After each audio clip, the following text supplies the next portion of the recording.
Kang was originally just a high school student. But there's one thing very few people know, and that is he possesses supernatural powers. Just like that, he has always kept his identity hidden while fighting against non-human monsters. But gradually, he began to encounter forces, both heroic and villainous, that were much greater. He also realized how small his own power truly was, and simultaneously saw his own potential for growth. Since then, he has trained relentlessly to increase his strength, to protect the things he holds dear. The story has an amazing and gripping plot. The art style is unique and perfectly captures the characters along with intense fire battle scenes. Enough talk. Please enjoy the full series on Lou's channel. Reviewing right now in the middle of the night at Odu District. The main road suddenly became more chaotic than ever. A woman's wailing echoed out, directed toward a bizarre entity, bright green all over, clutching the collar of a child standing in the middle of the street. Please, I beg you, don't hurt them. Please let my child go. The woman's pleas for help mingled with the child's screams,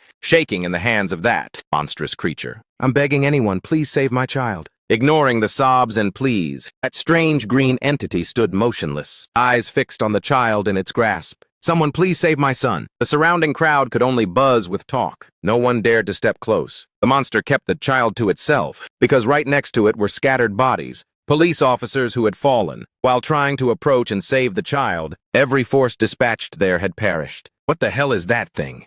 It's seriously too dangerous. How can we save the kid now? But while everyone was still in a panic, before they could even think of a rescue plan, the bizarre creature remained unmoved, its hands and face stained with fresh blood, eyes locked onto the child. Suddenly it raised its hand. Long, pitch-black claws pointed straight at the child who was crying hysterically, then suddenly lunged with a lethal stab. Slash, blood sprayed everywhere, leaving everyone watching stunned in silence. All of a sudden, a young man appeared, wearing a white hat with his face hidden behind a mask. Dressed in some funky pink polka dot pants. He moved lightning fast without any weapons, using just his bare hands to slice off the creature's arm, just as it was about to kill the child. The hideous arm thudded onto the pavement, leaving the bizarre creature in shock. The young man stared it down calmly. Without a single trace of fear on his face, instantly the monster's entire body began to change color, turning from green to red. The young man didn't give a damn, leisurely flicking the blood off his hands. Suddenly, the creature roared and charged straight at him. It swung its arm, tossing the child aside.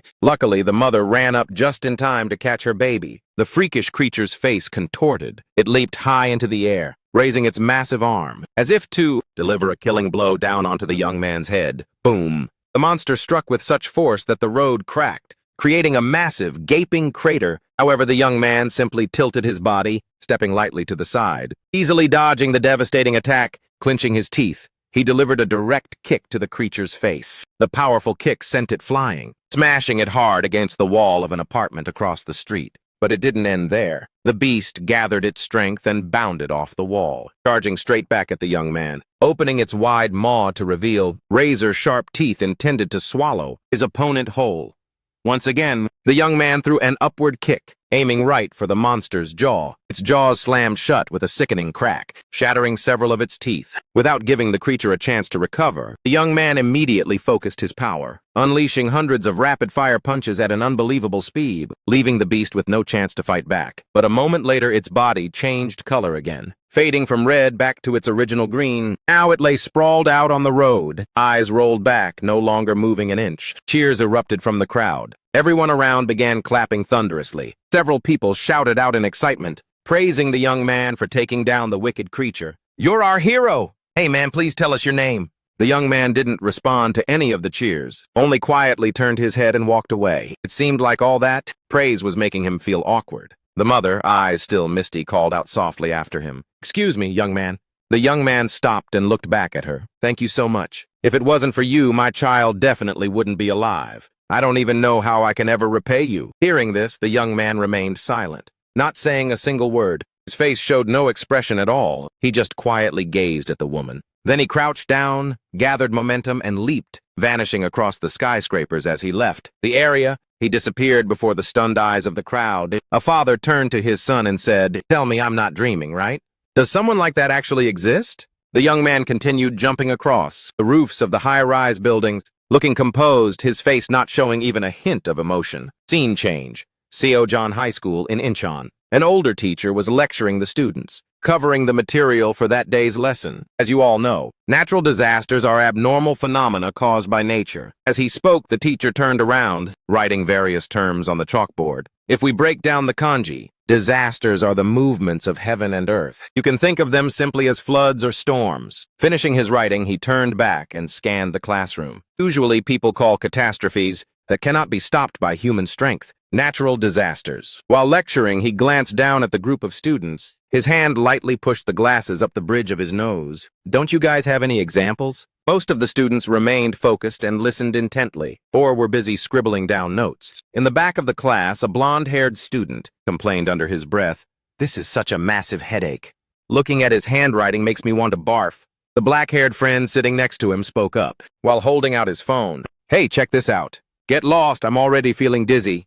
Seeing his blonde friend acting so clueless, the black-haired boy got annoyed. "No, I mean, you've got to see this!" On the phone screen, a video started playing, a clip posted by someone on the social network Ugu a few days ago. The content captured the brawl between the man in the black mask, wearing polka dot pants and a strange color-changing creature, a white-hatted superhero going toe-to-toe with a monster. Other videos were filmed from miles away and were boring as hell. This clip went viral and attracted a ton of comments and hype from netizens. "The cameraman must be insane, haha! One wrong move and he'd be toast." The video reached the part where the white-hatted guy landed a kick right to the creature's face, sending it face-planting into the ground. Holy crap, that's savage, knocked it out cold. The two students stared with wide eyes and open mouths in awe. If we took a hit like that, we'd both be dead on arrival. Where the hell did that monster even come from? In the comment section, countless people were also leaving praise for the superhero in the white hat. The two students were still talking excitedly, completely forgetting they were still in class. "Yo, click on this link, look!" They were so loud that they caught the teacher's attention. "You kids in the back, what are you whispering about?"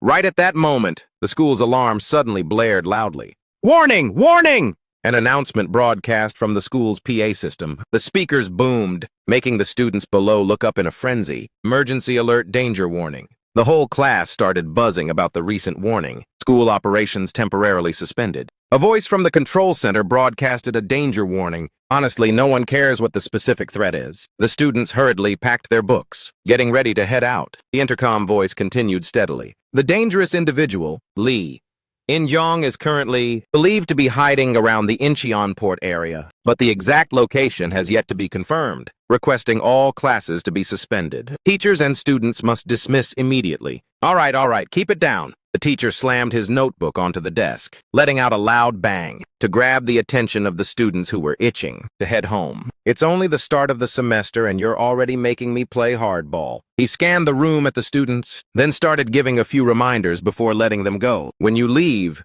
remember not to crowd the hallways, and don't just bolt across the street. I want you all to get home safely." The moment he finished, the students below shouted in unison, "Yes, sir!" They immediately scrambled to pack their bags, fussing around, getting ready to leave. Their mouths still wouldn't stop gossiping about the announcement. "Damn it! If it's Incheonport, that's right by my house." But amidst the restless crowd, there was one schoolgirl sitting calmly in her seat. She didn't seem to care at all about the warning. "Is it the weekend already?" she muttered while packing her books. "This is the third time this year. It's getting to be a bit much. Why am I suddenly feeling so uneasy?" she sighed, remembering how over 70 people lost their lives a few years back, and Lee In-jong turned the entire Gangneung area into a battlefield. If he comes back again, something bad is definitely going to happen. Now everyone's only hope is to rely on that person, that superhero. Suddenly, she glanced over at the next desk. "What the? Don't tell me he's actually sleeping." Her classmate was still slumped over the desk. He didn't look like he was packing up to go home at all. She reached out to shake him awake. Suddenly, his phone started ringing. He picked up the phone. Someone was calling. The screen displayed the name Cho D. He answered, sounding groggy. "Hello?" As he took the call, his face still had red marks from leaning on the desk for so long. A bit of drool was even sticking to the corner of his mouth. The person on the other end spoke. "Where are you?" "In Kang Incheonport. I'll update you on the exact location once preparations are done. Don't forget to bring your headset." He responded sluggishly, "Got it, Kang. Is it that urgent?" The moment the caller finished speaking, he hung up. That's when he realized his female friend from earlier was still staring at him. "What? I thought you were asleep." "There's an emergency alert. Just go home already." After she spoke, The two looked at each other in a lingering silence. Suddenly, he stretched and let out a long yawn. Go home? Well, duh, what else? His confusing behavior left the girl full of questions. My God, I have no idea what's going on in this guy's head. She stood up and quietly left the classroom. She wondered how he could stay so chill. Isn't he afraid of getting killed? After she left, the boy known as Kang remained seated until the classroom was completely empty. He leaned down and pulled out his gear bag. Inside were a white mask, a hat, a headset, and various other equipment. I'll have to go to the restroom to change. He scanned the surroundings. Making sure no one saw, he grabbed the bag and left the room. Best to avoid being detected. Scene change. Incheon Port. Name. That beast was blocking the front of a massive truck. The driver floored it, slamming the gas pedal all the way down, ramming straight into the monster. Die, you monster! The heavy impact crumpled the front of the truck. But that bizarre creature seemed completely unfazed. Hell, what the hell is this thing? The monster glared at the worker driving the truck. Then it suddenly lunged, swinging its fist straight down. Boom! The punch crushed the front of the truck like a soda can. Blood splattered everywhere. There's no way the driver made it out alive. Behind a nearby cargo container, two other workers were hiding, trembling with fear. One watched the scene with wide eyes, letting out a terrified gasp. Holy crap! It totally wrecked that massive truck. Right beside him, another worker who looked like a total coward was sobbing uncontrollably. Sub, what do? We're cooked. The first worker turned and hissed at him to calm him down. You piece of work! Stop your whining. Get your act together right now! I'm telling you, bro, we're definitely toast this time. Seeing that the guy wouldn't stop crying, the worker lowered his voice. Look, listen to me. Chill out and listen carefully. We still have a shot at surviving. You heard the news from the military, didn't you? So please, shut your trap and stop making noise. Just stay hidden and wait for the right moment. After settling him down, he turned his head to check on the monster's position. If you blow our cover, I'll have to risk my life fighting that thing. You hear me? But he had no idea that the beast had already climbed onto the container, where they were both hiding. It sat there in dead silence. By the time the coward noticed, it was too late. Scene change, Cell Zone High School. Kang, the situation is really serious right now. You have to hurry. Otherwise, everyone will be in danger. Inside a restroom stall, Kang was putting on his mask, getting ready. I know, Cho-D, I'm coming out now. Do you have your headset on? Yeah, I'm talking to you through it right now. And did you hide your school bag and uniform well? Of course, I stashed them away properly. Having changed, Kang began climbing out the window. I only nag because I know you're forgetful. Anyway, it's about an 11-minute trip from the school to there. Just head in the direction I tell you and you'll be fine. Got it. How long will it take? Kang squeezed through the window. Kang got his bearings. Then he lunged forward, leaping from the roof of this building to the next. I'm not sure. But I have to go full throttle. I'm moving out now.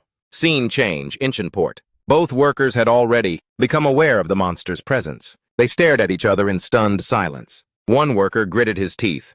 I'm already screwed. Might as well go out with a bang. The moment he finished speaking, the monster threw a punch directly at his face. The impact was so violent it shattered several of his teeth and slammed him into the cargo container behind him. He died instantly. It turned to look at the cowardly worker, who was still trembling next to him. Its gaze was cold and empty. Then it suddenly used its giant hand to grab the guy's head and smashed it hard against the container. The worker's head was crushed, killing him on the spot. Suddenly, another worker rushed out from a blind spot behind the containers, immediately catching the monster's eye. It leaped into the air, chasing after the fleeing man. Upon landing, it delivered a kick that cracked the concrete floor. The worker froze in sheer terror, too scared to even move a muscle. The monster placed its hand on his head, making his whole body shake as he stammered, Please, please spare me! Suddenly, it swung its arm and hurled him backward. His body slammed hard into the cargo container. Covered in blood, he gasped for air. The monster calmly approached him.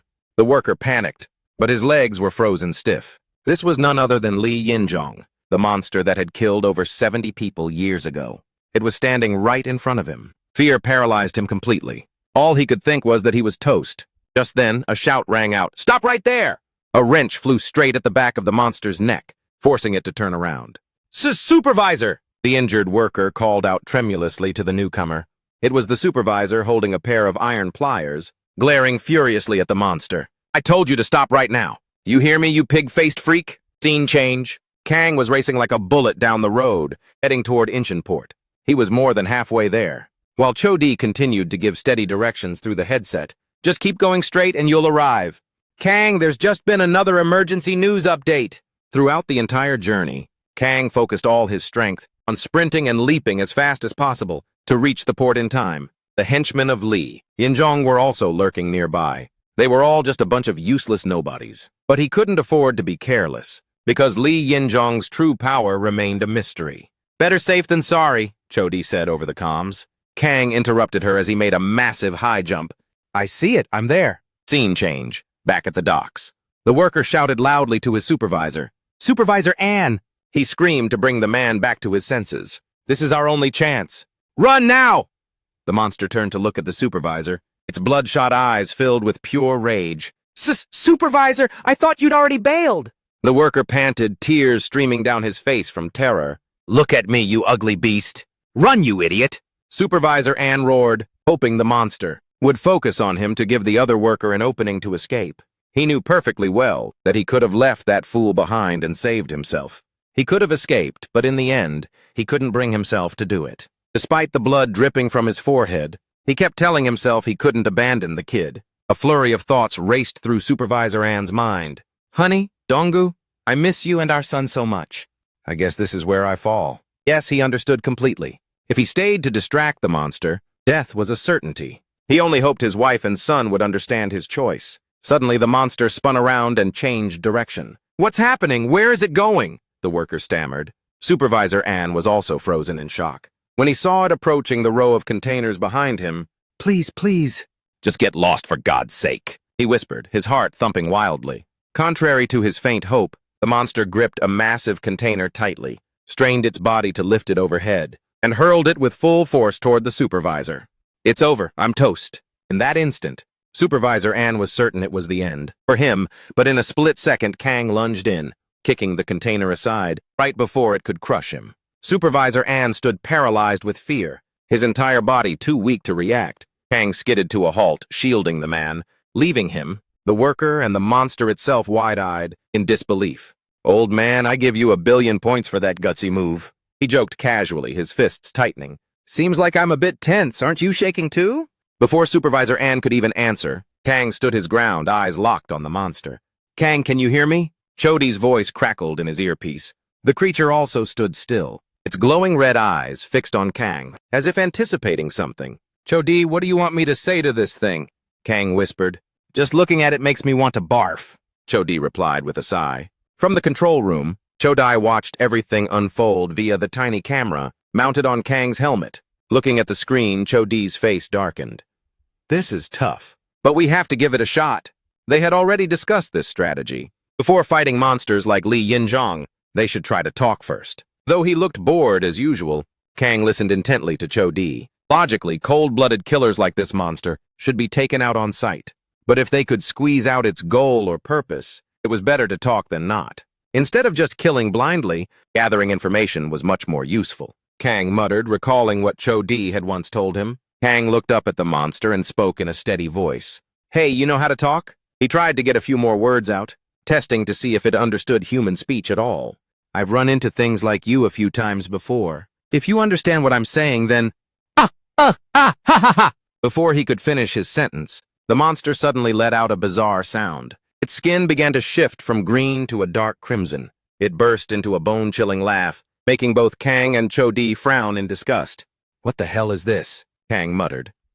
Suddenly, it let out a deafening roar, flexed its entire body, and lunged straight at Kang with such terrifying speed that he barely had time to react. Thanks to his quick reflexes, Kang managed to spring away in time, dodging the monster's direct head-on strike. Though it missed that last shot, it immediately geared up for the next attack.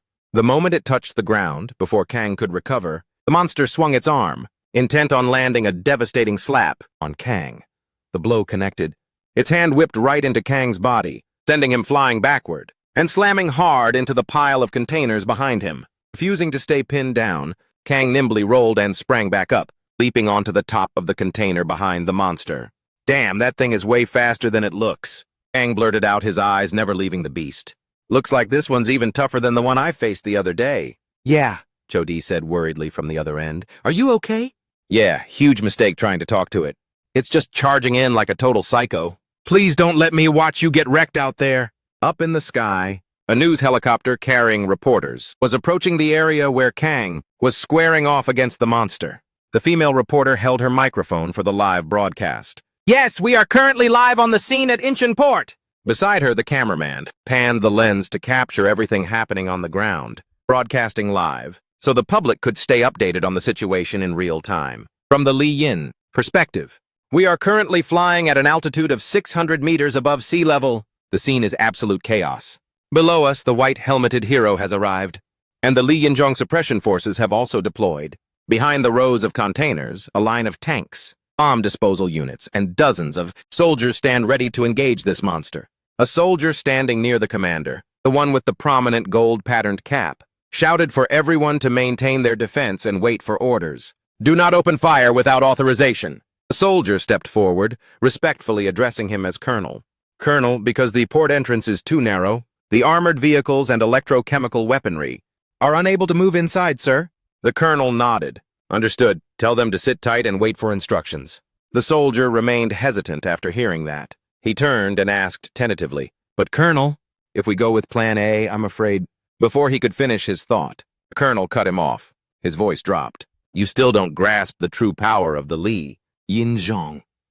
He let out a weary sigh, beads of sweat forming as he watched Kang face off against the monster. "That thing isn't something that can be settled through negotiation. According to the QS Task Force's analysis report, on the previous encounter, its strength far exceeds any standard firepower that our military currently possesses." Looking at Kang and the creature, he continued with a heavy tone, "Hypothetically, if that guy over there fails, the truth is, we aren't even sure if Plan B is viable." The colonel's words left the soldier stunned, his mouth agape and speechless. "Then ultimately, what do we—" he stammered. The colonel hesitated, still unable to find the words. "That matter." Meanwhile, in a truck nearby, a burly man sat in the back cargo area. His right arm looked exactly like a mechanical limb. "We still have one backup plan," the colonel whispered to himself. In the air, the helicopter carrying the reporter and cameraman continued its broadcast. Footage of the showdown between Kang and Lee Yinjong was being televised across the entire country. The situation on the ground is incredibly intense right now. It's hard to see clearly. But the white-helmeted hero is giving his all to hold back. Lee Yinjong, that man, behind that mask is fighting for all of us. The reporter's voice trembled. The battle was projected on giant screens, hanging between skyscrapers, catching the eyes of countless passers-by, who stopped in their tracks to watch. Among the crowd was the girl who used to sit next to Kang, along with the two noisy guys from the back of the class. The reporter continued her commentary. "Right now, he is struggling to push Lee Yinjong back at the port. That monster is sticking to him like glue. Its speed is terrifyingly fast, completely defying its bulky outward appearance." In the fray, seeing an opening, Kang dove down from above, aiming a direct punch at its face. But suddenly, Lee Yinjong puffed out its cheeks and shot out a long, writhing tongue toward Kang. He dodged just in time but lost his balance, falling backward. The monster instantly reached out and grabbed Kang's ankle tight. "You're done for!" It roared, put its weight into it, and hurled Kang toward the opposite row of containers. Kang's body smashed right through them, leaving a massive hole, and he disappeared deep inside. On the other end, Cho-Di screamed, "Kang!" But there was no response. Lee Yinjong watched as Kang was taken down, its body slowly fading back to its original green color. The man in the white helmet, both the colonel and the soldier beside him, froze, receiving no signal whatsoever from the hero after the monster's devastating blow. The colonel thought to himself, no way. Was he really taken out just like that? But there was no other choice left. He was forced to rely on Plan B. Right then, the truck's rear door was kicked wide open. A burly man stepped out. He was Plan B. His right arm was a mechanical limb. At the same time, he was carrying an assault rifle. As soon as he got into position on the truck's roof, he immediately raised his gun to aim. The first shot rang out, sharp and piercing, catching Lee Yinjong's attention. It whipped its head around, but the bullet immediately buried itself straight into its head, sending it staggering and collapsing to the ground. "A hit!" the colonel cried out softly, a flash of relief on his face. But things weren't that simple. Just a second later, Lee Yinjong pushed itself up, springing back onto its feet, leaving everyone in shock. Its entire body began to turn from green to a glowing red. It turned its head, scanning behind it with a furious gaze. "It's totally pissed off now," the colonel said, his voice trembling and sweating bullets. The sniper remained calm, continuing to fire rounds at the monster's head. A second shot, then a third, firing 5 consecutive bullets. Every single one hit the mark. And yet Li Yinzhong stood its ground. Its body didn't even budge, stepping forward 1 pace at a time as if it weren't hurt at all. Now, with its body glowing red, its enraged face locked onto the sniper. The sniper, caught off guard, froze, his eyes widening as if he had just realized something.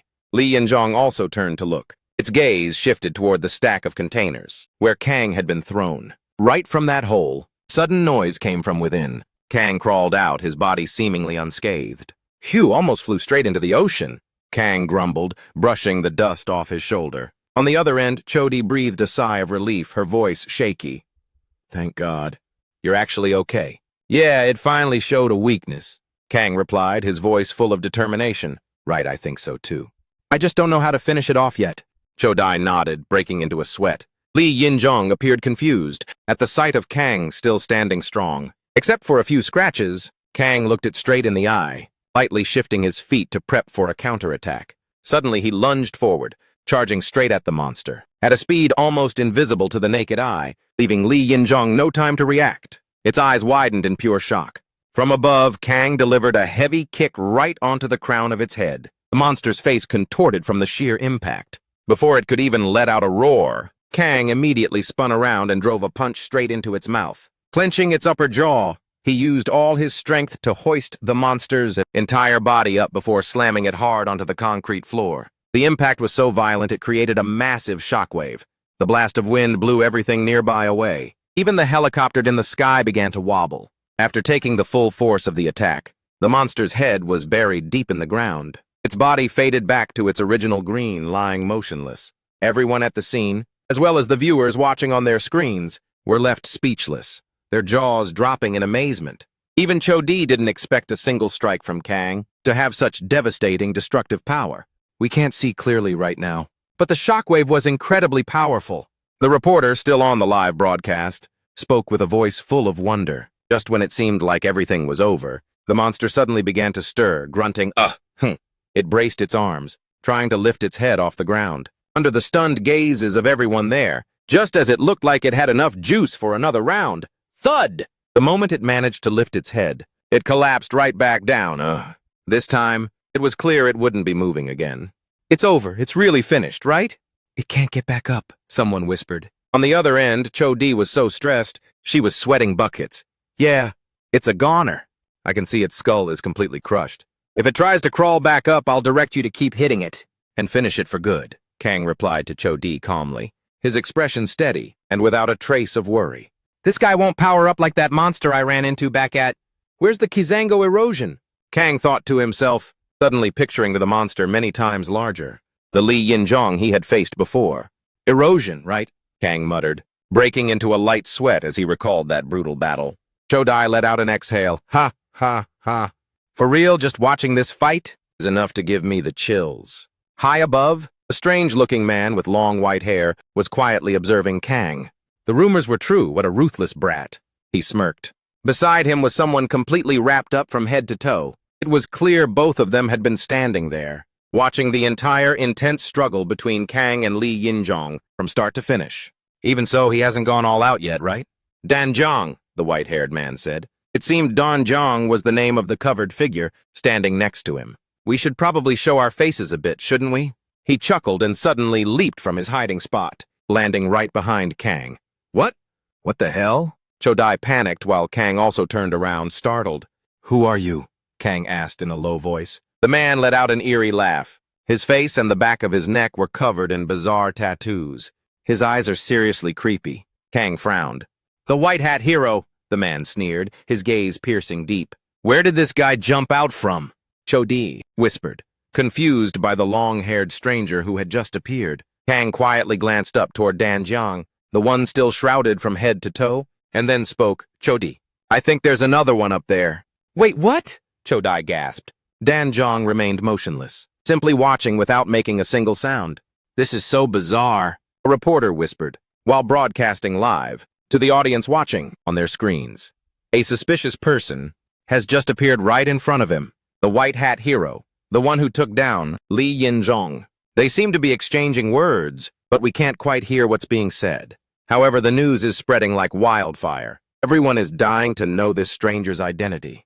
Colonel, what on earth is going on? A soldier blurted out, his voice tense. I have no idea either, the colonel replied softly, his eyes full of suspicion. A guy we have zero intel on. This situation is completely off the rails. But regardless, we cannot let our guard down. Everyone stay ready until the white hat hero leaves the area. He instructed the soldiers, his eyes never leaving the stranger approaching Kang. Nearby, Plan B was also closely monitoring the interaction between the two. Nice. What a shame. Ending like this is a bit mid, but it's still worth a look. The white-haired guy chuckled with a mocking tone. One look at him and you could tell he was a total troll, like a real-life version of Kick-Chap Man. Kick-Chap Man was on his mind right now. Kick-Chap Man was the main character in the movie, Resilient Kick-Chap Man, and he was the role model Kang absolutely idolized. Hey, what part of me looks like Kick-Chap Man anyway? Kang muttered under his breath, feeling a bit shy being compared to his favorite icon. Kang's expression gave the white-haired man a moment of surprise. Oh my god, is this kid blushing because he got a compliment? Cho-Dai mumbled, unable to hide her panic as she realized Kang was slightly dropping his guard with the stranger who had just shown up. Hey, cut it out, Cho-Dai snapped. This isn't the time to be daydreaming, wake up! Who exactly is that guy? Where did he come from? You need to watch him closely, Cho-Dai's voice urged him, but Kang didn't seem to care. Ah, I see, so where exactly are you from? Kang asked back, still sounding a bit out of it. What the hell are you talking about? Kang's words left both Cho-Di and the white-haired man stunned. For a moment, he didn't know how to respond. She didn't expect Kang to blush so easily over a little flattery. Cho-Di thought to herself, her face gradually becoming tense as she observed the stranger. This guy was clearly not someone to be messed with. No, a harmless idiot, huh? The long-haired guy chuckled, his voice laced with a hint of malice. I'm here to keep an eye on you. If word gets out about Li Yinzhong, you'll never be able to run away. He continued in a flat, steady voice. I had some business today, so I decided to drop by. I just wanted to see your fight from the very beginning. I wasn't actually planning to look for you. Huh? Even if I didn't do anything? Kang spoke up, his eyes drilling into the long-haired man. How is that even believable? Questioned by Kang, the long-haired man paused for a second. From the other end of the line, Cho-Dai quickly cut in. Kang, listen carefully. Remember those guys in suits you met at Cham-Cho? The ones from before?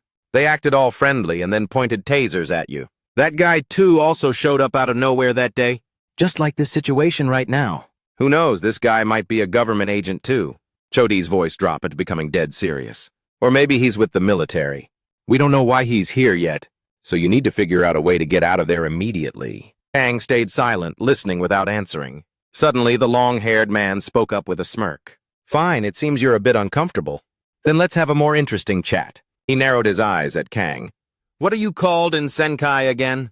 A superhero, right? Correct. Kang frowned slightly and answered slowly. That's right. So what exactly are you planning to do? The long-haired man laughed. Well, that's good. I'm a superhero, too. That statement made both Cho-Di and Kang freeze for a second. He continued with a suggestive look in his eyes. Besides you and me, there are others with power far beyond your imagination. Others with extraordinary freakish abilities? Kang looked at him, caught off guard for a moment. On the contrary, Cho-Di managed to stay calm, thinking to myself, so that's how it is. I've already figured some of it out. I already know the backgrounds of similar guys in the US and Europe, but in Korea it hasn't gone public yet. He's clearly the same type as Kang. At that same time in the US, another unusual name was also being talked about. Who is he? Someone asked softly. One look and you can tell he's no ordinary guy. Another person spoke up. The person in the white hat is now the talk of the town everywhere. A bald man was watching the scene at the harbor live. Where Kang was facing off, the long-haired guy took off his headphones. He turned back to ask the person standing behind him, "Don't you think things are getting weird?" The other person replied in a firm, steady voice, "I feel like I've seen that guy somewhere before. The guy in the white hat? He's pretty famous, you know." The bald man nodded. "Not him." The man behind him shook his head. "It's that annoying pigtail brat, Ben. Man, can't you hear what they're saying?" he asked again, glancing at the girl standing nearby. This person looked like a muscular woman. Next to her was a red-haired guy, also glued to the screen, intently watching the events at the harbor. Too bad I'm not sure what they're discussing either. I'm dying of curiosity, too. Scene shifts to a burger joint in Scotland. A huge crowd had their eyes glued to the TV screens, broadcasting the event live from the harbor. A girl nudged her friend. "Sis, what are you standing there for? Hurry up, let's go! A short-haired girl pointed at her watch, calling out to someone. Look at the time, we agreed to go together. We even secretly bought Justin Bieber concert tickets, remember? An older-looking woman with long hair and glasses burst into laughter upon hearing that. Good Lord, since when were you like this, total little rascal? Let's just move it! Scene shifts to Mate Sakova vlog. Inside a room, two men were following the situation live at Incheon Harbor. The blonde man spoke up first. Do you know who he is? It's my first time seeing him. The burlier pink-haired man replied, I'm not sure either, but looking at him, he seems like some kind of superhero. Both of them stared intently at the TV screen, following every movement at the harbor. The blonde man said in a low voice, From what I can see, this guy's entrance was way too extra. The pink-haired man gave a slight nod, his eyes never leaving the screen. Yeah, he doesn't exactly look friendly. Scene shifts back to Incheon Harbor. I don't care if you're a superhero or not, so stop following me. Kang finished his sentence and turned to walk away without looking back. The long-haired guy behind him let out a chuckle. Heh, I still have things to say. Are you really just going to walk away? Seeing Kang keep walking without any reaction, he smirked and raised his voice. Fine then, I'll just find you at your school. We can finish our talk there. Those words made Kang freeze instantly. He whipped around, eyes wide with shock. What? What did he just say? On the other end of the line, Choi-ji was also stunned. The unexpected words from the stranger. What, you're a student, aren't you? Once the mask comes off, there's nothing left to hide. The long-haired man smirked playfully. Kang's eyes widened. He couldn't believe that this guy knew his true identity. What? How does he know? Choi-ji was also speechless on his end, staring blankly at the reflection of the long-haired guy on the screen. Tisk, tisk, look at you panicking. Don't worry, I'll keep your secret. He laughed gleefully, his voice full of triumph. Oh, and remember to tell that pink-haired brat who's eavesdropping with you on those headphones that my lips are sealed, so don't sweat it. He sneered with a cunning look in his eyes. His words left Choi-ji stunned, sweat trickling down his temples. He didn't expect that the guy knew he was in contact with Kang. That pink-haired kid, from the mask to this micro camera you're using, he's quite an interesting genius. Actually, I was planning to snatch him, but I'm holding back for now. The long-haired guy's words sent a chill down Choi-ji's spine. He had clearly been watching Choi-ji for a long time. He knew Kang's background, and every single gadget Choi-ji designed for Kang. Every word he spoke made Choi-ji tremble slightly. Hey, white hat, people will mess with your friend while you're busy at school and not there to protect him. He spoke in a mocking tone, but it made Choi-ji break into a cold sweat. This bastard, just how much does he know? Choi-ji gulped as a surge of anxiety washed over him. In contrast, the stranger continued to laugh. Tisk, tisk! What's the matter? You scared? He seemed to be intentionally provoking Kang, pushing the tension to the breaking point. You're crossing the line. Kang growled, his expression shifting from cold to pure rage. The air around them suddenly felt heavy. The long-haired guy slightly raised an eyebrow. Both he and the one watching from above sensed the killing intent, radiating from Kang. Ha ha ha, what a beautiful friendship. The stranger sneered, his voice still calm. But I'm not your enemy. I don't have any ill intentions. So why don't we just keep talking? It seemed that at this moment, the stranger wanted to end things as peacefully as possible. But Kang didn't think so. He was determined to fight. The one who had been secretly stalking him and Choi-ji all this time. Oh? You really are stubborn. Looks like besides throwing hands, there's no other way. The stranger smirked, his voice dripping with challenge. The moment he finished speaking, Kang lunged straight at him like an arrow. Whoa, whoa, what the hell? They're fighting all of a sudden? The people outside couldn't hear their conversation. Everyone was stunned to see Kang launch a sudden attack. Kang leaped into the air, delivering a precision punch aimed straight at the guy. The stranger quickly raised both hands to block the strike. The sound of the impact echoed. Kang froze for a second, a bit surprised to see his punch stopped cold by the man's bare hands. Choi-ji, watching from afar, was just as panicked. This guy didn't just have all the intel on him and Kang, but his strength was no joke either. Kang immediately pulled his hand back, spinning around to land an elbow strike, but the target vanished before he could connect. Whoa there! You really are the cold type, aren't you? Starting a fight with nothing but murder on your mind? His voice rang out. Kang looked up. The guy was sitting nonchalantly right on the arm that Kang had just swung. He let out a smirk. Have you never considered giving me away? Out? With that, he hopped down lightly and stood right in front of Kang. Keep going if you still want to fight. There's no need to hold back. In a battle, being too nice will only get you hurt. His voice dropped and killing intent began to linger. The playful look was gone. I told you already. I'm a hero just like you. If you don't want to die, come back when you're actually ready. Both Kang and Choi-ji were taken aback by that provocative tone. He continued, his voice deeper and freezing cold. If we start this right now, don't expect me to go down by your hand. Until everything is leveled to the ground, I won't let myself lose. Kang fell silent at those words, his face darkening. The impulsiveness from a moment ago had vanished. Choi-ji spoke up, his voice stern. Kang, you have to stay calm. He's not wrong. Winning or losing isn't what matters right now. Clashing here today won't lead to anything good. Choi-ji lowered his voice, almost as if pleading. I hope you won't do anything reckless again. He suddenly appeared, just to bait us into a defensive position. I get that you're annoyed, but listen to me. Pull out right now. Don't be a hero. Kang listened in silence, his eyes downcast as his breathing slowly steadied. Compared to a moment ago, he was clearly more composed. He thought to himself, if that guy really is a hero too, then I've never faced this type before. I can't rush into a decision in this situation. I need time to calculate. I can't fully trust what he says either. Meanwhile, Choi-ji continued to quietly observe and analyze everything. The stranger, seeing Kang standing still and no longer attacking, suddenly burst into laughter. Ha ha! Finally get it? I see you've lost your appetite for a fight. See ya? We'll pick this up later. He turned to leave. Just then, Kang's voice suddenly made him stop in his tracks. Give me a name. If you don't talk, don't think you're going anywhere. I'm Kang. The stranger paused for a few seconds, then gave a cold smile. Nanji. After saying that, he turned his back and walked away as if there was nothing left to discuss. Suddenly, the cloaked guy, Danjang, leaped down from above, landing right next to Nanji. He glanced at Nanji and asked curtly, You done yet? Nanji went pensive for a moment. At first glance, when he blocked Kang's punch, it seemed like he was unscathed. But now his wrist was badly bruised and looked quite painful. Ha, he's actually not bad at all. Nanji laughed out loud as if to steady his own nerves. Let's go, Danjang, he ordered. In a blink, both of them vanished from sight. As their silhouettes faded, Kang remained standing still, staring into the distance as if questioning something. Scene shifts back. They're gone. Thought it would be something cool, but that ending was so mid. A bald man muttered, his eyes showing disappointment. Beside him, the other two continued to quietly watch the situation directly. No one had said a word for a while. They seemed to be weighing something in their minds. Scene shifts to Matexichkova. Wait, it's over? The big guy growled, his face clearly showing his displeasure. On the contrary, the blond guy remained calm, as if nothing worth worrying about happened. I guess so, he replied indifferently. What do you mean, guess so? I was expecting a lot more, the big guy growled. The blond man didn't rush to counter him, speaking calmly. From the start, I wondered why the man in the white hat charged into attack.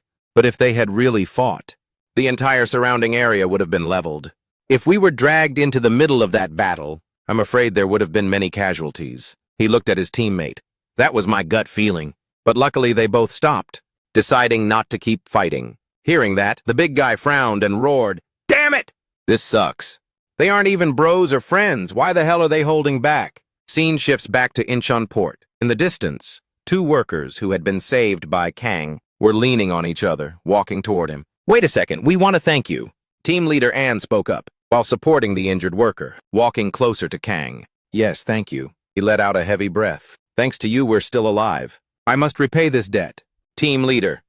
Ann smiled slightly, his voice raspy. If you'd allow it, I have a small eatery right in front of the port. It only serves sundaeguk, but I'd like to treat you to a meal. He looked ragged and exhausted, but his eyes were filled with sincere gratitude. Kang just nodded and replied softly, no need for formalities. Having said that, he leaped and sped away out of sight. A soldier ran up to report, Colonel! The man in the white hat has left his position. The colonel nodded slightly and gave a short order. Then withdraw the troops. Deploy the cleanup crew immediately. Don't just stand there. Quickly check the entire area around Incheon. The remaining soldiers immediately began cleaning up. At that moment, the man called Option B spoke up, Colonel. The colonel was surprised to see him speak up. The issue isn't the shape or the weight of the warhead. Even if you swap materials, the result stays the same. He spoke slowly, his voice sounding pensive. We created the bow, along with the strongest armor-piercing rounds possible. But aside from its penetration power, it's no different from a regular sniper rifle. He raised his robotic arm, holding a large-caliber bullet. It was the same type of ammo just used to fire at Lee and Jong earlier. But with toys like this, you won't get anything done, unless there's a radical upgrade.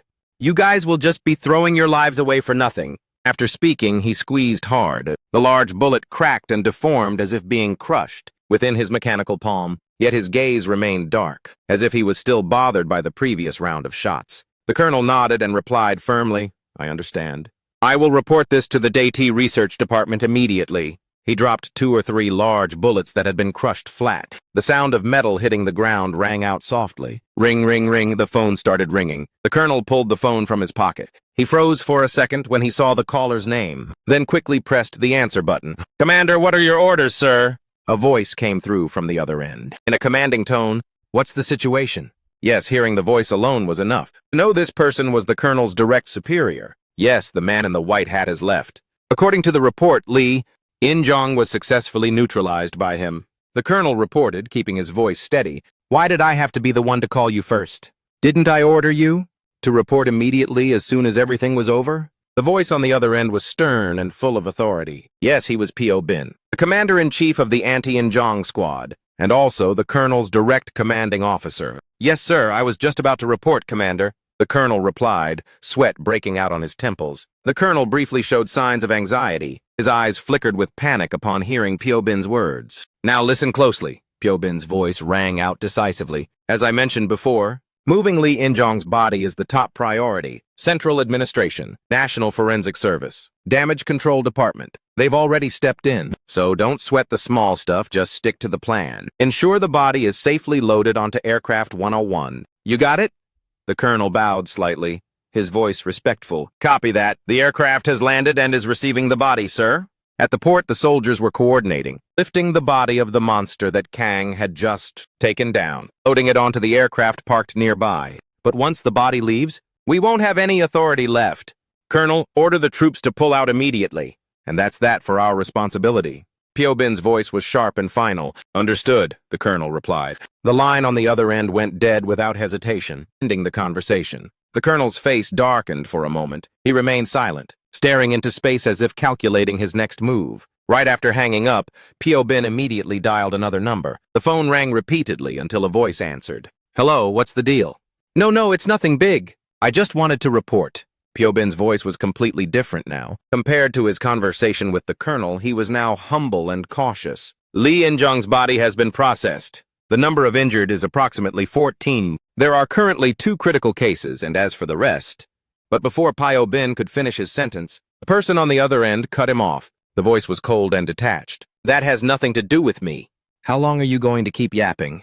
Be brief and get straight to the point. P.O. Bin froze and quickly replied, The transport aircraft has taken off. The destination is the Faken area. When will it arrive? The other person asked in a flat but powerful voice. It will arrive by tomorrow evening, sir. Also, P.O. Bin tried to say more, but was cut off again. At the same time, the man speaking to P.O. Bin was someone else entirely. The blond man was dressed in a sharp suit. An assistant beside him was adjusting his jacket and tie. When everything was set, the assistant whispered, Sir, it's time. We should head to the stage. The blond man signaled him with a hand gesture, silencing him, then spoke coldly into the phone.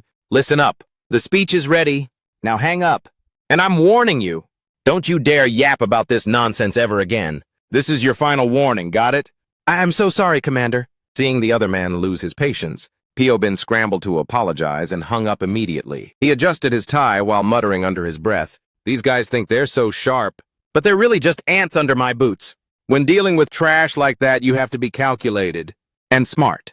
He cleared his throat, corrected his posture, and stepped onto the stage. Below, thousands of people were cheering wildly. A voice boomed over the speakers. The man who brings hope to the new generation. The symbol of reform and the realization of peace. Please welcome Joe Master. Amidst the roar of the crowd, he walked out with a bright smile, waving to the entire audience. Scene shifts back to Incheon Port. The transport of Lee In-jong's body was complete. The aircraft began its takeoff. A few soldiers blew whistles, shouting for everyone to clear the area quickly. There goes the takeoff, the plane's leaving.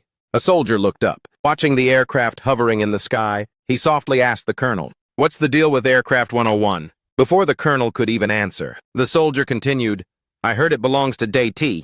Is that right? The colonel hesitated, but before he could speak, on a nearby shipping container unnoticed by anyone, Naji and Danjong had been quietly observing everything. Clearly, neither of them had ever really left. Naji let out a faint smirk, his eyes following the flight path of the aircraft. Danjong, on the other hand, looked quite intrigued, his eyes sparkling with a hint of anticipation. Spot on, the flight path is straight to Faken, Naji whispered. In the distance, another man in a flashy outfit, with a yellow cloak and green gloves, was hovering in the sky, his eyes also tracking the aircraft leaving the port. He tightened his grip on the monster's neck beside him, his voice hissing through his teeth. I'll ask you one last time. Remember, your life depends on this answer. He spoke with a menacing tone. The monster, with its neck in a chokehold, turned completely red, struggling, trying to break free from the cloaked man's hand. Where is Sherlock's headquarters? I'll personally go and wipe them out. But with its throat crushed, the monster only made broken gagging sounds. Stop it. It could only groan, unable to speak a clear sentence. Foaming at the mouth, its eyes bulged as it realized, if this cloaked guy didn't let go, how on earth could it talk? A bitter thought flashed through its head. Even with a chance, trash like me won't escape. The cloaked man stared at it, his eyes full of pure rage. Right as the monster tried to open its mouth, he turned away coldly. A lowlife like you thinks it can talk logic? He roared and slammed the monster straight onto the ground. The impact was so hard it cracked the earth. The monster's eyes rolled back, foaming at the mouth, lying motionless. Its will completely crushed. The cloaked man dived down, landing right next to it. Hero S.H. Matt. Someone gasped as they saw him wind up his power and punch straight down. The monster only managed a weak shriek. Ha ha ha! Trying tricks! But before it finished its sentence, the devastating blow landed, blood splattering everywhere. The cloaked man kept a stone-cold face, whispering, "Stop playing your dirty games." He stood up, his voice resolute. Hero S.H. Matt didn't even need full power to suppress it. Pass the word to Sherlock. As long as I'm still here, no one will dare threaten this planet. The man's face was bulging with veins. His voice rang out firm and full of fury. It's over. Hero S.H. Matt is freaking awesome. The surrounding crowd clapped and cheered, eyes full of admiration. Everyone was hyped up watching the cloaked man. Right nearby, a group of reporters was broadcasting live. The female reporter began her report. Reporting live from downtown New York. The battle between Hero S.H. Matt and the monster has come to an end. Finally, the monster's rampage has been shut down by Hero S.H. Matt. But while the reporter was still speaking, the man known as S.H. Matt remained sitting on the monster's body, pummeling its face with continuous punches, ignoring the creature's weak pleas for mercy. Sure enough, S.H. Matt is the hope of this planet, and of this entire era, the reporter said, her voice filled with emotion. The cloaked man stood up and turned his back, the wind flapping his cloak wildly. His boxers, with a fish pattern, were clearly visible under the cloak. Click, click, click. The screen showed him striking a pose, with text scrolling continuously beside him. This is the classic ending scene. The resilient hero S.H. Matt. 1 week after the planet faces danger, he will return. The TV announcement echoed through the living room. Kang was sitting there, watching intently. Behind him, Choji was still fast asleep on the sofa. Again? I have to wait until next week? Upon hearing the next air date, huh? What's up? Hearing the noise, Choji blinked his eyes open and asked Kang, "Oh, you're finally awake?" Choji looked back and replied with a smile. Choji's face was marked with red creases from sleeping in one spot for too long. He grimaced. "Hey, Kang, you got wrecked in that fight yesterday? Yet here you are watching S.H. Matt. To the point of waiting for a rerun, huh? It's great. I'm gonna watch it again in a bit. Hero S.H. Matt in New York and sit down?" Kang replied sleepily, red creases marking his face. His eyes were swollen, but a satisfied smile played on his lips. Good grief, Kang. Looking at your half-asleep face, Choji could only sigh. Nothing else left to say. Kang sat there, suddenly recalling yesterday's events. During the conversation with Nanji, he had praised me, asking if I didn't look like S.H. Matt, huh? Exactly where do I even resemble him? Just by his face and reddened ears, it was clear that Kang really fanboyed over that hero S.H. Matt. But as he remembered, he started acting shy. You've mentioned that 100 times already. I'm going back to sleep. Choi just glanced at Kang and turned away, ignoring his mumbling, falling right back into a deep sleep. Suddenly, Kang seemed to remember something. He turned back and shook Choji. Wait a second. Today isn't your day off, is it? Why didn't you say so sooner? Hearing Kang, Choji snorted. Listen, what's the point? This only happened because you forgot. Just took down Lion. You think you can just head straight to school after that? Choji intended to ignore him and let Kang deal with it himself. But Kang scrambled for his things, making all sorts of noise, forcing Choji to snap awake. Grimacing, "Hey Kang, take it easy, you're not late yet." Without listening further, Kang had already bolted out of the house. He flung the front door open, hurriedly changing clothes while running, tossing belongings messily across the floor. Choji sighed and muttered, "Hey, hey. Please close the door before you leave. Such a pain." Scene change. Seo High School. Kang, wearing a white hat, strolled leisurely into the school gate. Nearby, two male students were chatting animatedly. Their voices caught Kang's attention. "Yo, you haven't seen the broadcast yet? Haha," said the brown-haired kid with dorky bangs, gesticulating wildly. As if illustrating a punch, he swung with a whoosh, like this. "Yeah, I saw it. That braided hair guy just blocked it, and it was game over." The one walking with him replied with a serious face. The brown-haired guy shrugged, looking surprised. "So it's not the truth?" His friend snorted. "Look closely." The mood completely killed right then. The guy with the dorky bangs burst out laughing mockingly. "And you actually fell for it? But for real, though, the guy in the white hat is still the GOAT. If those monsters ever showed up, I'd jump out and solo all of them." His friend beside him glanced at him, face scrunched up in annoyance. "Yeah, right. You'd be the one locking the door and hiding in the corner. Forget about fighting." The dorky banged guy pouted, his voice dropping. "Hey, why are you suddenly getting salty with me? I was only joking." But the other guy remained grumpy. "Don't you dare talk smack about the white hat hero. Besides him, who else is strong enough to take down Lion Zhong?" "The man in the white hat is a real hero." The dorky banged guy immediately argued back sarcastically. "Hero my foot. Haven't you heard the news?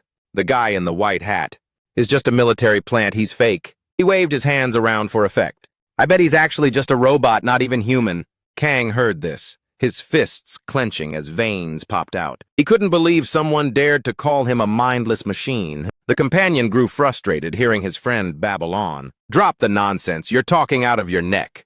If I were the guy in the white hat, I would have decked you a long time ago." The dorky banged guy laughed and tilted his head. "Oh, please. Stop acting like a tough guy." The two began a loud argument. The other friend spoke while waving his arms around. "You really want a taste of this fist?" "Ha ha, you psycho!" The dorky banged guy roared with laughter. But at that exact moment, he realized his friend's arm had just swung into someone standing right behind them. The person was tall, standing perfectly still with cold eyes looking down. He growled, his voice deep and raspy with irritation. "Yo, what the hell are you doing?" The voice made the guy flinch and whip his head around. Only then did he realize who he had just bumped into. "What's up, man? You want to throw down? You got a death wish?" The big guy in front of him gnashed his teeth in anger. He frantically bowed his head and mumbled an apology. "I'm really sorry." The dorky banged kid stood frozen next to him. His face turned pale as a ghost, not daring to utter a word. "We're dead. Choi Tae-sik." The name flashed in his mind, making his face even paler. He started breaking into a sweat, getting into trouble first thing in the morning. He muttered, trembling while looking at the giant. Amidst the tension, the guy suddenly shifted his gaze toward Kang. Kang stood there, eyes still fixed on the three in front of him, accidentally drawing the big guy's attention. "Who the hell are you glaring at?" He growled, turning toward Kang, appearing surprised to find him standing so close. "Kid, look closely. Do you think these guys are crazy? Open your eyes and look!" He barked, getting more and more pissed off. Kang felt the situation was going south and lowered his head, whispering, Sorry. The guy let out a cold snort when he heard Kang apologize. Before walking away, he threw out a threat. "Remember my face. Especially you. Watch where you're going or you'll catch these hands sooner or later." With that, he walked straight toward the school. Approaching the gate, he grumbled grumpily, "What kind of school is this? It's a total mess.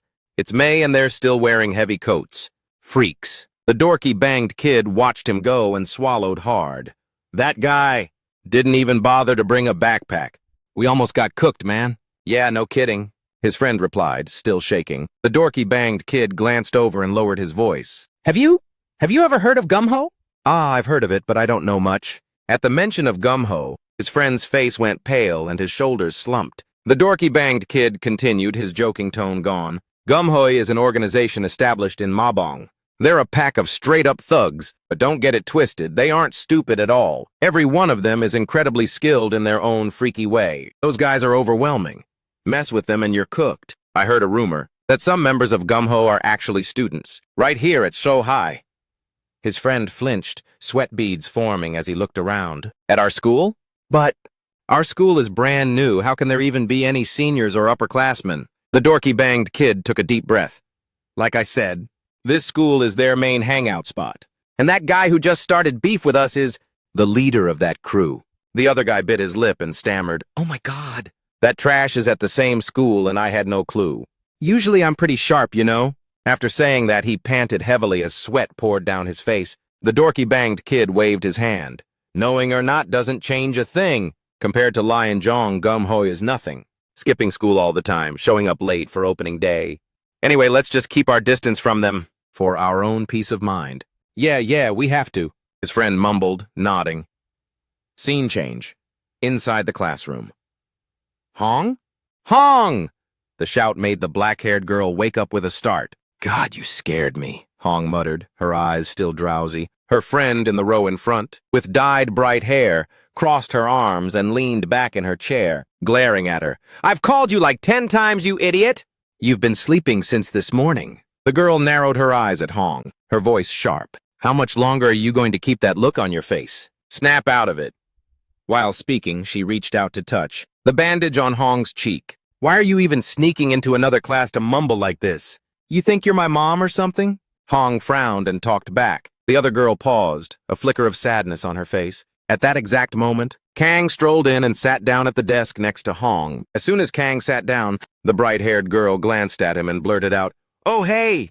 Did you even zip up your fly?" Her words made Kang freeze in place. Hong curiously looked down to check and let out a soft laugh. "Ha ha, I'm out of here. Your class is actually so cute." The bright-haired girl whispered to Hong, then stood up, ready to leave. The classroom. Kang was still awkwardly fumbling with his zipper, his face bright red. "Heh, hurry up and get out," Hong said, pouting as she shooed her away. But before she could step out the door, Hong suddenly called out, "Hey, Jinju! You smell like cigarettes." Jinju turned back, looking slightly surprised. Hong glared. "You don't belong with that crowd." "Whatever, you're not my mom." Jinju chuckled and fired back at Hong, her voice still sassy. "If you stop playing social justice warrior, I might reconsider." Jinju added with a smirk, then walked away. Hong watched Jinju's figure fade into the distance, whispering softly, "That dummy." But as Hong looked up, she noticed Kang was still struggling with his zipper. Good grief, how did it come to this? Hong thought to herself while watching Kang struggle. His face was etched with pure panic. It looked like the zipper was completely busted. What a total dork. Hong chuckled slightly, turned away, and slumped onto her desk, not bothering to care anymore. Scene change. Off the coast of the Western Pacific, a small fishing boat bobbed in the middle of the sea. Splash! A strange sound echoed right next to the boat's hull. The old fisherman flinched, turning back toward the source of the noise. What was that? The surface of the sea there began to change color, spreading out as if something was rising from below. The dark patch expanded, leaving the fisherman even more stunned. That's weird. What on earth is coming up? At the same time, inside a car, a man sat behind the steering wheel. On the dashboard was a photo of him with his son. He stared at the photo, his hands trembling on the wheel. "I have to go. Of course I have to go. I absolutely must see him," he whispered, his voice trembling. But tears were now streaming down his weathered face. "My son, I hope you never have to cross paths with those monsters. That is my only prayer." He closed his eyes, and the image of a little boy sitting on his shoulders with a bright laugh appeared in his mind. As the final memory he wanted to hold on to, scene change, thud! A man was being held by his hair by the monster. As it slammed his head against the wall, a bone-dry thud echoed. Blood smeared red across his face, he stammered, the walkie-talkie in his hand falling to the floor. But the signal was still live. The monster pinned him tight against the wall, staring fixedly at his blood-soaked face. Yeah, now that young man couldn't move a muscle. Only his eyes were left to plead for help, but no one could hear him. From the walkie-talkie, a static-filled voice crackled. Please respond, Anne. What is the name of the ship? Answer me!" The static from the radio seemed to further tear apart the heavy atmosphere. Even though the person on the other end tried their best to call, this end remained in absolute silence. Scene change. On a massive cruise ship, bobbing in the middle of the open sea, upbeat music was blasting loudly. Crowds of passengers were partying and singing and dancing on the deck. The cruise ship was named Royal Heaven. Luxurious interior with a massive capacity. In the bridge, 3 people were having a tense discussion. It seemed they had just received a distress signal from the ship, being attacked by a monster. The connection is dead, but the auto-recognition system shows it's a fishing vessel. One person reported urgently. The captain, a seasoned veteran, asked in a deep voice, "What's the ship's name? What's its course?" "No, sorry. We can't determine the name. We only know it's about 10 nautical miles from here, opposite to the cruise ship's direction. But it will only take 25 minutes if we change route." Right after hearing that, the captain gave a decisive order. Fine. Change course immediately.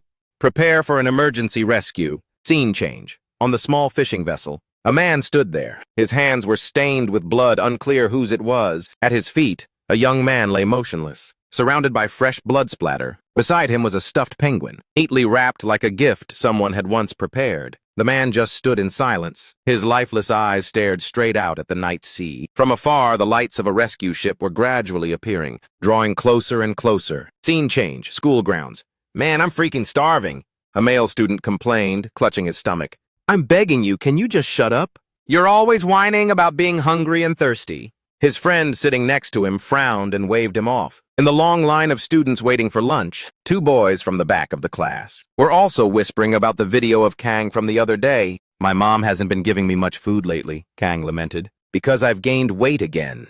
Ryu sighed. If you had any shame, you wouldn't say lately. The big blonde kid named Dabong glared. Ryu kept rambling.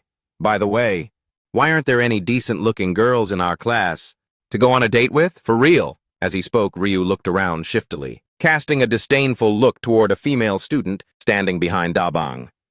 Dabong clicked his tongue and tilted his chin. I'm pretty sure the girls are saying the exact same thing about you. The black-haired kid named Gujong gave a smirk, then whispered into Dabong's ear, keep talking trash and see what happens. Honestly, I think we're pretty lucky. Just being able to exist in this class is a blessing. Dabong nodded in agreement. Ryu raised an eyebrow. Why, you don't know how miserable the upperclassmen are? You mean those scumbags? Ryu narrowed his eyes. Yeah. Bangundo. The three ringleaders are all in the upper grades. Dabong pouted. Bangundo's lackeys all hang out up there too. So relative to them, we've got it easy. Dabong shrugged. Ryu huffed. However, those jerks have one of their guys in our class too. He glanced toward the end of the line, where a guy with messy hair was laughing loudly and making a scene. That henchman, acting like a clown just to suck up to Bangundo. The person Ryu was talking about was Egan. Dabong snorted. Forget him. I don't want anything to do with that crowd anymore. Ryu muttered. That bastard Egon. A flash of annoyance sparked in his eyes. It seemed neither of them could stand that guy. Suddenly, Ryu stopped and nudged Dabong's shoulder. Hey, isn't that Gagui-chun? He's in our class, isn't he? You're right. Dabong also turned his head to look. Yeah, that's definitely Gagui-chun. That guy looks like a total tank. It's just that he isn't into playing the whole tough guy act like those other jerks. Dabong chuckled. Ryu immediately countered. It's not that he can't be tough. You get what I'm saying? Chun hates starting trouble. Unless someone picks a fight with him first. Otherwise, he thinks brawling is just a huge pain in the neck, Ryu said, then lowered his voice for emphasis. Back at Guichi High School, the big bully Gundo was super jealous of Chun's good looks, but even in a 1v1, Chun totally wrecked him. Hearing that, Dabang sighed. Damn, if I'd known that back then, I would have befriended Chun already. Ryu laughed and added, stop pretending you're all that, just focus on making things a bit better here at Guichi. After their chat, it was finally Ryu and Dabong's turn to get food. Dabong held out his tray. He scooped up 2 portions of white rice and leaned toward the cook. Ma'am, can I get some spicy pork on top of my rice? Looking at the overstuffed tray, the cook waved her hand. No can do. You need to take some soup too. How can you get full on just rice? Dabong scratched his head. I'm not really a fan of soybean soup, come on. Just give me some extra meat instead. Hearing him plead, she burst out laughing. She scooped more meat and asked, what else do you want? Some more pork, please? Don't be shy. Eat up so you grow up big and strong, you cute kid. Dabong's face and ears turned bright red. He stammered jokingly, Ma'am, how about I just call you Mom from now on? Before he could finish, Ryu landed a solid kick right on Dabang's butt. Just get out of here, will ya? Watching this, the cook just laughed and shook her head. Scene change. Kang. Kang was sitting quietly eating his lunch. Suddenly, someone pulled up a chair and sat down next to him. Hey there, Gagui-chun said, looking at Kang with a gentle smile. Why are you always eating all by yourself? Chun asked, picking up his chopsticks to join in. He muttered under his breath. Well, I end up eating alone every day anyway. The way Chun spoke made Kang a bit confused. He wondered to himself, what is wrong with this guy? Chun looked straight at Kang and spoke slowly. Because I don't know anyone in this class? It seems like you don't really have any friends either, do you? Chun tilted his head as he watched Kang. At the mention of this word, friend, an image of Joe D instinctively flashed in Kang's mind. He reflected for a few seconds, then suddenly put down his chopsticks and sighed. I don't have any friends either. Chun chuckled and lightly tapped the table. So you're just as lonely as... I am, huh? He glanced at the spoon in Kang's hand and asked curiously, "You look like you're in pretty good shape.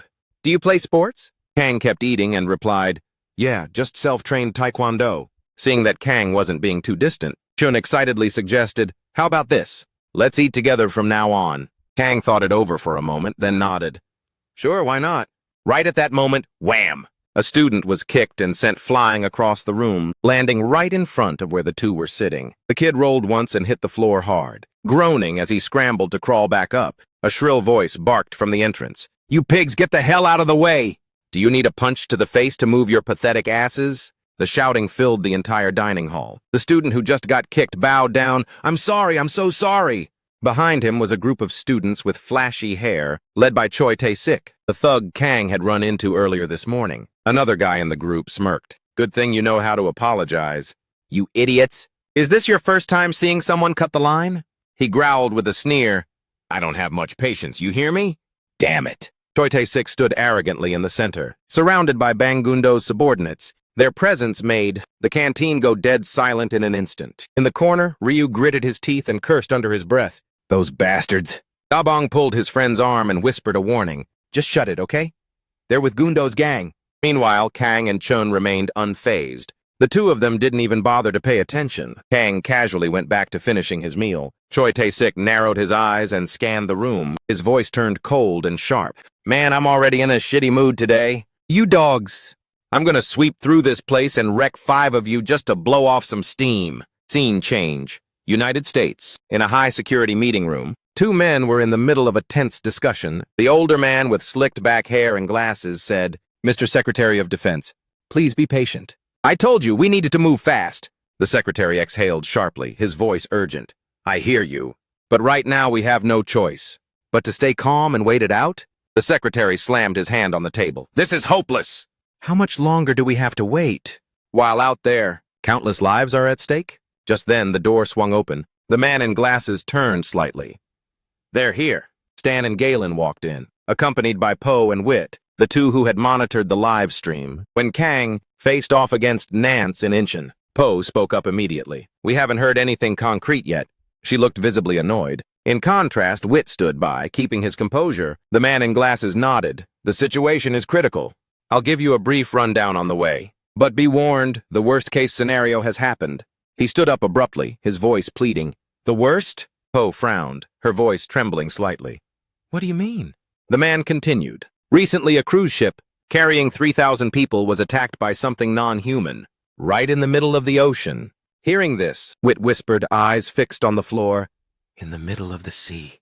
Poe and Wit both froze. Upon hearing the news of the event, a monster attacked the massive cruise ship in the middle of the ocean, Poe muttered, her voice still laced with frustration. "That's freaking terrifying. If this is for real, the people on that ship are like sitting ducks." Kwet Jiao Chen added, his voice sounding just as tense. "It's the ultimate worst-case scenario." The 4 men wearing glasses nodded in grim confirmation. "This situation is at a critical and urgent level." Bo cut him off, her voice firm. "Sorry to interrupt you, but we need to move now, if necessary. Just brief us on the way there." With that, she turned and walked straight out. The man in glasses let out a soft sigh. "All right.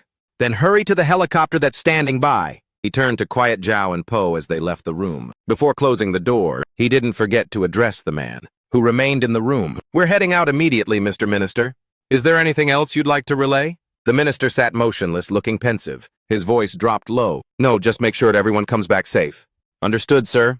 The man in glasses nodded, then followed the other 2 outside. When the door clicked shut, the minister finally let out a long breath, as if a massive weight had been lifted. He muttered softly, his throat feeling dry. "I'm still not used to this stuff." But the images still echoed in his mind, of Poe and Kwet Jiao, leaving just moments ago. So they're actually superheroes? Scene changed to an abandoned building. In an empty room, Nance and Dan Bang were talking. Nan checked the breaking news on his phone, laughing as he said, "The media is going berserk over our clash with that white hat guy." Dan Bang replied nonchalantly, sounding completely bored. "Word is there's even a bounty out for you." Nan cracked up like it was a lame joke. "A bounty?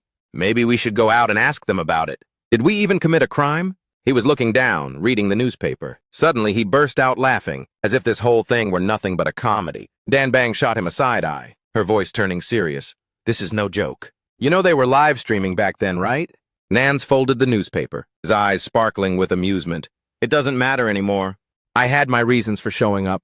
I'll tell you about it some other time. He shrugged and tossed the paper onto the floor, then hopped up from his seat, looking ready to ditch the abandoned house. How could I ignore such an interesting setup? This world is going to descend into chaos sooner or later anyway. He turned his head and gave Dan Bang a smirk. I'm just thinking about which ride I should take to go watch this show. It's going to be a blast. The newspaper Nans threw aside fell, opening right to the front page, featuring news about the mysterious government man named GMR. Scene changed to a high-rise rooftop. Chen stood beside Po and Quiet Zhao. The three of them headed toward the waiting helicopter. Chen signaled for Po and Quiet Zhao to board first, while he followed behind. As he buckled his seatbelt, Chen frowned inwardly. This felt like a suicide mission. He looked at the other two, noting their tense yet calm expressions. Chen hummed, "If you two feel it's not right, then forget it. There's no need."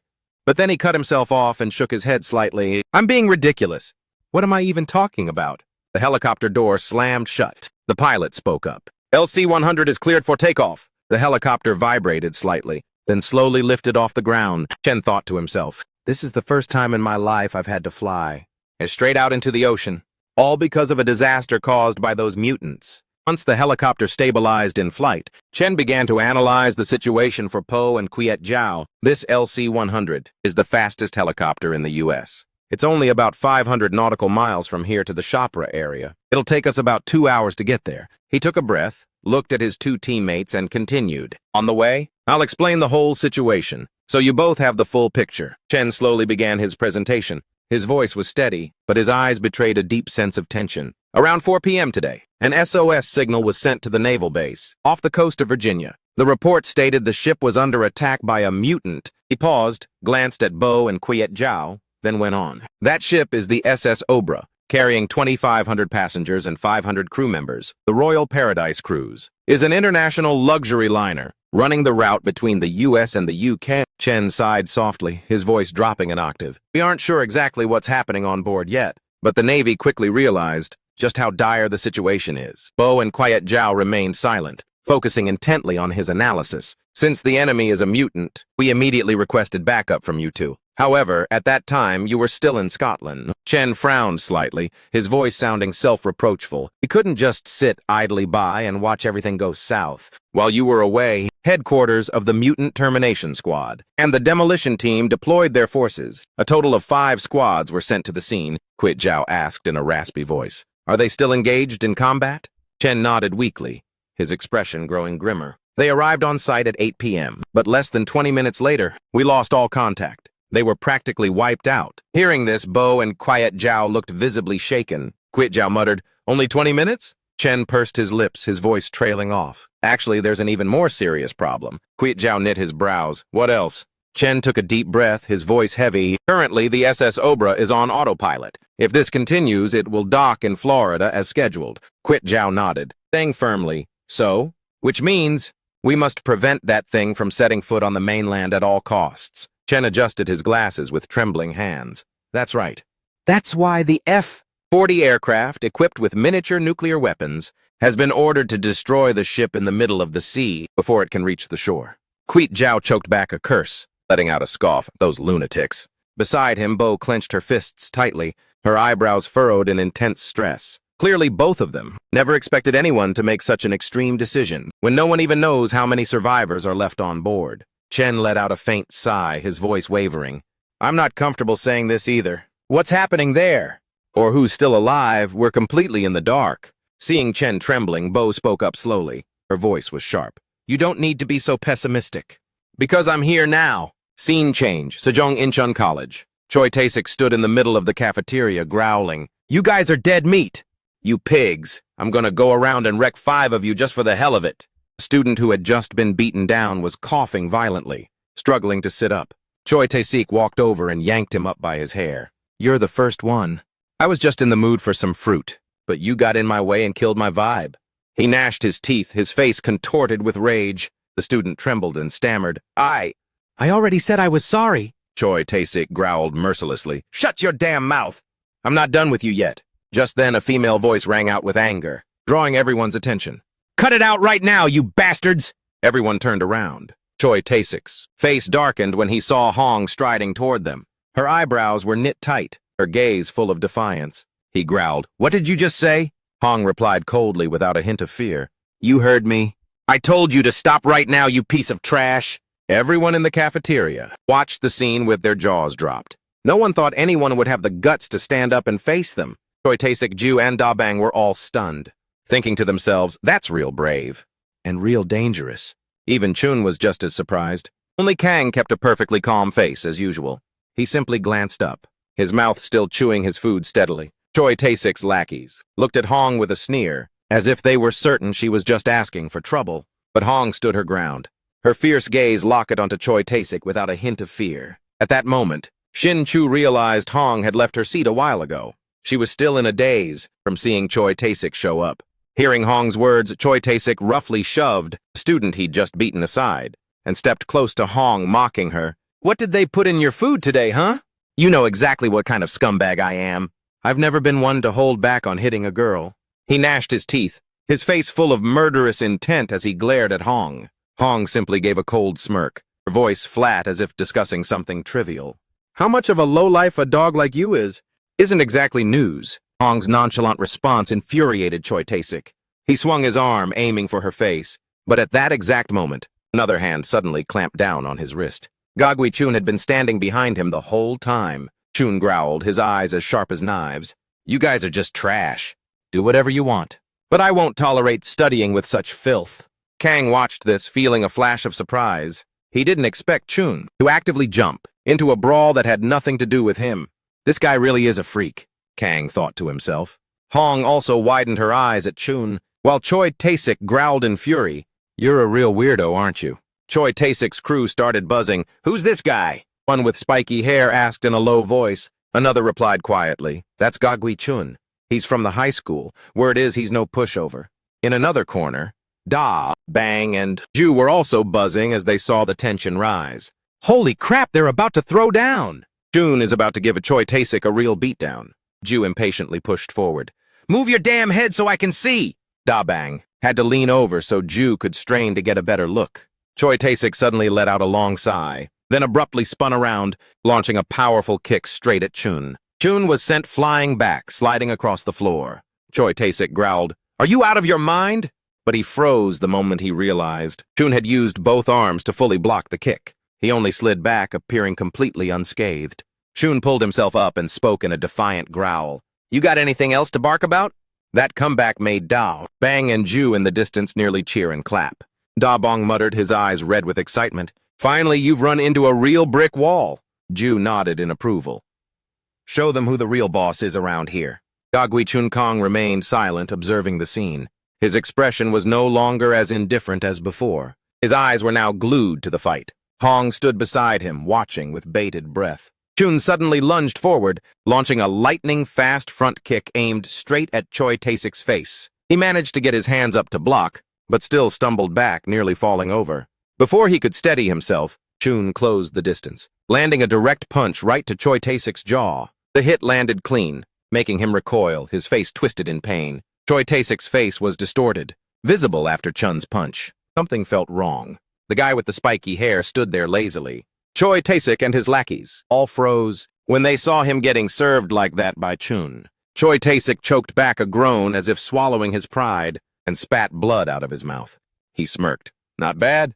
Turns out you're not just some loudmouth who can only bark." He rubbed the cheek that had just taken the hit, his voice raspy but his eyes still full of malice. "You're nothing but a piece of rotten meat, and I'm telling you this now. Don't expect me to go easy on you." Choi Tae-sik's expression caught Chun a bit off guard. Despite taking a full-force punch, he still kept that straight face. "This guy is tough," Chun thought to himself. The atmosphere grew significantly more tense as Choi Tae-sik clenched his fists, preparing to get serious. But suddenly another voice rang out, breaking the tension. "So that wasn't enough for you?" The crowd began to buzz as several buff students walked in. "Fighting already? You punks have no manners." The speaker was a chubby guy with neon green hair. One look and anyone could tell he was from Gundo. "Radish head, I'm only saying this once." "Back off!" Choi Tae-sik snorted, looking at him like an ally. Is he really a student? Hong wondered while watching, because this guy looked exactly like a mobster, disguised in a uniform, especially with those tiny round glasses. Da Bong whispered, his voice trembling. Nam Gungmu. He's one of the top 3 leaders of Gundo. That dude? He looks like he'd suck up to teachers before coming to school, Ju said, her eyes wide, half joking and half scared. The third Nam Gungmu, the biggest leader among the 3, ranked 3rd in skills, but famous for being the most ruthless. Da Bong turned to Ju and added, so if you're smart, you'll stay away from him. Nam Gungmu walked up to Choi Tae-sik, patting his back as a signal to retreat. What a crappy day. Choi Tae-sik turned away, his voice dripping with bitterness. Next time I'm going to rip that dog apart. He glared at Chun, then smirked and left a threat. Now, Nam Gungmu looked straight at Chun, still smiling, but his gaze had darkened. Gagwi-chun, I've heard quite a bit about you, but today you've gone a bit too far. He lowered his head, his voice dropping an octave. Since you want to be a smartass, just be ready. I'll be paying you a visit soon. Chun narrowed his eyes without a trace of fear. I'm stuffed. In the distance, Kang had just finished his tray. He casually stood up in the middle of the crowd. Other students are buzzing with gossip. They're actually shook right now. Where's Gundo? It's full of punks who think the school is their personal playground. Suddenly, a strange noise came from where Kang was sitting. A loud farting sound echoed, leaving everyone stunned. What was that? I don't know, it sounded like something leaked out. Kang quickly covered his mouth with his hand, but it seemed like no one noticed. He was the actual culprit. Scene shifts to a helicopter. Chen spoke up while looking out the window. Commander Guityo, we've arrived. He pointed out toward the sea, where a yacht was drifting under a bleak gray sky. Lightning streaked across the horizon. This weather is definitely a bad omen. Commander Guityo said in a low voice, What's the next move?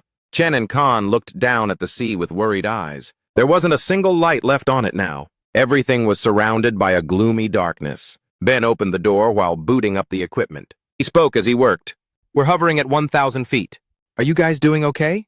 Chen stood behind him, his voice filled with concern. We can drop lower if we need to. Just open it, Ben replied shortly.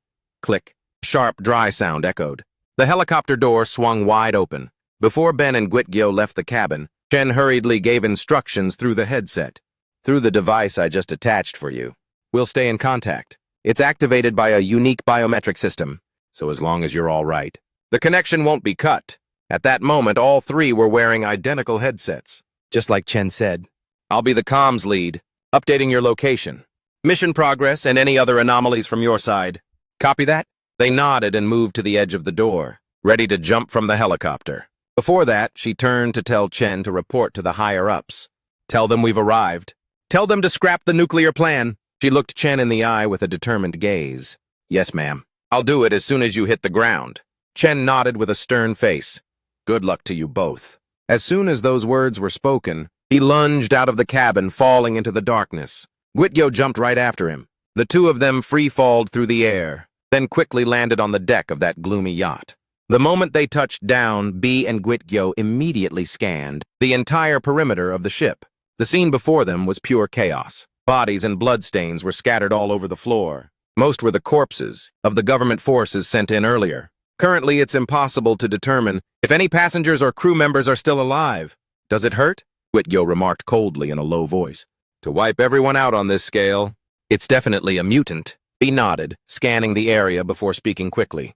No doubt about it. It's cleared everyone out. Let's move. Got it, Guityo agreed. In a pitch-black cabin somewhere, a bizarre creature stood perfectly still, glaring at the 2 approaching from outside. It just watched, making no move to attack yet. Hold on a second. I have a few things to tell you both about the yacht. Back on the helicopter, Chen was using his computer to display a schematic overview of the yacht. In terms of scale, it's massive, he said. Each floor has a unique layout, so it's very easy to get lost. Therefore, unless that mutant approaches you first, finding him will be incredibly difficult. Analyzing the situation through the headset, B and Guityo drew up as detailed a plan as possible. Is that so, I wonder? Will he show himself if we start messing things up? Guityo asked. Hearing that, B was silent for a moment, then replied, It's possible we might have to split up. On the other end, Chen spoke up. You're right. But you can't just sit and wait. In this situation, maybe the best move is to split up and move between the upper and lower decks. Chen observed the screen. He began to render a 3D model of each deck of the ship. Right now, you 2 are on the forward deck. One of you can head straight to the bridge, while the other should head down to the cargo area. From those positions, the person on the upper floor can still move down. and the person on the middle floor can climb up. According to the blueprints I'm seeing, this yacht has a total of 7 floors. He continued analyzing and presenting the plan to B and Gwitgyo. The goal was to find survivors and neutralize the mutant as soon as he was spotted. However, the only thing that concerns me is that if you stay together, you can coordinate to take him down. But if you split up, you'll be forced into a 1v1 with him. Chen spoke cautiously, analyzing the situation and relaying the intel to B and Gwitgyo. After listening, B spoke up. There's no other way. We don't even know for sure how many people are still alive. We have to take the fastest route. All right, Gwitgyo added. I'll take the upper floors. He took the initiative and moved ahead. B agreed with that decision. Fine, then I'll head down, he said, moving to the edge of the yacht. She launched herself and jumped down light-footedly. Before she was out of range, she reminded Gwitgyo, Gwitgyo, stay alert the moment we engage. With that, B let herself drop below. As her body free-falled along the side of the hull, B twisted and threw a straight punch that pierced the ship's hull, creating a long gash before coming to a stop. If he's around here, B scanned the surroundings, lightly kicked the hull to spring herself up, her hand still gripping the gash she just made. Then she put her strength into both legs and kicked hard, creating a large hole, big enough to slip into the cargo hold inside. Finally made it inside, B said. Before her were hundreds of neatly stacked cardboard boxes, looking completely normal. You're in cargo sector B4, what's the situation there? Chen asked, his eyes tracking the signal on the screen. Once he saw that B had made it inside safely, B carefully scouted the area before responding. No bodies here. Everything looks clear. I'll keep checking. Hearing her report, Chen immediately turned his attention to Gwitgyo. On the monitor, he had already moved deeper into the ship. Gwitgyo, it looks like you're pretty deep in. What's it like in there? A soft crackle filled the air. Then Gwitgyo's voice came through. Nothing new to report yet. This hallway is just full of corpses. Just as he said, around the entrance, a few bloody bodies were strewn across the floor. The cockpit wasn't much better either. Most of the crew and passengers had no survivors. The cockpit, the control room, even the comms center, I've tossed the place, but it's nothing but bodies. Gwitgyo updated Chen on the internal situation. He really has no intention of showing his face. It's like he's playing hide-and-seek, Chen noted. However, the signal coming from Gwitgyo seemed unstable. The static grew louder and more frequent, making it hard for him to hear Chen clearly. Chen, your side is too noisy, I can't hear you. When Gwitgyo spoke, Chen, on this end of the line, could only hear a few sharp, piercing bursts of static that made him flinch. The signal must be terrible. Chen adjusted his headset and muttered, A total comms failure, really? No way. He looked outside and saw the rain pouring down. But then Chen said, I can't hear you very well either, but you have to keep going, sir.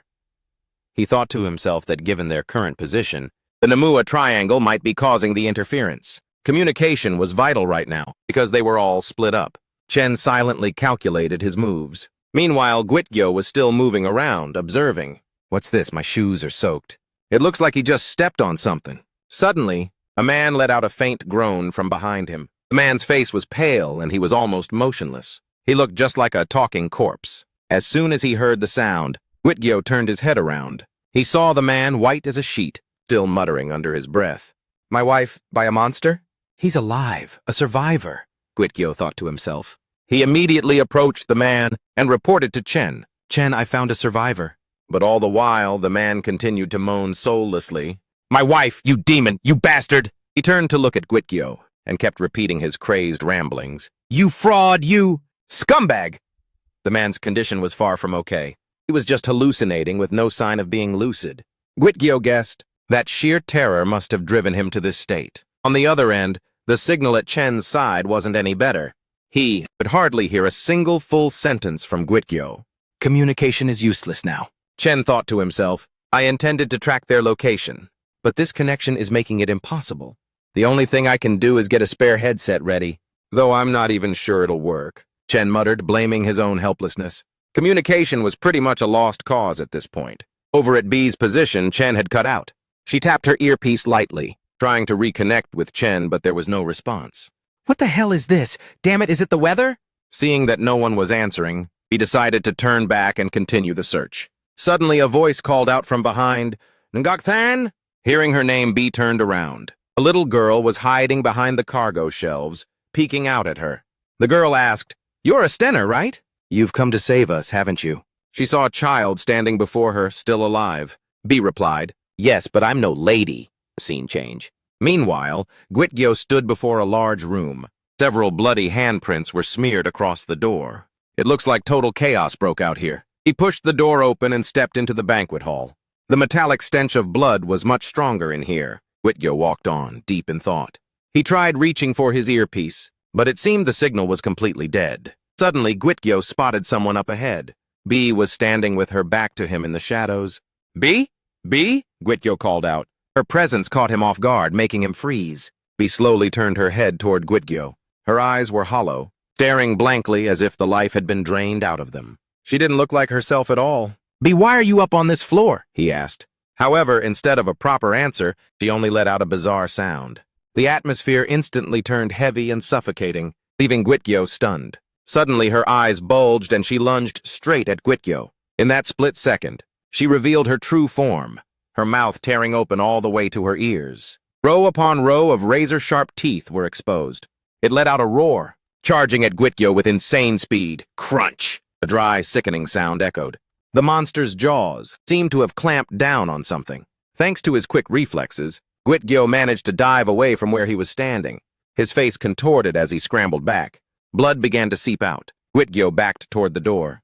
His face was twisted in agony. Bright red blood was gushing out nonstop. It turned out that Bite had caught his arm.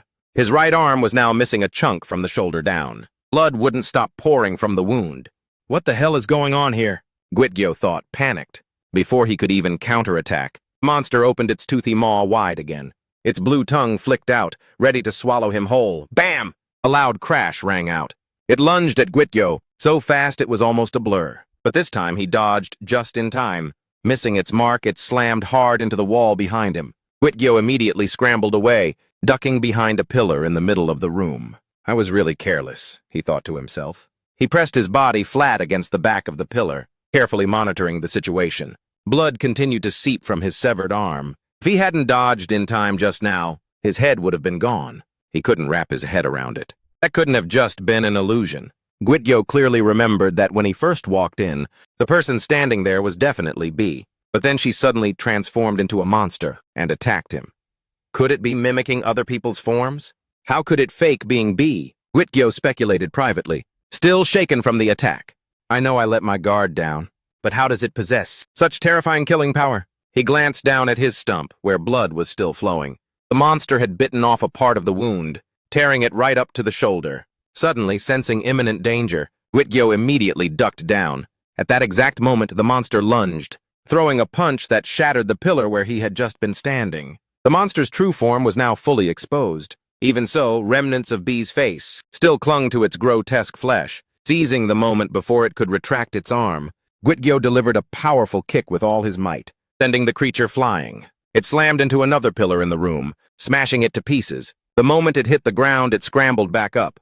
But as it stood fully upright, its bizarre anatomy was laid bare before Gwitgyo's eyes. It was massive, with a bloated body. Another grotesque face grew from its belly, featuring a wide mouth that looked exactly like the head of a chameleon.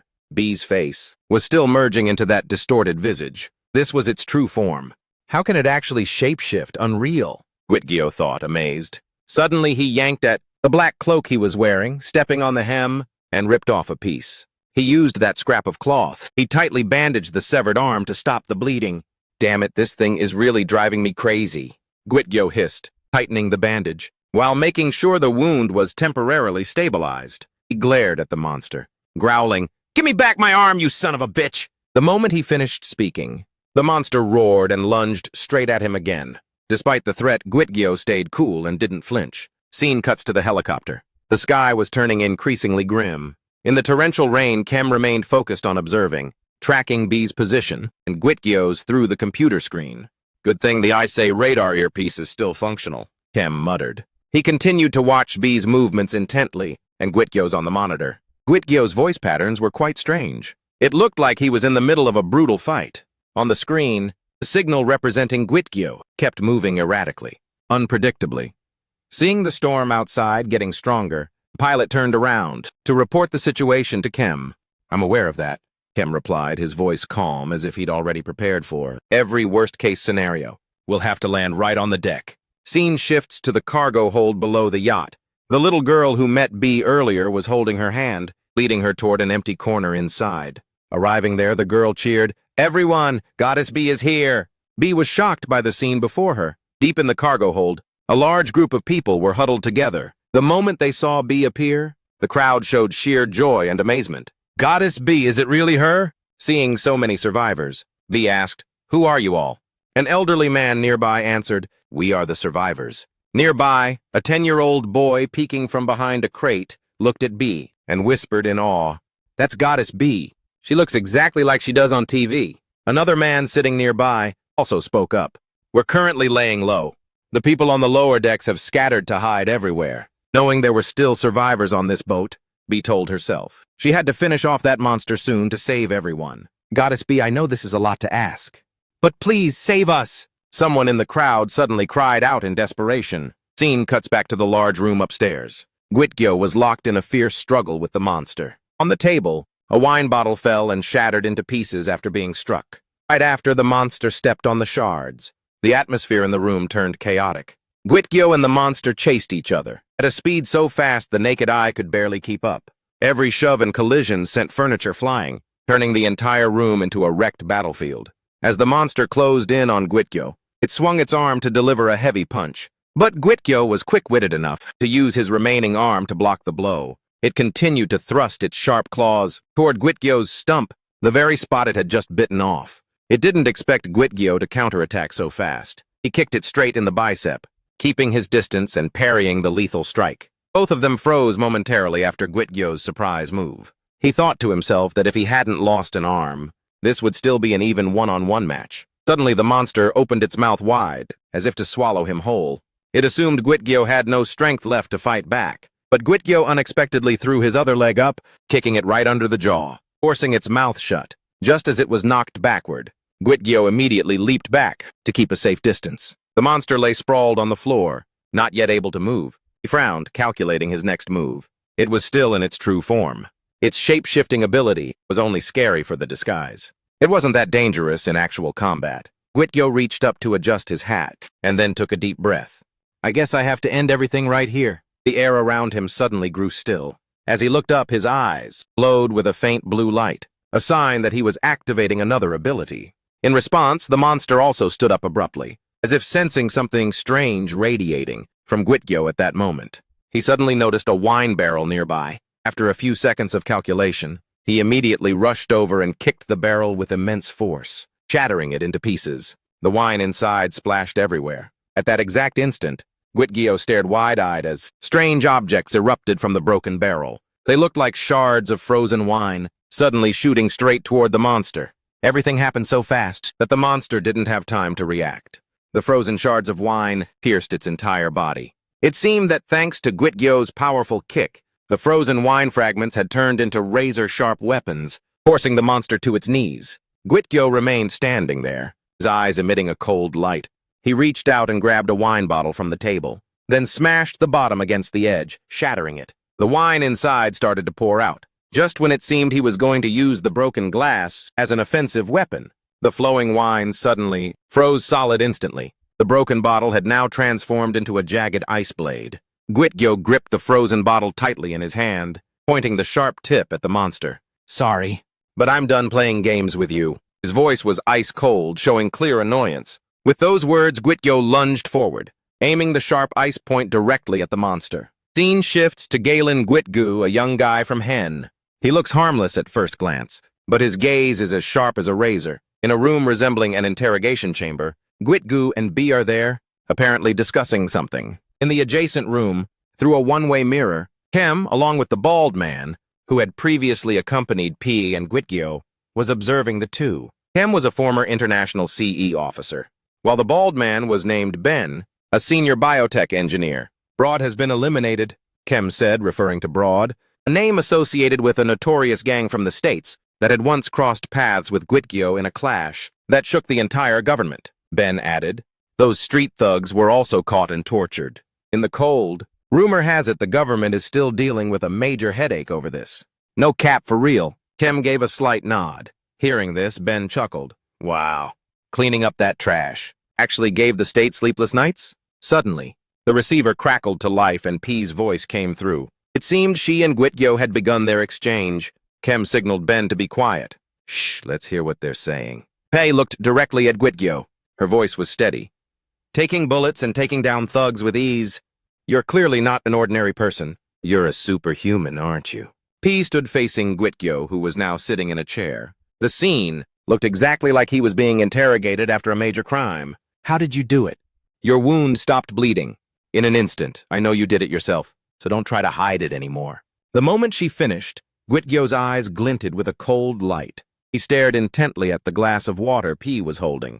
To P's utter astonishment, Gwitgyo made the water in her hand freeze in a heartbeat. He calmly replied, "It's simple. I'm not even sure how to explain it, since I don't fully understand it myself, but I can freeze any liquid around me." Immediately at that same moment, a cup of water on the table also turned into a solid block of ice. In the other room, Kem and Ben both stared wide-eyed, unable to hide their shock. What the hell is this? Kem stammered, his voice filled with shock. Gwitgyo's voice echoed through the recorder. Within a 10-meter radius, I can freeze any liquid. Outside, Ben and Kem were still reeling from the shock. They listened intently to every word Gwitgyo said. And like I mentioned, I'm not exactly sure how the mechanics work. I just know I can trigger it at will, as long as I have enough energy and focus. Scene cuts to the present. Gwitgyo stood directly in front of the monster, gripping the wine bottle tightly. He lunged straight for its head, intending to take it down instantly. What an extraordinary power. So it's basically like freezing stuff, huh? After hearing Gwitgyo's full explanation, P let out a sigh of admiration, then turned to ask him. Gwitgyo replied, firmly, the principle is pretty much like that. But when that liquid solidifies, it's even harder than ice. Its hardness can rival a diamond.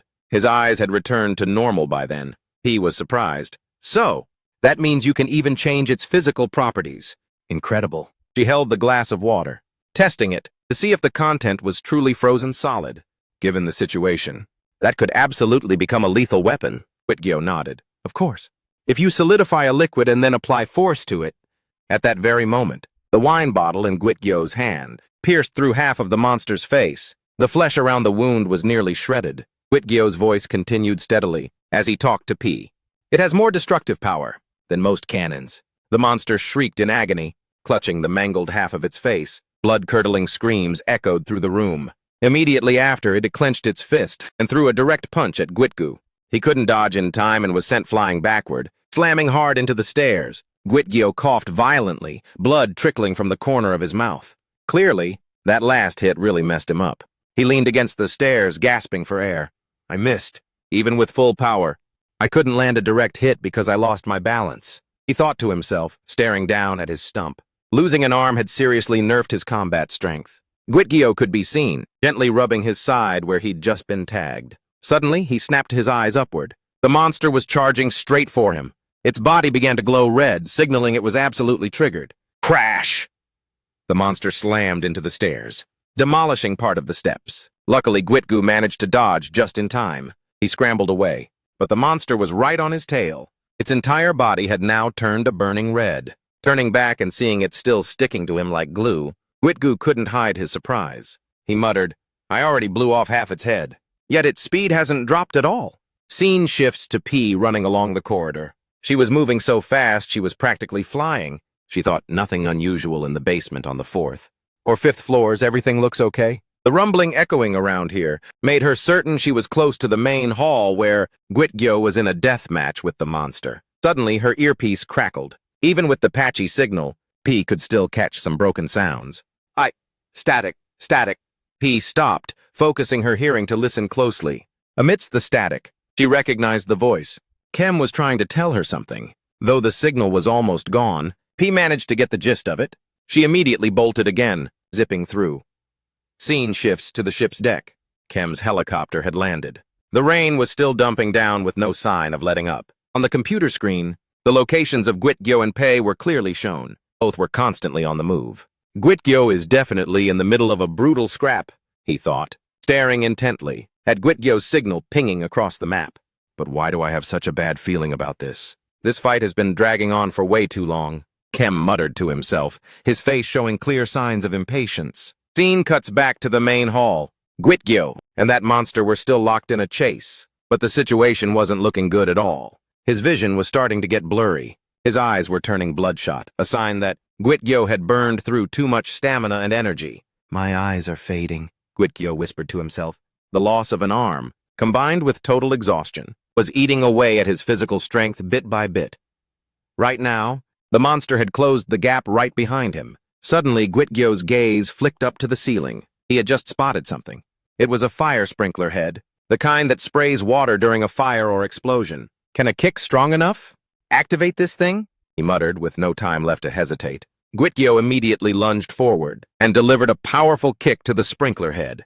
The metal base shattered and water sprayed everywhere. Right as the water came pouring down, Gwitgyo turned his head back. His eyes flashed. His freezing ability was triggered instantly. Exactly as planned, the water pouring down on the monster's body turned to ice, binding it tight and leaving it paralyzed. But the water continued to gush down. While Gwitgyo strained to maintain his power, he sat right in front of the monster, watching its upper body covered in a thick layer of cold ice, completely immobile. Scene cuts. "Sorry for the intrusion, gentlemen. First, I would like to sincerely thank you for cooperating with this interrogation." From the other end, Chem picked up the mic and spoke bluntly. "So, how long does the effect of this special ability last?" Chem continued, getting straight to the point. "An ability that defies all laws of physics must surely have limits in terms of range and duration. Otherwise, wouldn't it just stay frozen forever?" Hearing this, Gwitgu looked him in the eye and answered, "Of course that's impossible. Like I said, this ability depends on my mental willpower. The impact varies depending on the situation. But once something is frozen, it takes at least an hour before it can melt again." Scene shift. At this point, the monster was completely frozen solid. It couldn't even budge. Gwitgyo stood up, looking up at the massive, motionless form in front of him, thinking, "It's been a while since I've had to go this hard in a fight." The cost was losing an entire arm. Should I just finish it off now? He reached out to touch his stump, as if readying a finishing blow. But suddenly, shink! A slash flashed by, and Gwitgyo froze in place. His head was severed from his neck in an instant. "What?" was the final thought that flickered through his mind. As the head tumbled to the ground, spinning around, Gwitgyo's vision inverted, revealing the scene behind him, where another monster was standing. It was the one that had silently struck and decapitated him. "There's a second one behind me?" On the helicopter, Chem was still glued to the computer screen. "All right, it'll take a little more time, but the two of them will meet up eventually," he muttered to himself, filled with anxiety. Suddenly, blip! Gwitgyo's signal on the screen abruptly vanished. Chem froze, completely stunned. What's going on? Why did the radar signal suddenly drop? He kept hammering the keys, hoping it was just a display glitch. "It's gone. Wait a minute. Only Gwitgyo's signal is lost?" Realizing something was very wrong, Chem stiffened, eyes glued to the monitor. He flashed back to earlier, when he was explaining the earpieces to Ben and Gwitgyo. "We've provided you both with earpieces invented by Ben. This device operates based on your biological systems. As long as nothing goes sideways."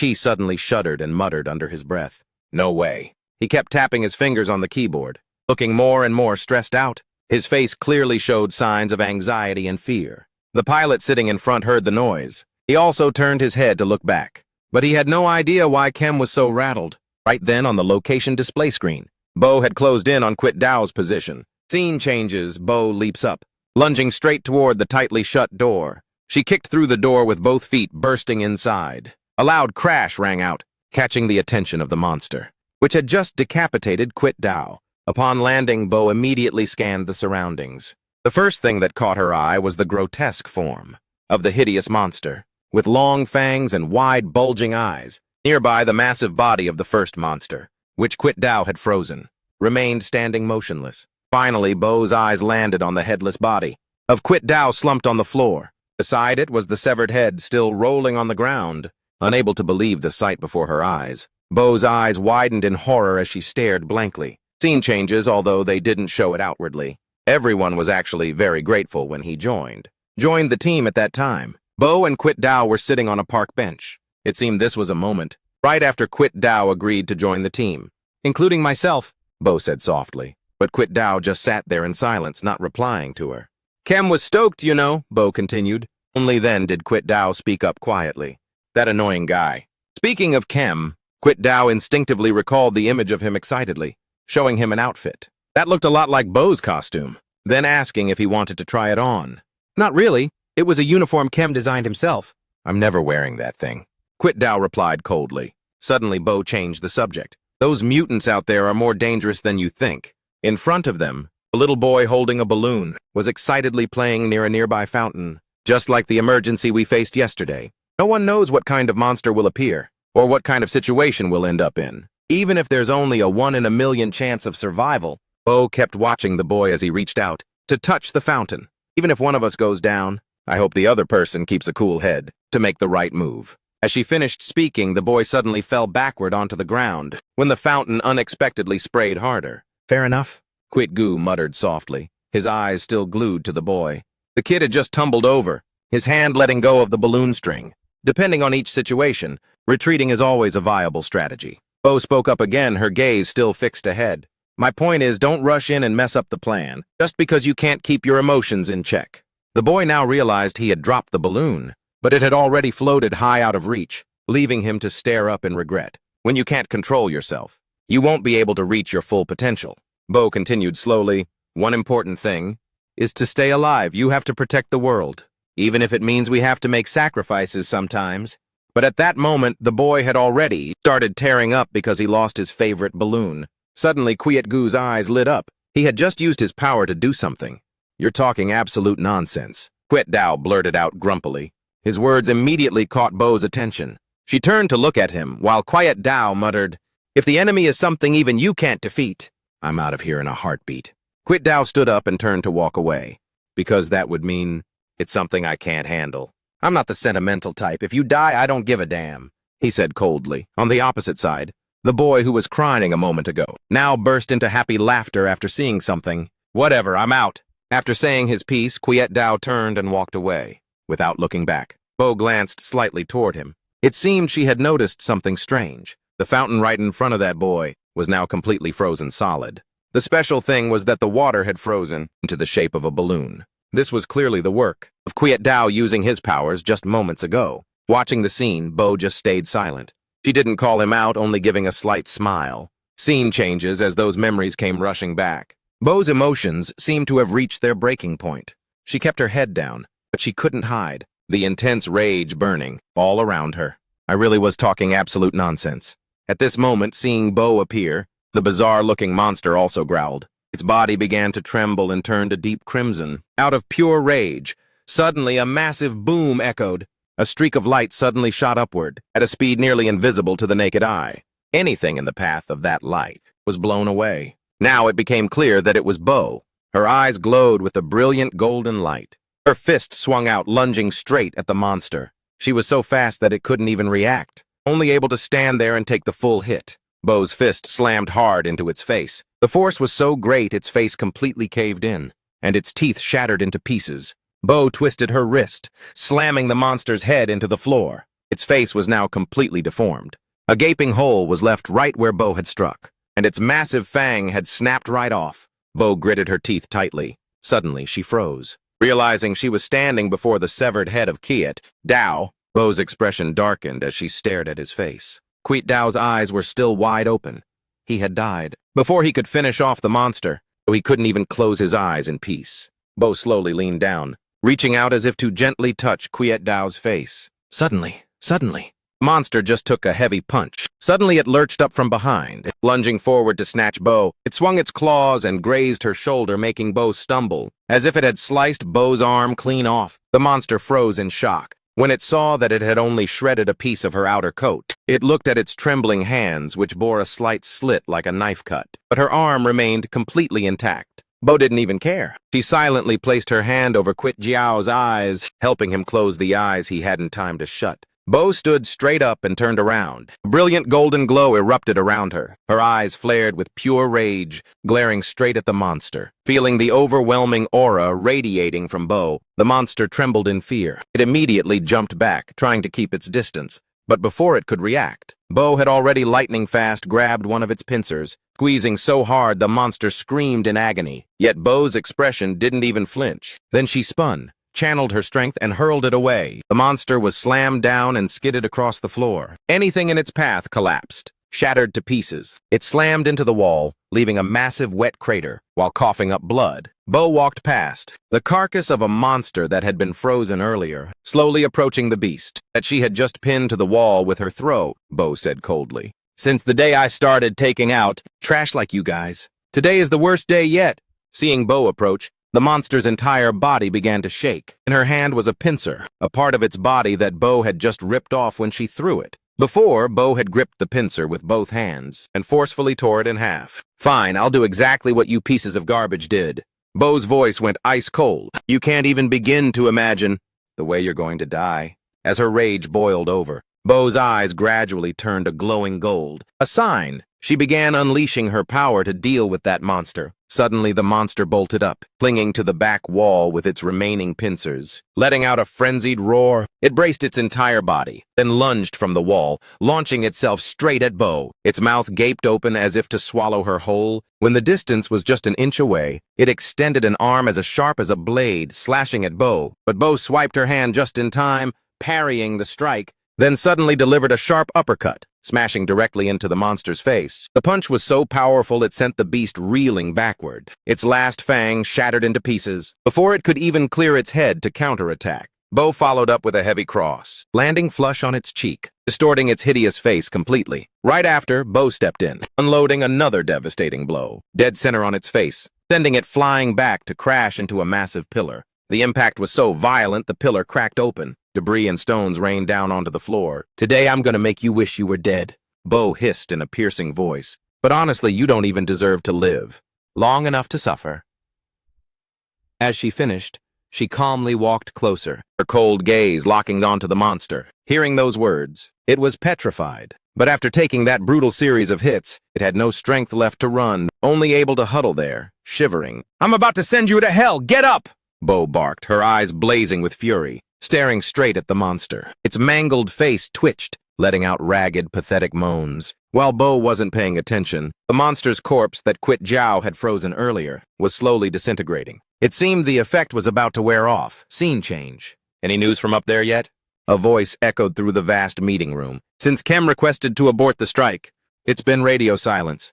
In the room, several people sat around the table. Everyone was on edge and worried, constantly gossiping about the situation on the cruise ship. Could they have been wiped out already? Someone spoke up anxiously. Immediately, another person countered, don't jump to conclusions just yet. Something else could have gone wrong over there.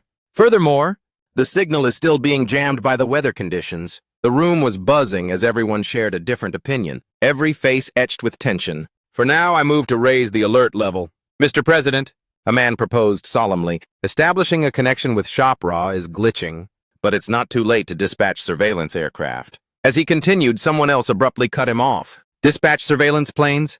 What's the point of that? We all know how critical the situation is already. Then, sensing the atmosphere getting rowdy, a heavy-set man bolted upright and raised his voice. Everyone quiet down. This problem won't be solved just by sitting here, staring at a screen. He turned to the person sitting at the center, speaking with authority. Mr. President, the fact is Ms. Stanner and her team have officially requested that we abort the strike. This means they believe they still have the situation under control on the Shop Jia. After hearing this, the president remained silent, his face growing tighter as he sat in deep thought without responding. The man continued, you need to order the fighter jets to withdraw immediately.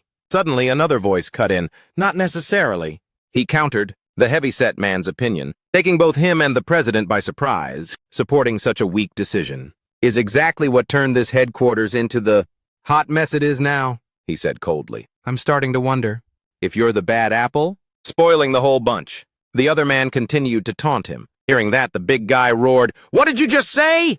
Before the other side could say another word, the man interrupted. Don't preach to me. The president has completed the biometric authentication. The nuclear launch codes are also ready. The F-4S deployment is just waiting for the Prime Minister's order. You need to issue the strike order immediately. He finished his sentence. This man was none other than Macer, a rather mysterious figure. His aura made the president freeze for a moment before he could even respond. Several people who heard these words were also visibly taken aback. All eyes were fixed on Macer. That's ridiculous, the heavy-set man growled in firm opposition. What kind of crap are you spewing out now? Bo and Quit Jiao are still at the scene. Have they ever failed even once? He let out a sarcastic laugh. Sir only smirked and replied in a razor-sharp tone. Then at this very moment, has Kem reported that the disaster is under control? He continued with dead seriousness. From the moment the crisis began, we dispatched the demolition team and the mutant task force, but all contact was lost the second they arrived. And isn't it true, once again, that we are getting nothing but silence from Kem and his group? Macer repeated the heavy-set man's question with a voice full of mockery. Listen carefully. There is no such thing as permanent peace. In that 1 in a million chance of failure, the more he spoke, the more the big man's face showed sheer terror and anxiety. Will you take responsibility for that? If not you, then who among those here can carry that burden? Macer swept his cold gaze across the room. Everyone stared back at him in total shock. The heavy-set man barked back in frustration. Do you think launching a nuclear missile is a joke? How dare you even suggest an idea so reckless and insane? What about the thousands of crew members? What about the passengers on board? There are 3,000 lives at stake. But while he was still yelling, Macer nonchalantly cut him off. How much longer until Shop Ra arrives? He turned to ask the assistant beside him. The assistant quickly flipped through his tablet and replied, I estimate less than an hour and a half. After hearing that, Macer looked straight at the big guy. You heard that. What do you plan to do? Why not? Think about whether the remaining time is long or short. Do you understand? The destination is Fort Lauderdale, home to about 200,000 residents. The entire state of Florida has over 20 million people. The more he heard, the more the other man turned pale, stammering in confusion. Don't act like you know more than us. If we drop the bomb, it's just based on your hunch. The battle is still raging right now. We haven't seen anything yet. He went on a long rant, but Macer shut him down with a calm voice. Instead of waiting for a battle that we can't even see, wouldn't it be better to proactively minimize the risk? Do I really have to explain something so simple? Are you for real right now? Those sharp, cutting words seemed to hit the breaking point of the heavy-set man's endurance. He jumped up, face flushed red, glaring and screaming, What the hell did you just say? Realizing the argument had gone too far, the president spoke up to intervene. Enough! I want everyone to stop right now. His voice immediately cut through all the bickering, back and forth, instantly drawing every eye back to the conference table. Then he spoke firmly. I am aborting the strike on the Shop Gia. I won't be hearing any more opinions from any of you. The president's sudden decision left the entire room stunned for a moment. Macer clearly showed his dissatisfaction with this choice, while the others remained in disbelief. Yes, sir. Didn't you hear what he just said? Order them to withdraw immediately. A wise decision. The entire room began to buzz with chatter, but the president remained calm, sitting there in silent contemplation. Scene changes to a heavy downpour. A black car pulls up to the curb. Beside it, an umbrella had just been opened on the wet grass. The president is standing opposite Bo. He spoke first. I'm sorry for showing up like this out of the blue. I came without any notice, because I wanted to thank you in person. Under the pouring rain, Bo just stayed silent. She stared at him without responding. The president continued, I owe you. I owe all of you. I still have a debt to everyone. He stopped talking, and the air went still for a moment. Bo looked at him thoughtfully and then spoke softly. What's with this talk of debt? How could anyone put a price tag on saving a human life? With that, Bo turned and walked away. Scene changes. Suddenly from the front, countless spider webs shot out, binding Bo tightly. She was caught off guard and couldn't dodge in time. Looking closely, Bo finally realized those webs were erupting from that monster's stomach. It was shooting webs from its gut, even on the brink of death. Still stubborn even while dying, huh? Bo thought to herself. At the same time, behind her, the monster that was once frozen by KuBI had broken free. The ice had completely melted away. It spun around and grabbed Viper, startling her. Then it opened its maw wide and bit Viper hard, making her reel in agony. Strangely, the monster's head began to transform, mimicking KuBI's face. Seeing that, Bo froze for a second, her eyes glued to it. KuBI's face was slowly fading. As if suddenly realizing something, Bo's expression turned cold again. She looked at it and reached out with her web-entangled arm, clamping her hand tightly around its head. Is this all you've got? Bo muttered. A split second later, she used all her strength to hurl it toward the remaining monster. The two monsters are now exhausted, only able to huddle together, trembling as they wait for death. So he really did pin them in a pincer move, Bo muttered, struggling to peel off the webs clinging to her body. Bo's face gradually darkened. She stepped closer to the monsters, her voice hardening. KuBI was hot-headed and stubborn. He probably won't be heading to heaven. So if you happen to run into my friend in hell, Bo said, her eyes flashing with a vengeful light, you'd better beg him for forgiveness. From her eyes, mouth and ears, blinding beams of light erupted. Bo spun around, putting all her weight into a punch and letting it fly. A brilliant golden light flared out, blasting directly into the two monsters trembling on the ground. Outside the ship, a strange glow began to spread. Cracks spiderwebbed across the hull. The intense gold light from within gradually pierced through. A section of the ship exploded outward, unleashing a massive beam of light straight into the night sky. From afar, the ship looked like a giant lighthouse, shining in the middle of the dark sea. What the hell is that? On the helicopter, Kem and the pilot were hit by the shockwave from Bo's attack, sending the aircraft into a violent wobble. Kem frantically yelled out, "Open the door! Open it now!" Inside, Bo stood motionless, her gaze distant, as if lost in her own thoughts. In front of Bo, where the two monsters were just huddled together, there was now only a massive hole leading outside.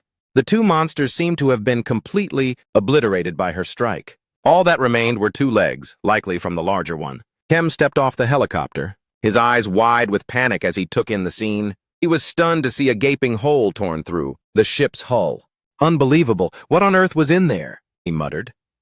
From within the hole, a silhouette emerged. Bo was calmly walking out. She hopped down to the deck and stood straight in front of Kem. He looked at her, his eyes filled with confusion. Just as he was about to speak, Bo answered him. Upon hearing her words, Kem seemed to completely break down. His eyes bulged in shock. His jaw went slack and tears suddenly began to stream down. Chen slumped to the floor of the ship, his entire body feeling drained of energy. The helicopter pilot was about to step forward, but seeing that sight, he froze as if he suddenly realized what had happened. A heavy silence fell over them. Chen could no longer hold back and burst into heavy sobs. He looked completely devastated. It seemed Po had just told him that Quit Jiao was dead. Even Po struggled to maintain her composure. Scene changes to the bunker.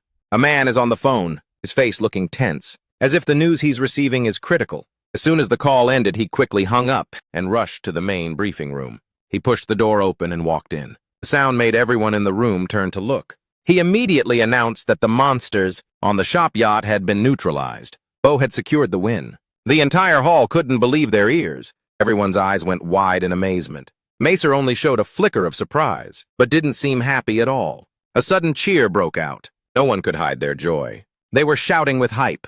The president lowered his head, looking as if a massive weight had been lifted off his shoulders. But in contrast to that heated atmosphere, Macer remained stoic, with a hint of annoyance mixed in, as if something wasn't right. Suddenly, the man who brought the victory news spoke up awkwardly. His voice faltered, drawing every eye in the room toward him. He continued with a shaky voice, "Quit Jiao has fallen in battle on that yacht."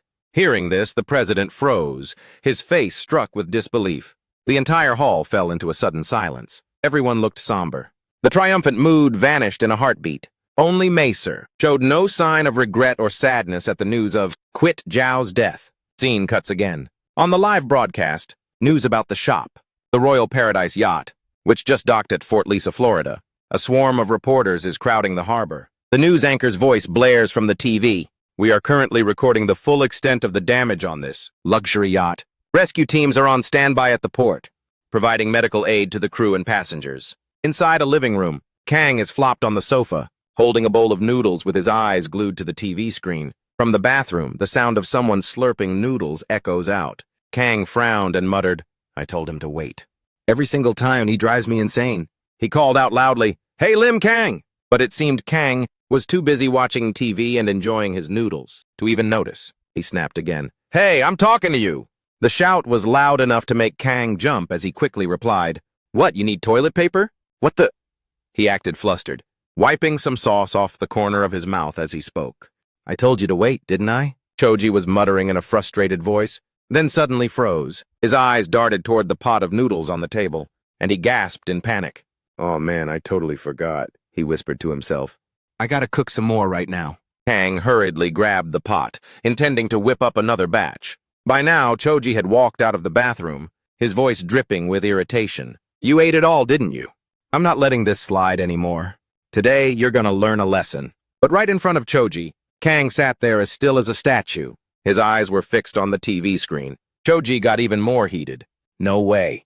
What's with that serious face while watching TV?" Just then, the sound from the television rose. catching Choji's attention. The news anchor spoke solemnly. Following the news of the passing of the superhero KuBI, the entire world is in shock and mourning this great loss. On the screen, a portrait of KuBI appears. It's a black and white photo with a smaller picture of P next to it. The colors remain normal. The announcer's monotone voice drones on, cutting through the silence between Kang and Choji. KuBI was an official member of the superhero squad in the U.S. led by Standard. Watching the broadcast, Choji was momentarily stunned, muttering to himself, KuBI, that superhero is actually dead? Meanwhile, Kang just stared blankly at the TV, his face pensive and expressionless. The announcer continued. Memorial services are being prepared in many locations, and the U.S. government plans to upgrade various features for the KuBI model. But as the news kept rolling, Kang remained motionless in his seat. Sensing the suffocating atmosphere, Choji spoke up, his voice stammering, I get it. Things are way too serious right now. So, let me just go make some more ramen, okay? No, Kang replied softly, lost in thought. I'm not in the mood. Just shut up and keep cooking. I don't want to get pissed off, Choji. Choji quickly cut himself off and changed the subject. The scene shifts to a skyscraper in the middle of the city. Danjong stood there. His voice dropped. Because of his death, I'm truly moved. Nani's mocking, playful laughter rang out behind him. Those superheroes aren't invincible. Everybody dies eventually. In front of them, an outdoor LED screen was still broadcasting the news of KuBI's passing. Nani continued slowly. I bet they acted alone. Hearing that, Danjang immediately asked, What makes you so sure? Nani shrugged with a nonchalant look. Just a guess. It's hard to believe that someone could die while they were just on patrol. On patrol? Is that Stamperer really that powerful? Danjong asked in surprise. Nani stood up, her voice full of implication. I've crossed paths with her. Actually, I got caught red-handed while I was watching one of her battles. He recounted, his eyes reflecting a memory. I accidentally exposed myself. Senner spotted me. She glared at me with a look that was anything but friendly, but in the end she let me walk away.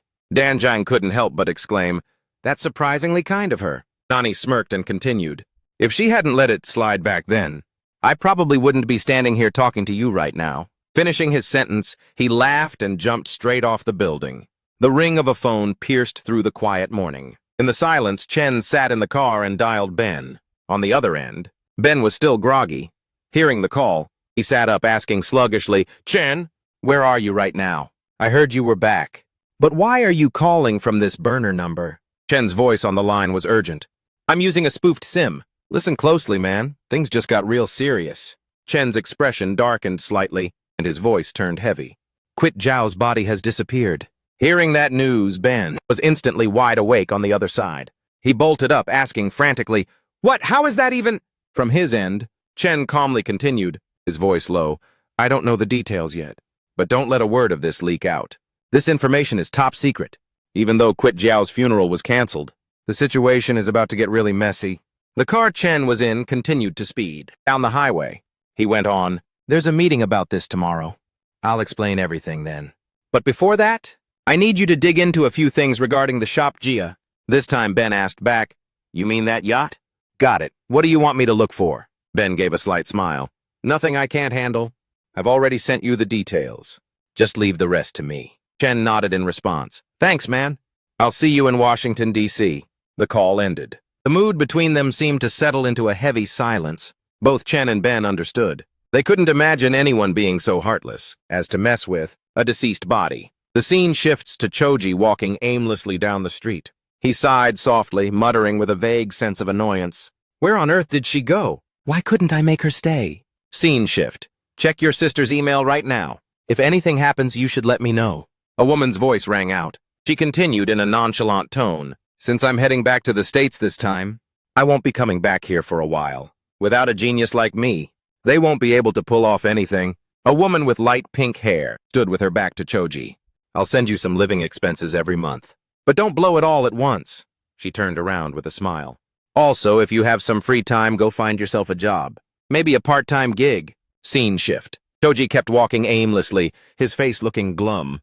I ignored. Way too much advice from that genius lady. And now I'm completely broke, he muttered.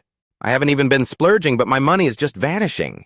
It's definitely because of Kang's huge appetite. Suddenly, Choji frowned, wondering to himself, why hasn't she replied to my emails? Sis, nothing happened to you, right? Right after that, Choji's face changed and he pouted. A look of determination flashed in his eyes. You know what? From now on, I have to be independent.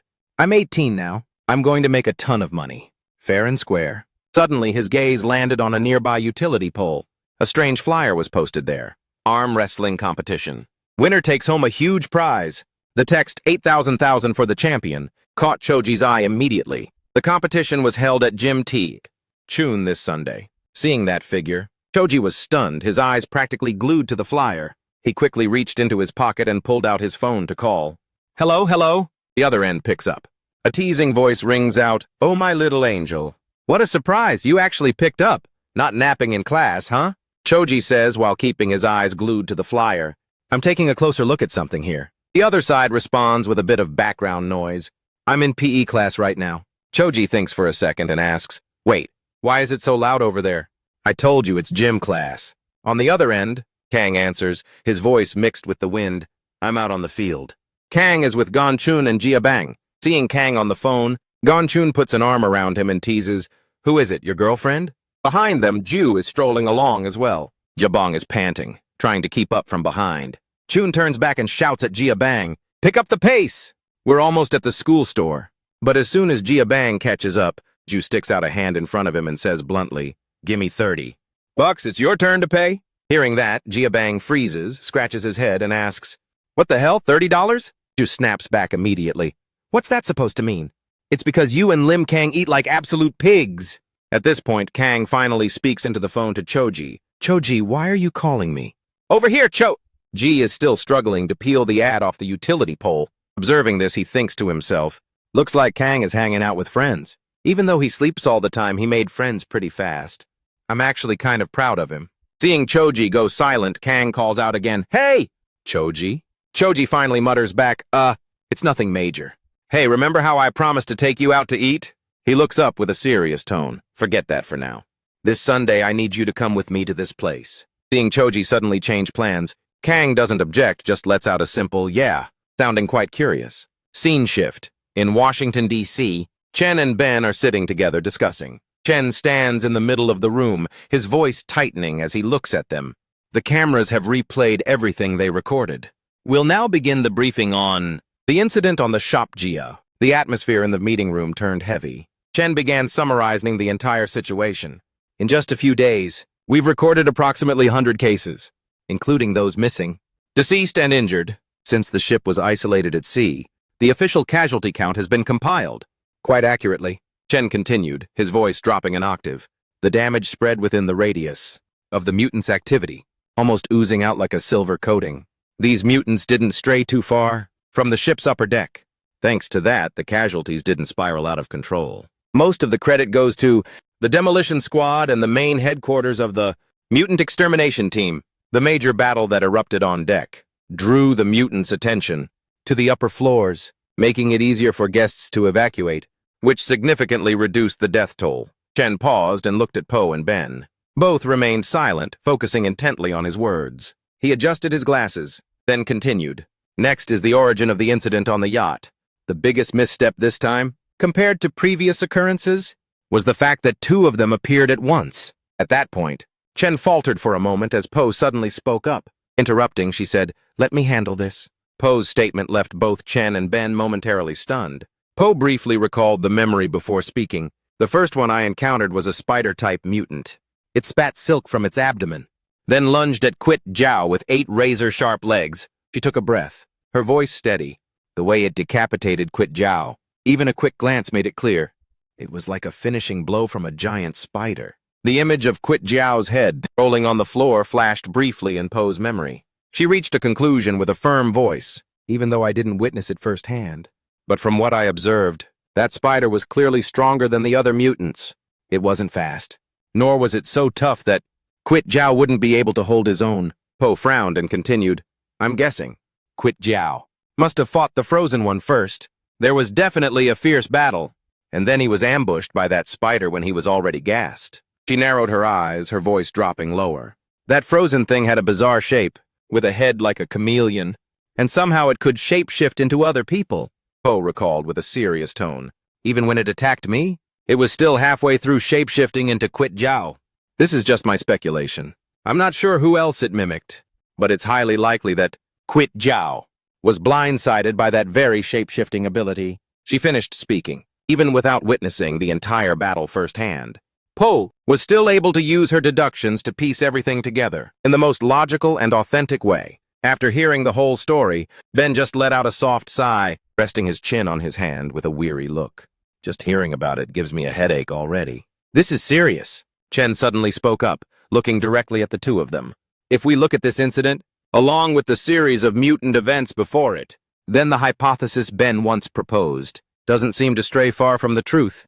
But we still don't know why. These mutants are monsters that carry the distinct traits of various different species. He paused, his voice turning deeper. However, the event on the shop Jia left behind too many question marks this time, completely different from the previous cases. First off, why did those two monsters appear at the same time, in the same place? And most importantly, the fact that Master KuBI's body has vanished? Speaking up to this point, everyone's faces tightened, and the atmosphere became heavy. I softly muttered, "That's right." Chen continued, "The remains of other mutants and the victims were all found intact. Only Master KuBI's body has disappeared, since no one noticed that the body had vanished when the ship docked.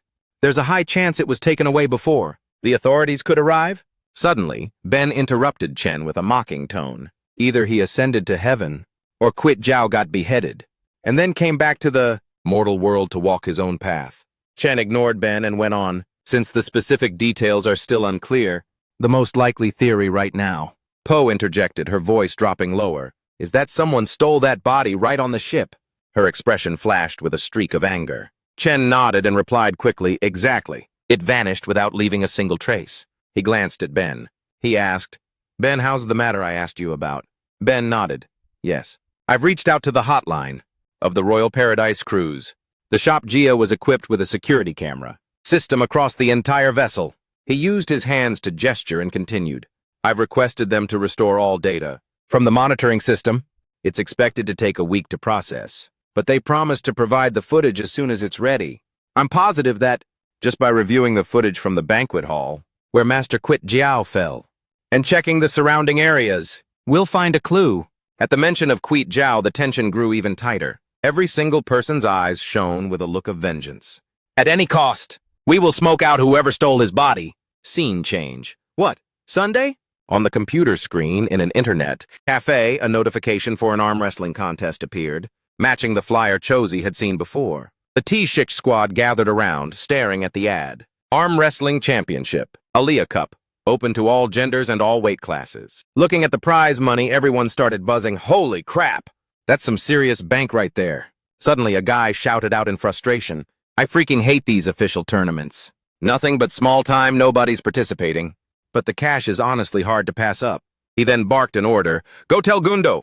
Gather the boys in the gang." Sunday finally arrived. At an outdoor stage, where the arm wrestling tournament was being held, a host in a suit held the mic and shouted, "Hello, everyone!" Under the canopies, pairs of contestants were arm wrestling intensely as the cheers roared through the air. MC, welcome once again to the Arm Wrestling Championship, the Ali Cup, held at the LC Stadium. This year, the number of participants has nearly tripled compared to last year, so we will be conducting the preliminary rounds much faster. Outside, a massive crowd was lining up, waiting for their turn to qualify for the finals. The 16 contestants who pass the preliminaries will be, randomly, paired up by the judges for the final bracket. 1,000 for third place, 2,000 for the runner-up, and the winner takes home the full 5,000 con, along with the legendary national emblem symbol. The legendary trophy that the MC mentioned was being displayed right on the stage. It had quite a bizarre design, with the handles on both sides replaced by the shape of two muscular arms. Man, there are so many people here. Chosi stood there muttering, eyes glued to his phone. He nervously thought to himself, "I'm a bit shaky. I hope I make it in time." On the other side, Kang was rubbing his stomach with a tense look. "Damn it! What a time to have a stomach ache. Is it just nerves?" Suddenly, Chosi frowned, recalling last night's conversation. Flashback. "You get it now, right?" Chosi sat across from Kang, pointing at the advertisement. He said firmly, "This is a big deal. At this arm wrestling championship, the Apostle will be visiting Korea. You get it, right? It's not every day we get a chance to see him in person. Choji asked, as if to confirm, right? I don't really care about the arm wrestling tournament, Kang replied, sounding a bit off topic. Seeing that, Choji immediately raised his hand to signal him to stop. No, you can't think like that. The tournament is more important, he said in a serious tone, laying out the plan. The championship starts at 9 a.m. The qualifiers will probably take all morning. Once you make it straight to the main bracket, the 16 matches should only take about 3 hours. After that, if we win, we take the prize money. Catch a bus to Incheon Airport by 5 odd, and wait there to catch the Apostle. Hearing this, Kang immediately asked if he could get an autograph. No. Choji let out a slight laugh. Trust me, preparation is the only way to win. He leaned down and pulled a shirt out from behind the sofa, showing it to Kang. This is the Apostle's uniform. When we wear this, he'll see that we're die-hard fans. The chances of getting noticed are way higher, Kang.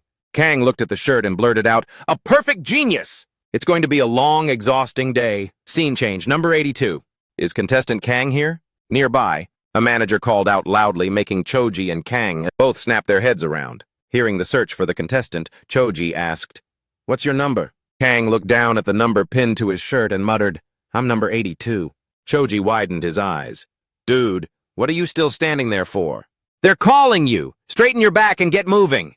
As soon as he finished speaking, he gave Kang a light kick on the butt, urging him, Go hurry up, man! Everything you do gives me a heart attack. Watching Kang rush toward the manager, Choji muttered, Typical for that guy.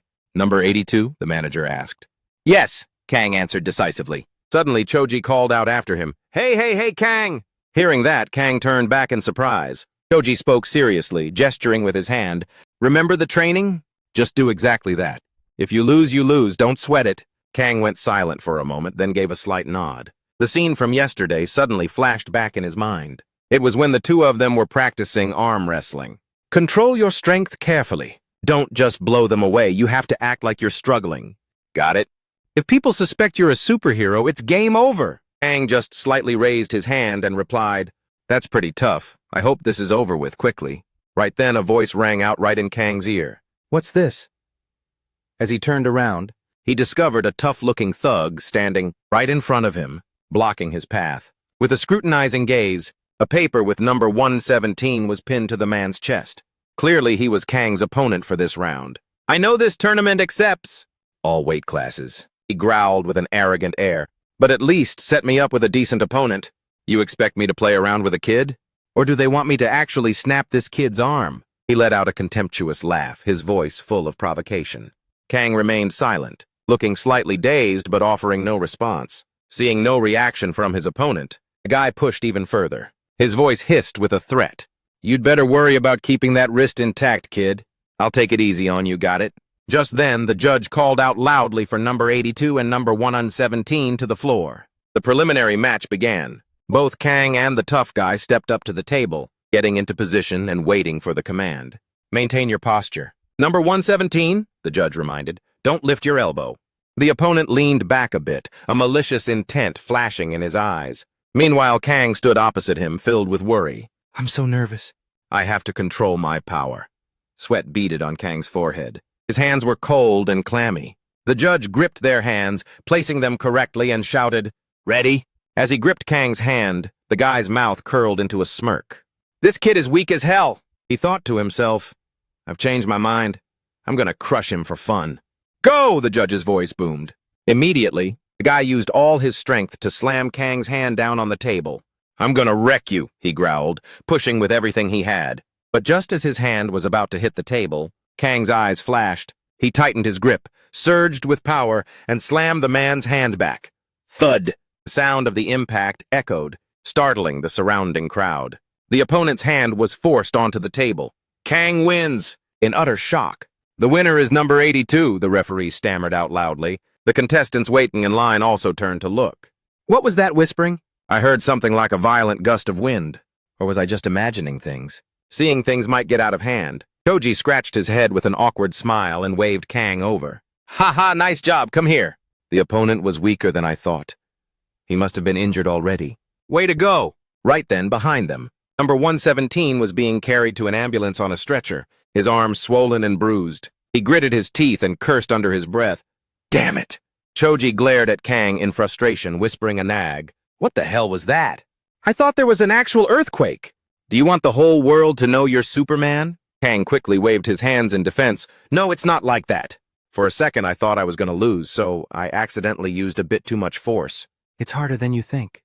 In the next 4 preliminary matches, Kang faced a middle-aged man. He smiled kindly. Nice to meet you, number 82. I'm Meshich, last year's runner-up. People also call me the Tiger Machine. He patted Kang's shoulder and added, Don't be sad if you lose to me. I hope you keep on trying. Hard-working people are never forgotten. But the match ended in the blink of an eye, and the Tiger Machine left the floor with an injured arm after Kang pinned it back. Choji stood by, continuing to mutter his scolding, Control your damn power, will you? Then came the next qualifying match. Kang faced off against a massive guy with rippling muscles. The guy patted Kang's shoulder and laughed heartily. Hey kid, honestly, I don't want to hurt you, but I'll give it my all out of respect for you. I hope we can still be friends after this. It's okay even if you lose. The guy stepped up confidently. The result was exactly the same as the previous 2. His arm was also twisted out of socket by Kang.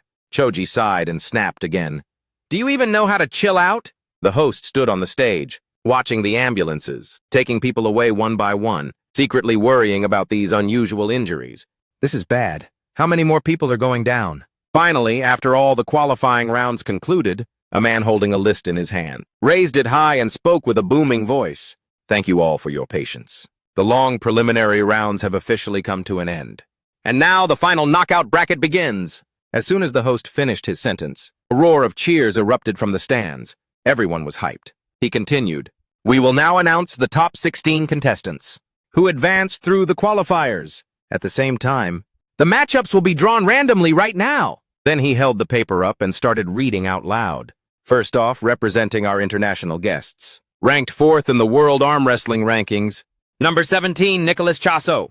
His opponent will be... He paused for a second, gave a mysterious smile, and went on.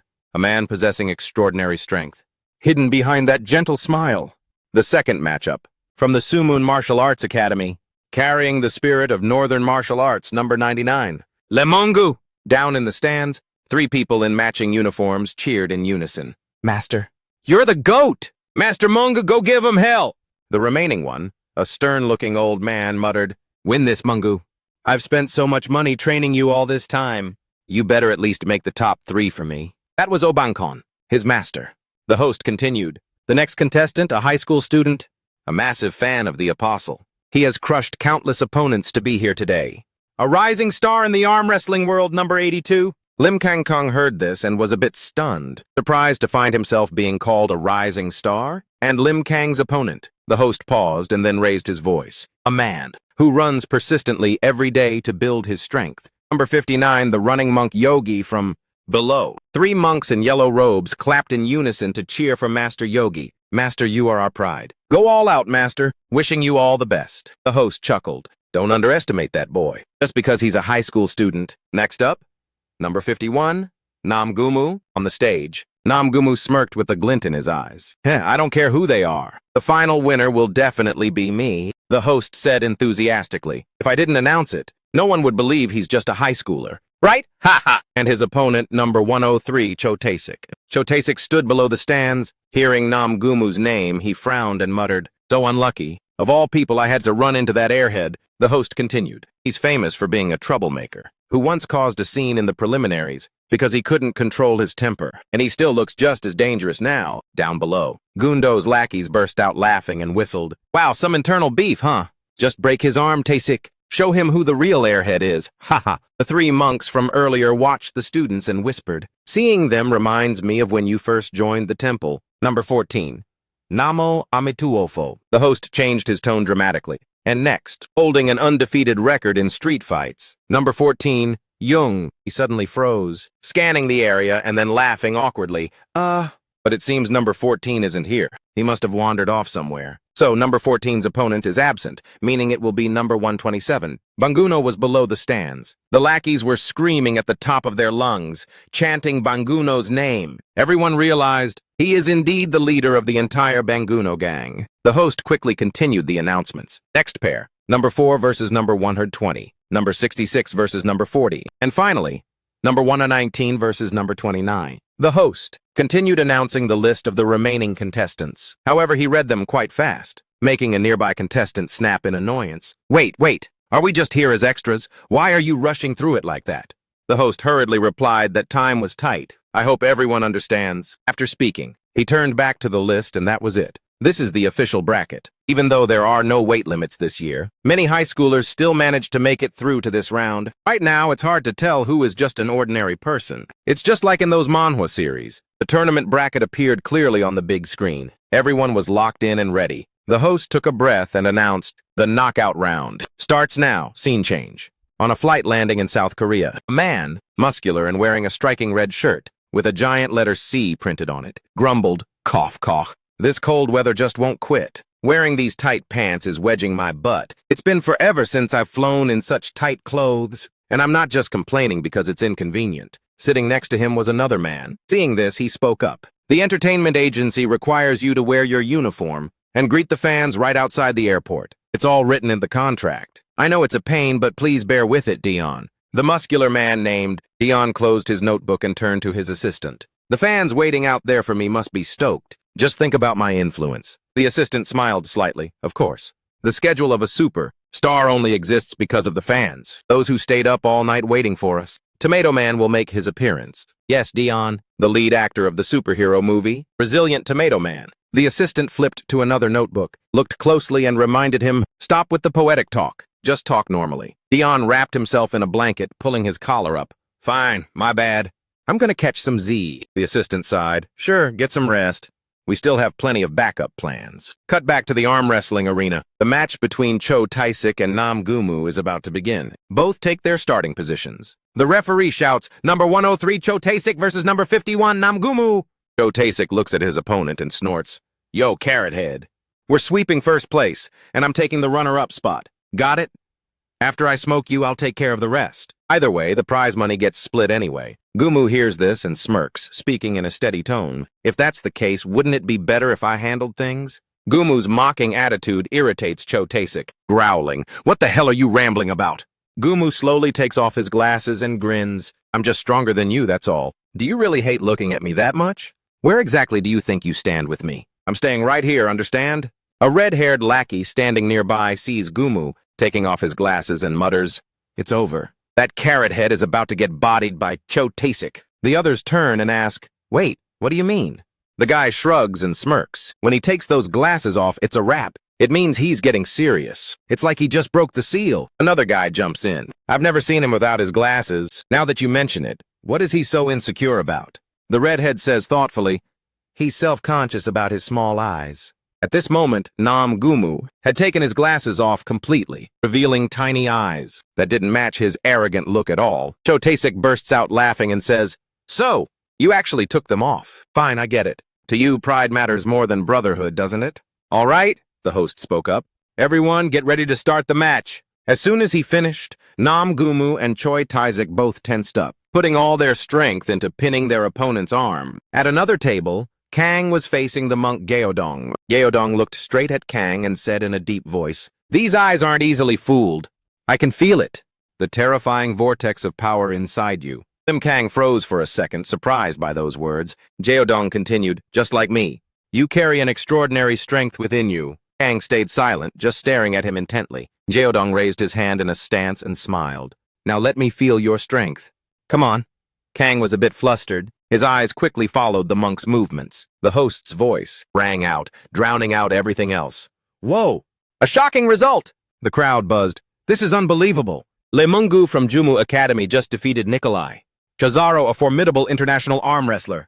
Mungu burst out laughing gleefully, raising his hands to cheer. "Let's go, Chazaro!" After the exhausting loss, he looked at Mungu, gritting his teeth in silence. No way. He definitely isn't an ordinary human. Below, Mungu's 3 disciples clapped and cheered. "Master, you're amazing." "Keep it up, Master! Have some water, Master!" The old man sitting nearby, Mungu's teacher, thought deeply. No one is more worthy than him. Mungu will definitely win. Suddenly, the 3 disciples made finger hearts toward Mungu. "We love you, Master." Mungu smiled back and gave them a heart. "Back at ya!" Back to Choi Tae-sik and Nam Gumu's match. The situation was a stalemate. Gumu snorted, saying dismissively, "Forget it, just give up, you total loser." Choi Tae-sik bit his lip and growled, "End it here?" "No freaking way!" Suddenly he shouted, "I always win!"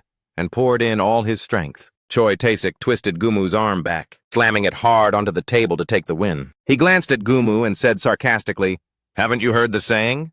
The one who's built different is the one who survives." The host announced enthusiastically, "The victory goes to number 103, Choi Tae-sik." Over at Kang's table, Jeodong began to tremble, sweat pouring down, while Kang sat still with a calm expression. In Jeodong's eyes, Kang was like a hidden threat, making him unable to hide his fear. "What the hell?" he muttered. Right then, Kang exerted his power, pinning Jeodong's hand to the table, securing the win. The host shouted out, "Next match, Mungu versus Lim Kang. The winner, number 82 Lim Kang." But in another corner, trouble was brewing. Number 14 was still missing. The judges decided to disqualify this contestant. Park Gundo, number 127, casually advanced to the next round. Gundo lowered his head, staring intently at his phone. His expression darkened. A chat message popped up. "Choi Tae-sik, we're done here." Attached was a photo of a person tied up and slumped over, their shirt soaked in blood with number 14 pinned to their chest. Gundo bit his lip in anger. He charged straight toward where Choi Tae-sik and Gumu were standing. The two were momentarily confused by Gundo's appearance. Before anyone could react, Gundo landed a punch right in Gumu's gut. It was so fast he doubled over instantly. Immediately after, he spun around and slapped Choi Tae-sik hard across the face, while both of them were still writhing in pain, unable to get back up. Gundo's sudden outburst captured the curious gaze of everyone around. All eyes turned toward them, not understanding what had just happened. Gundo stood facing Choi Tae-sik and growled, "You guys really think that taking out those nobodies and pulling these dirty tricks makes us the same?" He glared at Choi Tae-sik with a look of pure rage, then decisively turned his back and walked away, without saying another word. Seeing this, the host called out after him, "Wait, contestant number 127, Baek Hundo, where are you going?" Ignoring the frantic shouts, Hundo kept walking straight without even bothering to look back. The host tried to stop him, loudly warning the contestant, "Baek Hundo, if you leave the arena, we will disqualify you!" But Hundo didn't give a damn. Feeling helpless, the host finally gave up. He returned to the microphone to compose himself. The crowd was a bit shaken just now, but the tournament will proceed. He checked the list and announced, "Contestant number 99, Lim Mungu, has defeated contestant number 119 in the first semifinal, securing his spot in the finals. And now the second semifinal match begins. I'm dying to see who will be Lim Mungu's opponent." In the stands, whispers about Kang began to rise. "Look, it's Lim Kang. Doesn't he go to our school? Yeah, he's in Kid Gun's class, for real? Lately, I even saw him hanging out with Gakyu Chun. I can't stand that guy." But wait, how the hell did this dude make it to the semifinals? Is he breaking the rules or cheating? The group kept gossiping until someone changed the subject. What about Hundo? Did he seriously quit the tournament? I didn't think a big shot like him would bother playing around with small fry like us. On the arena floor, Choi Tae-sik adjusted his stance, squinting at Kang. "I was wondering where I'd seen you before. You're Gakyu Chun's lackey, right?" Kang remained silent, just staring at him intently. Choi Tae-sik smirked and lowered his voice. "Look, I'm in a terrible mood today. I need that championship title to blow off some steam, got it? So you'd better just lose quickly." He gritted his teeth, his eyes threatening. "If you try any stunts or use some sneaky force, I'll crush you right here in the middle of the schoolyard. You hear me?"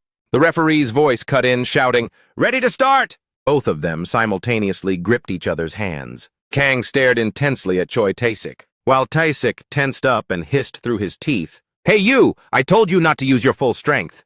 In that moment, Kang suddenly remembered the first time he encountered Choi Tae-sik, the time Tae-sik threatened him right at the school gate. Kang's hand unconsciously tightened with immense force, making Choi Tae-sik scream out, "Ah! It hurts! Let go! Let go!" The blood-curdling scream snapped Kang back to reality. "Damn it, I overdid it!" Kang cursed under his breath. The referee raised his hand and clearly declared the winner. "Lim Kang, number 82! Choi Tae-sik collapsed, clutching his hand and groaning in pain. Unexpectedly, the host walked over, holding Kang's hand high. "Congratulations! Number 82 Lim Kang has taken the victory!" He glanced at Choi Tae-sik with a hint of concern. "It looks like he's injured. Hopefully it's not a serious injury." Since the previous match against Nam Gumu, after taking down a series of tough opponents, Kang has officially made it to the finals. At this moment, Kang felt a bit guilty for slipping up and going way too hard on Choi Tae-sik.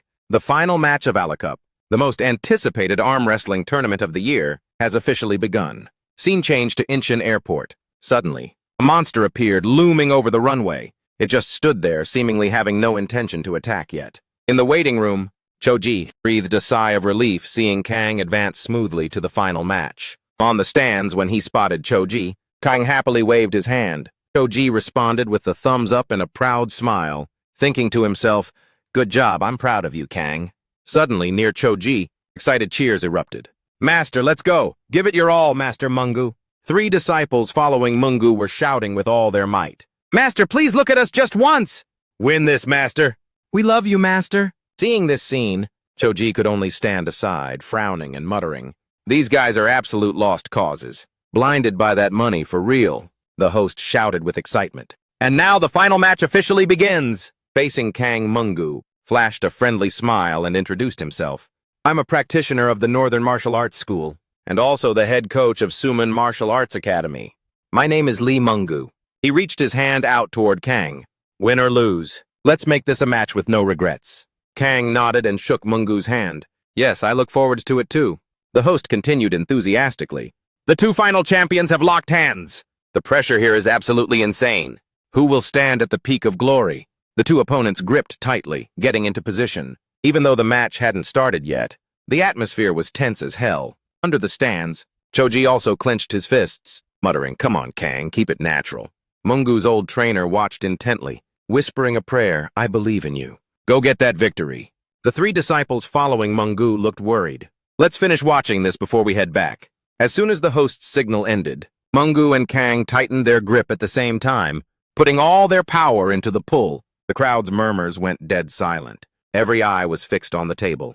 Down below, Namgumu whispered to his lackeys, "That's him, right? Lim Kang, Gakyu Chun's right-hand man." One guy nodded. "Facts. If that guy wins, we're gonna secure the bag." Mungu's 3 disciples shouted again, "Master is the pride of Superhuman Academy. You can do it, Master!" But on the platform, Kang and Mungu's hands were still locked tight, neither one giving an inch. Sweat poured down Mungu's forehead. He hissed to himself, "I don't believe this. This isn't even arm wrestling anymore.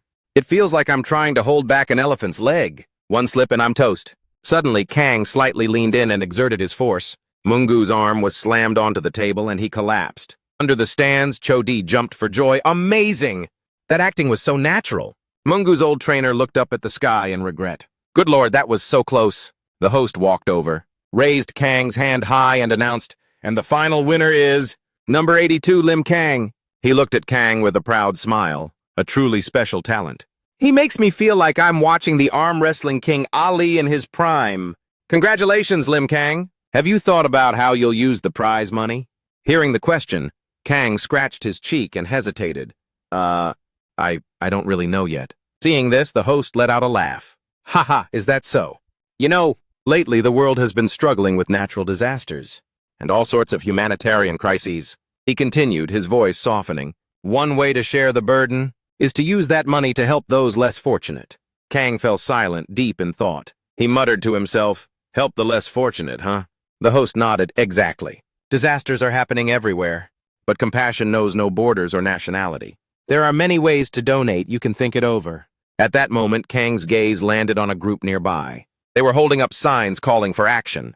"Everyone, let's join hands and contribute." Kang stared for a bit, then suddenly shouted, I think that's a great cause. I want to donate." His words made the host pause, for a moment in total surprise. He brought the mic back to Kang and asked again, "That's not an easy decision to make. But did you just say you want to donate it all? Look!" He turned to the audience and yelled, "Do you see this? He is so sincere and generous. You're really donating everything?" Kang nodded awkwardly, his face turning red from the cheers and sudden praise pouring in. The host laughed heartily and continued, "Brilliant, he is a beacon of light in the dark.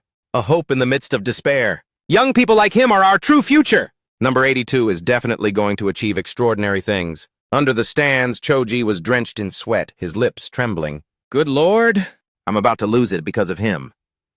Scene changes to another corner. Mungu was sobbing. "Master! I'm sorry, I wasn't good enough to win first place."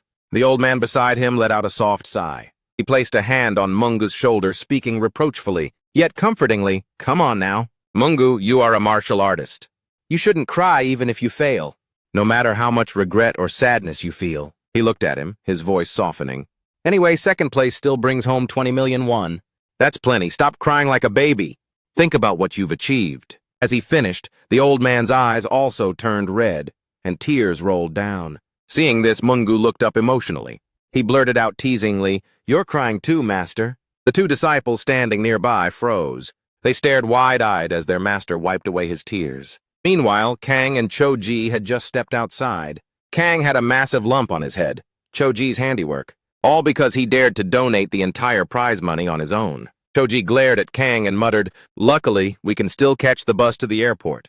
"Move it!" Beside her, Kang held the trophy in one hand and rubbed his stomach with the other. Let's grab a bite before heading to the airport." Cho-ji nodded irritably. "Fine, just a quick stop, then we're bouncing." As they passed by the host, he watched them with an indescribable expression. He still couldn't believe what had just happened. Nearby, Choi Tae-sik and Nam Gumu were gathering with their group. "Let's go! Hurry up, I've still got a ton of crap to deal with." As Kang passed by, one guy pointed and whispered, "Yo, check out that guy." Choi Tae-sik squinted and then suddenly shouted, "Hey! You there! I'm gonna see you at school, you hear me?" Hearing that, Kang just stayed silent and didn't respond. He glanced at Choi Tae-sik and then left with Cho-ji. Cho-ji was a bit startled by his reaction. She had already vaguely guessed that those punks were probably from Kang's school. But hearing those taunts, Cho-ji couldn't hold back and roared, "Hey, you blonde shtheds over there! If you're so tough, come over here and say that to my face! How dare you run your mouth like that?" Seeing Cho-ji about to lose it, Kang quickly pulled him away. Choi Tae-sik watched them go. He asked his friends, "Who the hell was that scrub just now?" One of them shook his head. "No clue, but he really pissed me off." As the two walked past the back area, Mungu ran up and called out, "Lim Kang!" He stepped in front of Kang with a bright smile. "That was a great match back there." "My hand is actually going numb." Kang nodded with a slight smile. "Oh, thank you." Mungu suddenly pulled out a business card and handed it to Kang a bit awkwardly. "Here's my card. Drop by the Sumun Dojo whenever you're free. I'm sure you have a real gift for this." "Yes." Kang took the card. He replied, "Okay, I'll stop by." Standing nearby, Cho-ji, who had just been dragged away, watched the scene and smirked, muttering to himself, "Wait, what the heck is going on?" Mungu said his goodbyes and turned to leave with two others. However, the old man with them remained behind, staring intently at Kang. Kang watched Mungu walk away. He blurted out, "Man, I really want to learn martial arts." Cho-ji scoffed, "Where did that come from, dude?" At that moment, the old man holding the winner's trophy gasped in awe, "Oh ho! So this is the legendary trophy? It's beautiful. Let me have a look, will you?" Seeing him admire it, Cho-ji held it up proudly with a smug grin. "Sure, take a good look, but don't scratch it." Just as she said that, Cho-ji looked down at her hands and froze in shock. The trophy had vanished into thin air. Suddenly, Kang reached out and pushed Cho-ji back. His voice turned dead serious. "Get back!" Cho-ji was bewildered. "What gives?" The old man chuckled and spoke cryptically. "Look at you, all bristled up like a cat." "Not quite, though. Your senses and instincts are far sharper than any animal's." "Ha ha," he continued slowly. "It's interesting that we've met like this. The real face behind that paper shell, huh?" The man introduced himself. "I am Obang Kon, the founder of the Sumun Dojo." Before Kang could even react, he continued, "I'm sure you have a ton of questions, but let's keep it short. If you want to find me, come to Mount Geryong." Hearing that, both Kang and Cho-ji just stood there looking, clueless. Scene change. At Incheon Airport, on the runway where flight KC-7744 was about to land, a monster suddenly appeared. It stomped hard on the ground, cracking the pavement and letting out a fierce, menacing roar. In the waiting lounge, Cho-ji sat muttering, eyes glued to the information board. It should be landing soon. Turning to Kang, Cho-ji asked, "Seriously, who the hell was that old guy?" Kang sat nearby, indifferent. "I've got no clue." Cho-ji sat on the chair, swinging her legs. "Just forget him. How did he manage to swipe your trophy anyway?" Kang sighed. "If the trophy's gone, so is the prize money." Cho-ji still didn't pay attention, busy mumbling about the old man. "Did he go to the wrong place?" "Hell, it was supposed to be Gate C." Just then, the intercom blared, making them both jump. "Warning! Warning! This is an emergency announcement. An unidentified creature suspected to be non-human has appeared on the Incheon Airport runway. Everyone, please find shelter immediately." After hearing that, Kang and Cho-ji looked at each other, both of them looking incredibly tense. Out on the runway, the monster was standing right in the landing path. It stared fixatedly at the plane that was preparing to land, growling low in its throat. A split second later, it seemed to lose control, letting out a furious roar, and then suddenly, it lunged straight toward the airplane as it was descending. Choji was holding the headphones and the mask that Kang usually used. She muttered, her voice clearly showing anxiety. I've only got this mask and these headphones left. We've only just started testing these. There's nothing else. No helmet, no shoes, no gear at all. With that, Choji quickly rifled through the gear bag again. But she still couldn't find anything else. The sirens blared incessantly, loud and urgent. All passengers quickly evacuated the airport. Suddenly, Kang reached out and snatched the mask and headphones from Choji's hands, leaving him wide-eyed in shock. Hey, Kang! But by the time Choji could process it, Kang had already bolted with the two items and vanished. He was left standing there, bewildered. The PA system continued to echo throughout the building, repeating, all passengers at the airport, please move to the safe zones immediately. Warning sirens and the loud clamor of people blended together. Crowds of people rushed up the stairs, everyone urging each other to hurry up. What's going on? Move it, let's go! At that moment, Kang's gaze suddenly landed on a middle-aged man wearing a white hat with a pretty gaudy logo on it. Without hesitation, he hopped onto the handrail and moved against the fleeing crowd, heading straight for him. Kang snatched the hat off the man's head lightning fast, silently apologizing for his abrupt actions. The PA system rang out again, piercing through the deafening alarms, repeating, all passengers at the airport, please evacuate immediately. Kang sprinted towards the nearest restroom. He slammed the door and locked it right in front of the mirror. He looked at the shirt Choji had given him, prepared for meeting his crush. Remembering Choji's excited face, Kang frowned slightly and ripped the shirt off, tossing it straight into the nearby trash can. He took the white hat he had just snatched and tore the logo off by hand. Now it was just a plain baseball cap, exactly like the kind Kang usually wore. He pulled it on and flipped the brim to the back. The announcement continued to blare from the emergency system. This is a message from the Variant Disaster Response Center. A variant has been detected on the Incheon Airport runway. Please monitor all screens for further alerts. In the control towers, Kang took a deep breath, picked up the mask, and fitted it snugly over his face. He reached behind his neck and tightened the straps, his gaze gradually turning steely. At that very moment, the authorities had deployed a special ops team to eliminate the variant. Scene change. Aboard flight KC-774, the PA system began to crackle to life. Good day, passengers. Our flight will soon be landing at Incheon Airport. Please ensure your seatbelts are securely fastened. Hearing the announcement, Dao let out a soft sigh of relief. Finally, they were about to land. I can see the runway already. Beside him, Dion was still fast asleep, completely ignoring the announcement. Inside the cockpit, the two pilots were preparing for descent. Suddenly, the pilot on the left spoke up. Hey! Hearing him, the other pilot turned toward him. What is it? The man hesitated for a second before continuing. There's something up ahead. He stared intently out the window as if he'd just realized something terrifying. Is that a monster on the runway? A massive, frenzied creature was charging straight toward their aircraft. Seeing this, both pilots immediately panicked.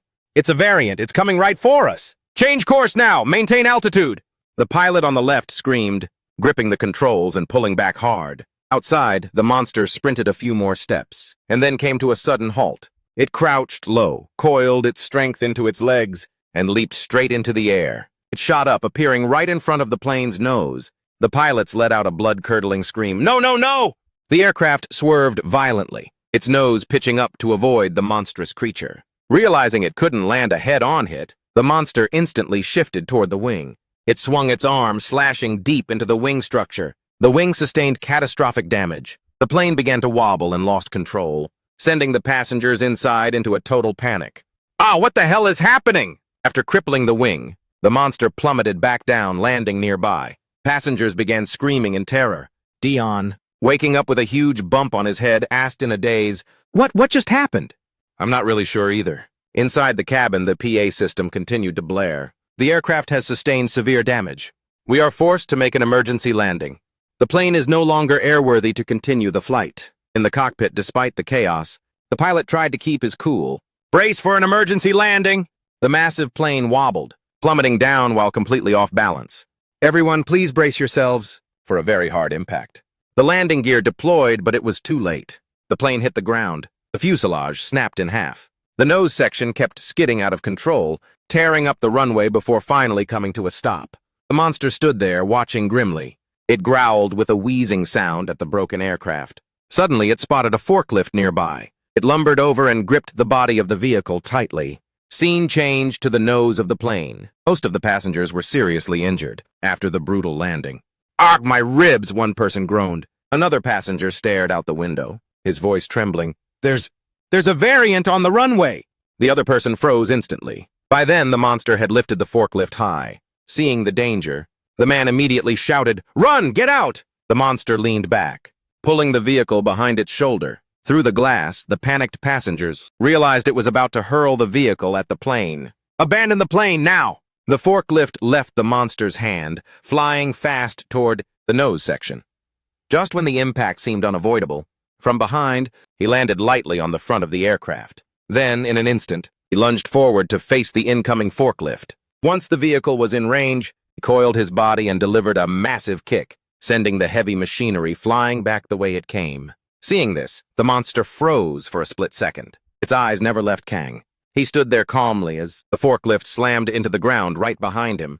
He didn't look surprised at all. Instead, his face was completely composed, his eyes locked onto the beast. From inside the cabin, the man caught sight of Kang and cried out in emotion, "The White Hat Hero!" Suddenly, the monster let out a thunderous roar. Its eyes burning with pure rage. Faced with such an outburst, Kang remained unfazed, quietly observing. Right after that, Kang reached back, grabbed the forklift, and hoisted it off the ground with ease, leaving the monster stunned.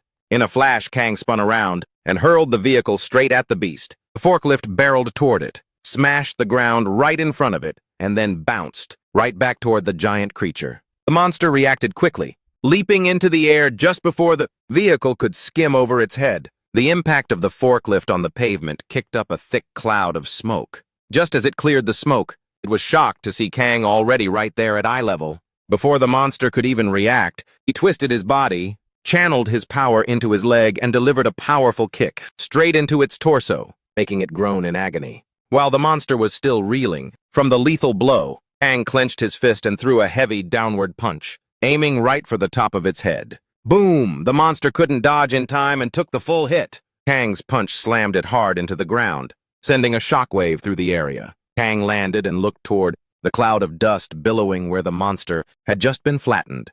He thought to himself, that freakish thing. Even though I hit it that hard, it felt like punching clay. Just then his earpiece crackled. "Yo, Kang!" He reached up and tapped the earpiece. He responded to Zivu with a hint of surprise. "Finally got a signal." Hearing Choji's signal, Kang immediately asked, "Where the hell are you?" Choji replied in a rush, his hands still flying across the keyboard at the airport. "I'm right near you, just by the gate. Since you're not wearing the helmet with the camera, I can't see what you're doing. I've hacked into the control tower's cameras. Also, don't do anything reckless, you haven't even changed yet." "It's fine, I ditched the shirt already. I'm shirtless now," Kang replied nonchalantly, brushing off Choji's concerns. Hearing that, Choji nodded with a bit of relief. "All right. Going bare-chested is the right move. I'll monitor your movements live. Once I've fully seized control of the system, give me a second." With that, Choji continued typing away to access the airport's cameras. Suddenly, Kang cut him off. "Forget it. Back off, Choji." Choji, taken aback, quickly called out Kang's name. Kang's voice remained cold. "Just stay away from me."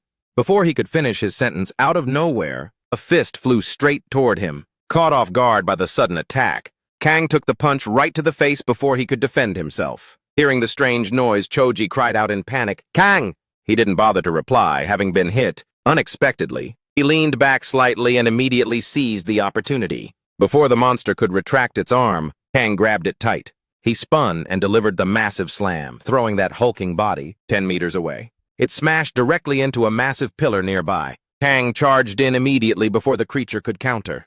The monster, slumped on the ground, suddenly started growling, its cheeks puffing out in a bizarre way. The sight caused Kang to pause in shock, unsure of what it was about to do. From the monster's mouth, a jet of pitch-black liquid sprayed directly at Kang, forcing him to stop and raise his arms to block the attack. But in that moment of vulnerability, the monster lunged forward, swinging a fist aimed straight at him. Caught off guard, Kang took a full-force punch right to the face, sending him stumbling back, struggling to find his footing. At that exact moment, the monster swung its other arm, aiming to land another blow on him. Kang, the punch seemed certain to hit, but suddenly his feet skidded and firmly gripped the ground. This sudden recovery left the monster momentarily confused. The incoming strike was immediately blocked by Kang's hand, just as it was about to connect. Kang stared intensely at the grotesque creature, as if he had just discovered something. The monster suddenly shuddered, quickly retracted its hand, and leaped backward, keeping its distance from Kang. It stood there, growling incessantly, making bone-chilling sounds. Seeing this, Kang frowned, wondering what kind of game it was playing now. Just at that moment, Choji's voice rang through his earpiece. "Kang! I've just gained access to the cameras. This is being broadcasted live on the news channel." Choji spoke while focused on his laptop. "You're on live TV right now?" Hearing Choji's voice, Kang, slightly surprised, spoke up. "I told you to withdraw. Why haven't you left yet?" Choji hesitated for a moment before replying firmly. "I'm part of this team. I know I'm not much help, but I didn't want to leave you alone and just run away." Those determined words made Kang freeze for a second. Seeing his silence, Choji pressed, "So what's the situation?" Kang replied, "I've got no clue. This ugly freak looks like an octopus. He was just screaming a second ago." But as soon as Kang finished his sentence, while the monster continued its growling, something strange happened. Kang's eyes widened as he stared at the creature. From the monster's body, scores of giant eggs shot out, scattering into the sky in every direction. There were too many to even count. Those eggs fell and attached themselves firmly everywhere. From the airport terminal roof to the debris of the aircraft, every single spot had at least 2 or 3 eggs. They were so heavy that, when they hit the ground, they left countless deep craters in the solid concrete. Passengers still trapped inside the plane couldn't hide their absolute terror at the sight. What the hell is going on? At the same time, one egg flew straight into the waiting area where Choji was sitting, making him jump and whip his head around. With a stunned look, he muttered, "What is this?" Scene cuts to the west. Kim and Ben were sitting focused in front of a giant monitor, watching the live feed of the chaos at Incheon Airport. Seeing the swarm of eggs, the two started buzzing with chatter. "Those were the eggs from before, right? No way, this is unbelievable.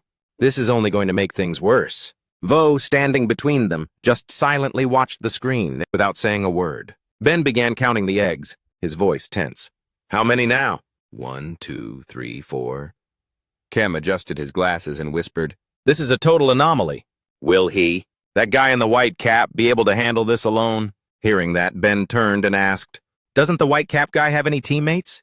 Or, what if we recruit him? Is that possible?" Vo's expression grew stern. She didn't respond, just quietly watched the monitor as the scene shifted.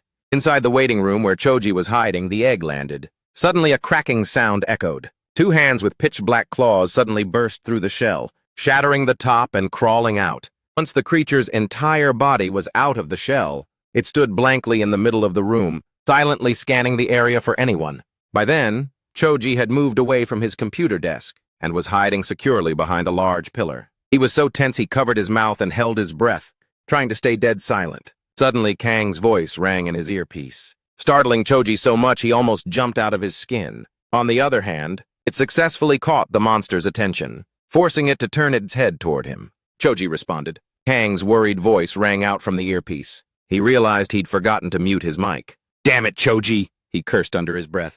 Only then did Choji turn his head to look at the monster. Seeing Choji, it glared at him intensely, letting out a terrifying, low growl. Its form was just as grotesque as the one outside. Thinking fast, Choji grabbed his phone and bolted forward. He vaulted over a table and dove away, while the monster roared and took off in hot pursuit right behind him. At that same moment, the monster outside, after scattering a swarm of eggs everywhere, began to transform. Its entire body turned a deep dark red. Right on its head, something started writhing in a sickening way. Bundles of tentacles sprouted from that spot, blending into the monster's crimson skin. Watching this freakish sight, Kang froze, his eyes wide with shock. After growing these new parts, the monster stood menacingly still, not moving an inch. Both Kang and the beast remained deadlocked.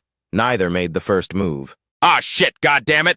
Choji's voice crackled through the earpiece. He was hissing in pure frustration. The intense stress was clear in every F-bomb he dropped. "Choji, Choji, Choji!" Kang called out repeatedly, but there was no response. He turned to look at the glass shattered by the egg, frowning slightly. It was as if he just realized Choji was in grave danger. Without a second thought, Kang immediately spun around and charged toward the broken window frame.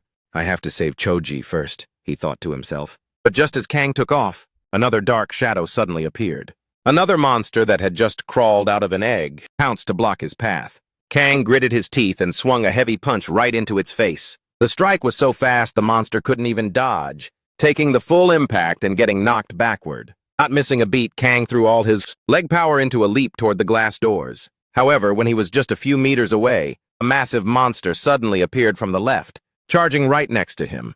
Caught off guard, before Kang could even react, it clasped its hands together. Descending from above, it delivered a massive blow that slammed Kang into the floor. He lay there, completely motionless. Immediately after, the monster gathered its momentum, using its terrifying weight to crush down right where he was lying, creating a violent shockwave. Meanwhile, in the control room, Choji had successfully lost the monster that was stalking him. He quick-wittedly outsmarted it and hid behind a nearby wall. The chase had completely drained Choji's energy. Gasping for air, he cursed under his breath, "Damn it! I can't shake this thing. I'm all out of smoke bombs, too. What the hell do I do now?" Choji racked his brain, thinking he was totally screwed. "Hell, think, use your head!" Suddenly, he noticed someone across the hall behind a large pillar. A woman was cowering there, trying to hide. "Huh? There's someone else here? Are there still people who haven't escaped?" Choji stared at the woman, momentarily stunned. It seemed she had spotted Choji as well. Their eyes met. He slightly raised his hand, gesturing for her to stay quiet. "What should I do? What should I do right now?" Choji was still panicking, unable to find a way out. Just then, the monster suddenly let out an angry roar. The sound startled the woman so much that she let out a sharp cry. Hearing a human voice, the monster whipped around. It slowly crawled toward the pillar where she was hiding. When it saw her, it growled threateningly, closing in step by step. At that exact moment, Choji lunged out, gripping a fire extinguisher he had just grabbed nearby. He blindsided the monster with a heavy strike to the head, sending it reeling backward. "What are you just standing there for?" "Run now!" Choji barked at the woman. But before he could even back away, the monster reached out and snatched Choji's ankle. Squeezing so hard he let out a scream of agony. Immediately after, the monster swung its arm, hurling Choji across the room. He was thrown violently against the back wall. Choji's face slammed hard against the wall, causing the surface to crack and splinter. He was in so much pain he couldn't even budge, left slumped on the floor, gasping for breath. His ankle, where the monster had squeezed earlier, began to swell and turn a vivid, angry red. Seeing that Choji was virtually defenseless, the monster slowly stalked toward him, its posture dripping with lethal intent. "Kang," Choji silently called out in his mind. Regaining a flicker of consciousness, he struggled to brace his hands against the wall, to pull himself into an upright position. From the very start of this nightmare, he had always faced everything alone, even these monstrosities. Choji suddenly thought of Kang and whispered to himself, "He must be just as lonely as I am." The thought sent tears streaming down his face. "I'm sorry," he said, as if letting go of all hope. As the monster unhinged its jaw to lunge at Choji, he could only sit there waiting for the end. Suddenly a figure bolted in from the side, delivering a thunderous punch to the side of its head. The impact made the beast reel back, snapping its mouth shut with an angry snarl. The man who threw the punch stumbled slightly, stepping back to regain his footing. Through the earpiece, the man's voice rang out as he coordinated with his team. "This is B, copy that, boss," the other end replied immediately. "Mature mutant is currently engaging with Whitecap. All units, go full throttle. Exterminate the hatchlings from the eggs." B continued to bark orders to the other three. He was the same guy who had previously shot a monster point-blank in the head at Incheon Port. Back when Kang was sent flying, B had reappeared with a robotic arm, fitted with a striking red glove. He spoke with unwavering authority. "We're giving Whitecap some backup." The situation was pure chaos, but luckily Choji had been saved just in time. He slumped against the wall, staring wide-eyed at the man, as if suddenly realizing who he was. After taking that brutal hit to the face, the monster remained flat on the floor, shaking violently. It was unclear if it was in too much pain or if it was too stunned with rage to even stand up. B reached out and unzipped his red glove, revealing the mechanical arm beneath. He ripped the glove off and tossed it aside. The robotic arm had been completely redesigned now, looking nothing like it did back at Incheon Port. B clenched his robotic fingers, exposing the palm where a prominent circular design was embedded. Looking at his arm, he instinctively recalled the time he requested its upgrade. Flashback to that day. The surgery to modify B's body to accommodate the new weapon was taking place in the lab. B sat in a chair, his prosthetic arm still unfinished. Across from him was another man, holding a massive prosthetic arm in his hands. The man spoke up to explain, "We can't install the weapon just yet, so I'll walk you through how it works first." He held up the prosthetic for B to see and continued, "This is the new hardware, the Tiger Arm. Its destructive power far exceeds any weapon of its class. It can even cause instant death. But it drains an insane amount of energy, so not just anyone can handle it. Hearing this, B gave a slight nod and replied, I remember seeing a prototype of it before. I thought they still hadn't figured out a way to power it properly. But then, man picked up a container of blue liquid and smiled. This is the solution. The Atom Capsule. An unprecedented genius. Has joined our anti-mutant forces. As soon as she signed on, she solved the energy core problem for the tiger. She also developed the capsule right in front of everyone, leaving them all shook. But the prosthetic. Parts on your body are also based on her tech. See? He said, pointing to B's robotic arm. Not only that, B's body had 2 or 3 other mechanical components that were tightly integrated into his person. The most obvious ones were his arm and his eye. The man continued to explain. This is an extremely crucial step forward. But the technology is still quite unstable. B, you must understand that you are the very first prototype. The tiger arm is activated through your fingers. The capsule only lasts for 2 minutes. You must always keep this etched in your mind. The scene shifts back to the present. At this moment, B uses 4 fingers to pull backward. The fingers are connected to the hand via separate, distinct wires. The robotic hand emits a dry, mechanical clacking sound. B quickly locks those 4 fingers into the slots directly above. Immediately, the rest of the palm breaks apart into multiple pieces and falls away to the ground. The robotic wrist is instantly exposed, revealing a tip that looks just like a gun barrel. Witnessing the mechanical arm's transformation, both Choji and the monster stare in wide-eyed astonishment. Both of them can hardly believe what's right in front of them. See! B shouts out. Right then, from behind the pillar where he stands, a trained dog rushes forward on command. On its back, it is covered in vials of sea blue liquid. B reaches out with his other hand, signaling to C. The dog understands the cue and leaps up, deftly twisting its body to present its back to B. He reaches out and snatches a vial of liquid, then immediately plugs it straight into the circular slot on his upper arm. As the blue container clicks firmly into place, B suddenly growls, his face grimacing as if in intense pain. Suddenly, he notices the monster taking advantage of his vulnerability. It lunges forward, mouth wide open, aiming for a direct attack on B. With lightning reflexes, B levels the muzzle forward. A beam of light flashes from the barrel, piercing through the monster's body. The scene shifts to the runway outside. 2 monsters that just hatched from the egg cluster are aggressively pounding on the cockpit nose. They cling tightly to the aircraft's fuselage, roaring without end. Their hands take turns striking, punching countless holes in the skin. The crashing sounds leave the passengers inside, scared to death. What the hell is going on? We're cooked! They're gonna rip this plane in half! Right at that moment, a man's voice rang out from the back. Everyone, please listen to me! He grabbed the passenger's attention. He continued with a firm, steady voice. Anyone who's still got the strength, like me and Dion, grab anything you can use as a weapon. We can't just stand around waiting for someone else to save us, right? Beside him, Dion was still slumped in his seat, looking dazed and clearly shaken up. The second Dao finished speaking. Another person shouted back, sounding totally pissed off. Stop spouting that absolute nonsense! What do you mean, strength? You want us to charge head first at monsters that even bullets can't take down? Why don't you just tell us to go kill ourselves and get it over with? He unleashed a string of curses, hurling insults without stopping. Those things aren't human. Do you think these are just some worms from your fantasy novels? Are you so stupid that you can't tell fiction from reality? An older man, thinking he'd gone too far, interjected with a stern tone. Hey kid, I know it's chaos right now, but you're crossing the line. Shut it, old man. While the two were still arguing loudly, suddenly, a massive thud echoed from the front of the plane, as if something had just smashed right through. It got in! Nearby passengers stared wide-eyed at the source of the noise. As the dust settled, the monster's form slowly emerged, sending the crowd into a panic. They shoved past each other to escape. Run! Get to the front! Move it! Get out of the way, you dog! Everyone get out! Scene change!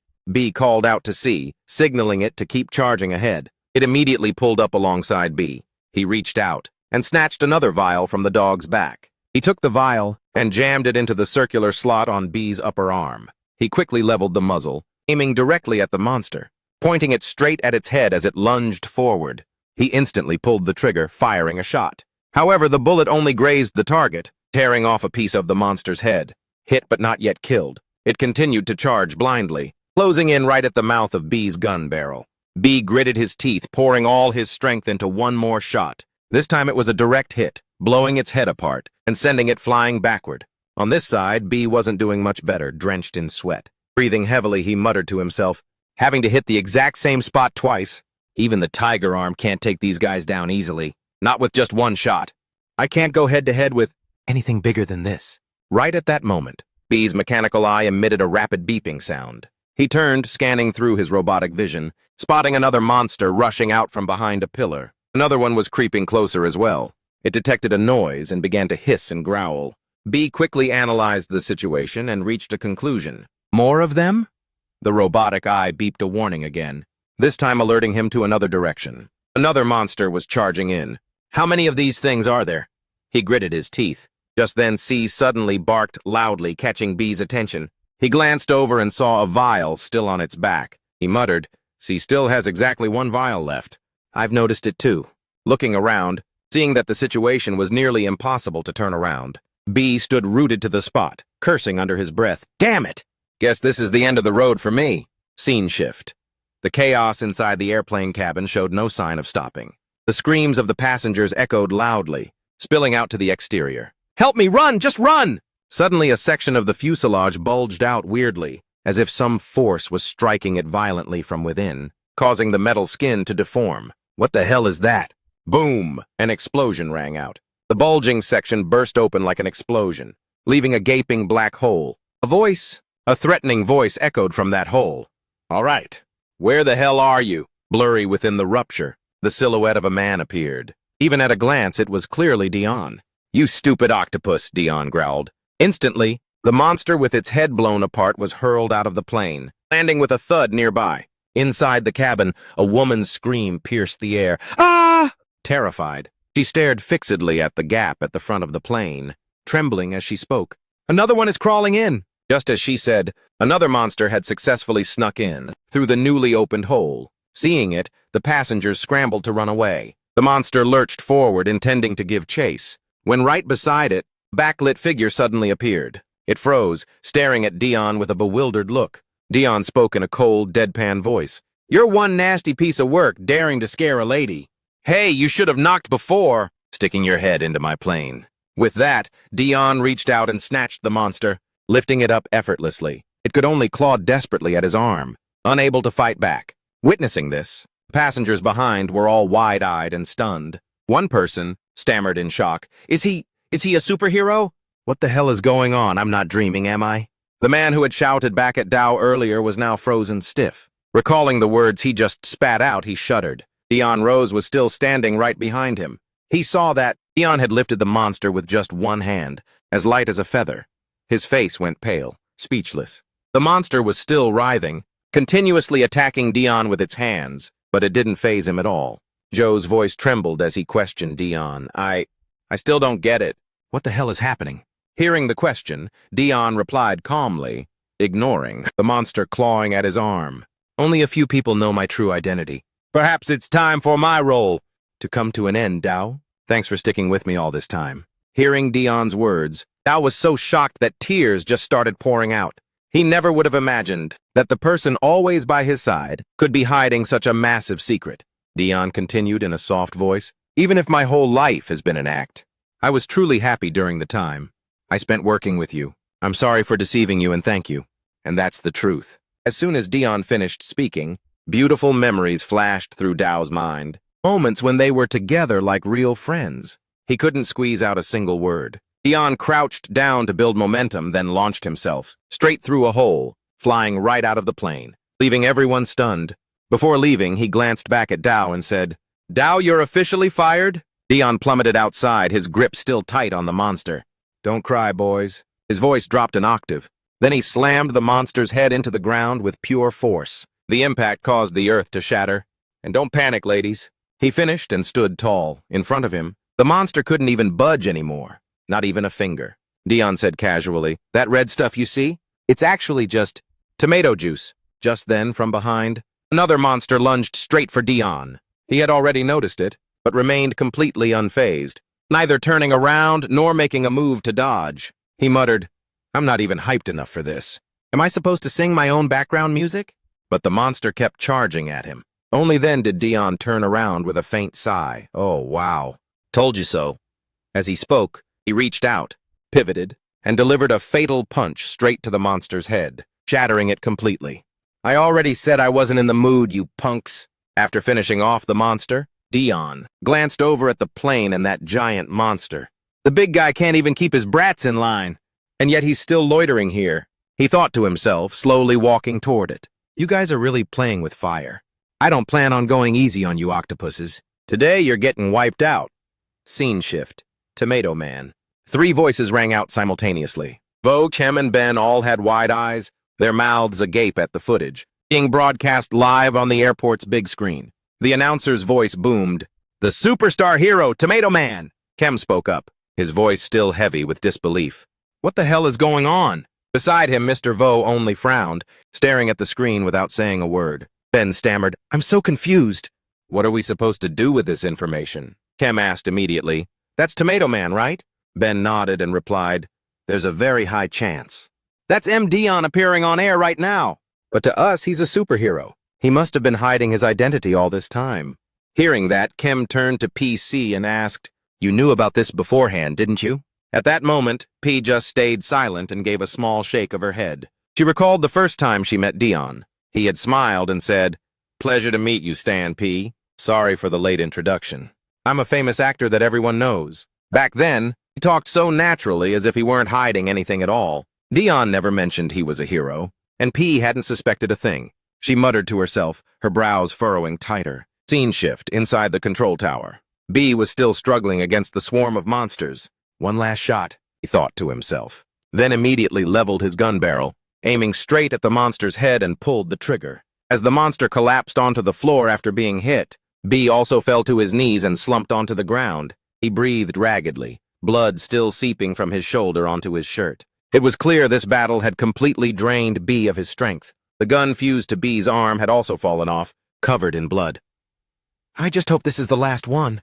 I can't move another inch, B thought to himself. Suddenly, his eyes widened as he instinctively stared straight ahead. The monster from before wasn't dead yet. It was clumsily crawling back up, its shattered skull still oozing blood. It's still alive! Seeing the situation turn south, B let out a loud roar. C! On command, C lunged and sprinted straight toward him. It raised its front legs high, one of them being a mechanical limb.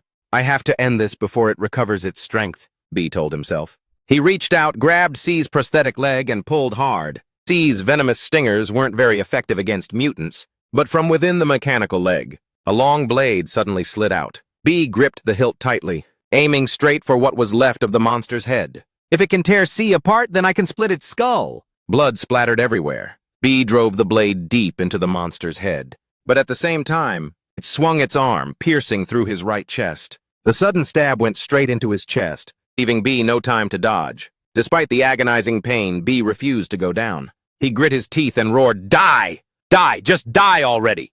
He screamed, using every ounce of his remaining strength to pull out the blade and stab repeatedly. Each strike came down hard, targeting the creature's mangled remains of a head. After dozens of relentless stabs, B was utterly exhausted. He plunged the knife one last time into the shredded flesh, letting out a heavy, labored breath. By now, the monster was completely motionless. Its hand went limp on the floor. Ha! Ha! Ha! B panted, staying in position, straddling the monster's body. One hand gripped his wound tightly, trying to stop the blood from gushing out. All of his remaining energy seemed to have been spent on those final stabs. The surroundings were still in chaos. The monster was down, but neither B nor Cho D had the strength left to move. The only one still going strong right now is C. Seeing B collapse, C barked loudly and repeatedly, then ran straight to his side. Scene shift. The monster with the deformed body and glowing red skin is standing in Kang's way. At this point, he can barely move at all, just lying there motionless. But when the monster notices Dion, it immediately lets out a vicious, threatening snarl. On the other side, Dion calmly adjusts his gloves, his eyes never leaving the creature. He says coldly, Shut your stinking mouth. Today I'm turning you into a pile of thick red sauce. He briefly recalls the shockwaves that rang out right after he left the plane's cabin. That must have been a collision just now. White Hat definitely got hit over there. Dion slowly moves closer. The monster is screaming like crazy. He gives a slight smirk. I'm gonna slice you into octopus sashimi. Suddenly, Dion's eyes widen. He just saw something that takes him completely by surprise. Kang is currently propping one hand on the floor, struggling to pull himself up. The loud noise being made startles the monster as well, making it whip around toward him. Under the stunned gaze of both Dion and the monster, Kang slowly pushes himself up onto his feet. White Hat! He's standing back up, Dion thought, still unable to believe his eyes.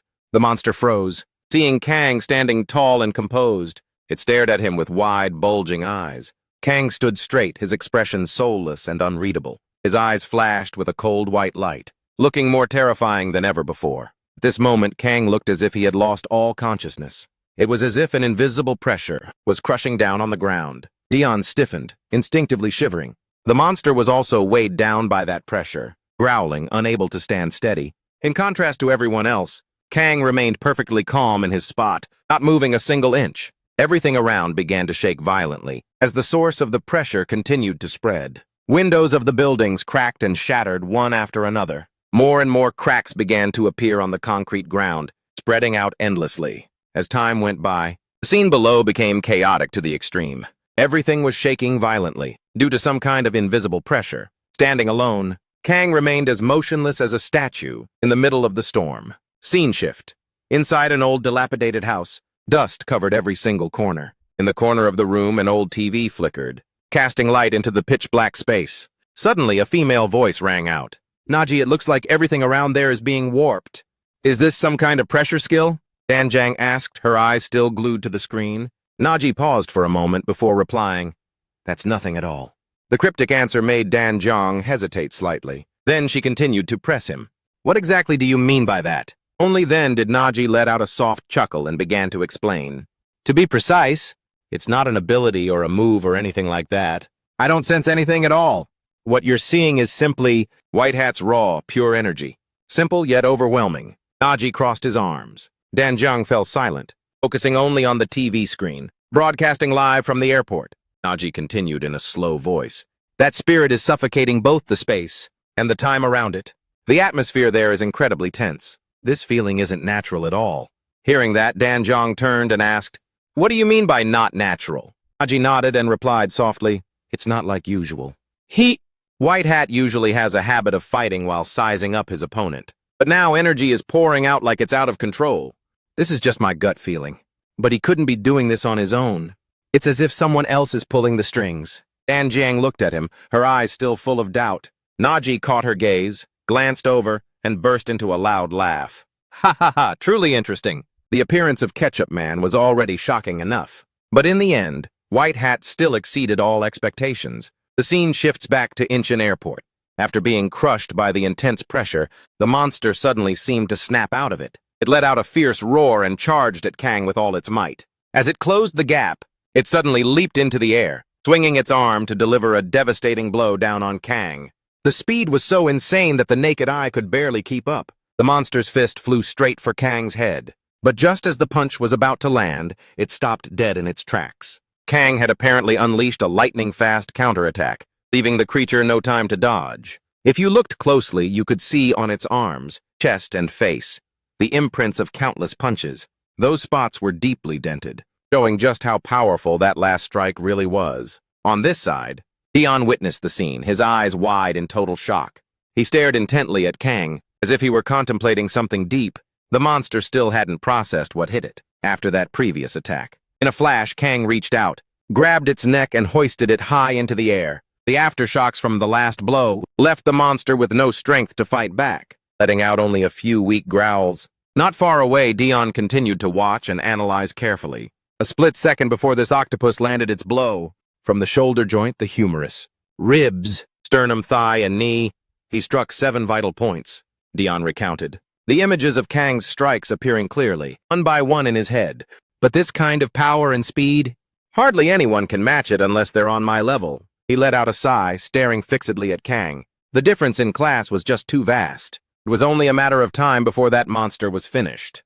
For White Hat to reach this realm, maybe I've only ever imagined it until now. But the two of them right now are both in a bad state. Suddenly the monster extended itself. Several tentacles sprouted from the back of its neck. Those massive tentacles lashed out violently, tightly binding Kang's upper body, constricting him as if to crush him into pieces. Yet Kang remained absolutely still, but his eyes were still glazed over with a soulless white, without making a single move. The tentacles wrapped tightly, clinging so hard that it seemed there was no way out. And just when everyone thought the monster had Kang pinned, suddenly the tentacles began to vibrate violently. It was as if from the inside, they were being ripped apart by a force so powerful.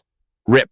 The sound of tearing echoed. Each massive tentacle was sliced and sent flying away from within. He used his explosive power to hurl the creature far back. The severed tentacles fell scattered everywhere, gradually turning back to their original sea blue. But it wasn't just the tentacles. Even the monster's arms were sliced off by that last strike, sending it flying far away. The monster now sat slumped on the concrete ground, panting heavily and trembling all over. Opposite to it, Kang slowly walked toward the creature with each decisive step. From start to finish, Dion just stood to the side observing, as if enjoying a theatrical performance. Seeing the monster blown away and critically injured, he thought to himself, "It's over." Kang also felt this fight was about to close, when suddenly a voice rang out, "No, wait!" That strange voice immediately caught the attention of both Kang and Dion. Startled, he looked back with a look of surprise. Behind Dion, not too far away, a strange creature had just appeared, making his eyes widen. "Isn't this..." The bizarre creature spoke in a resonating voice. It was wearing a striking bright red cloak. Its long, pale white hair made its ghostly, ashen face look even more eerie. On its forehead sat a peculiarly shaped hat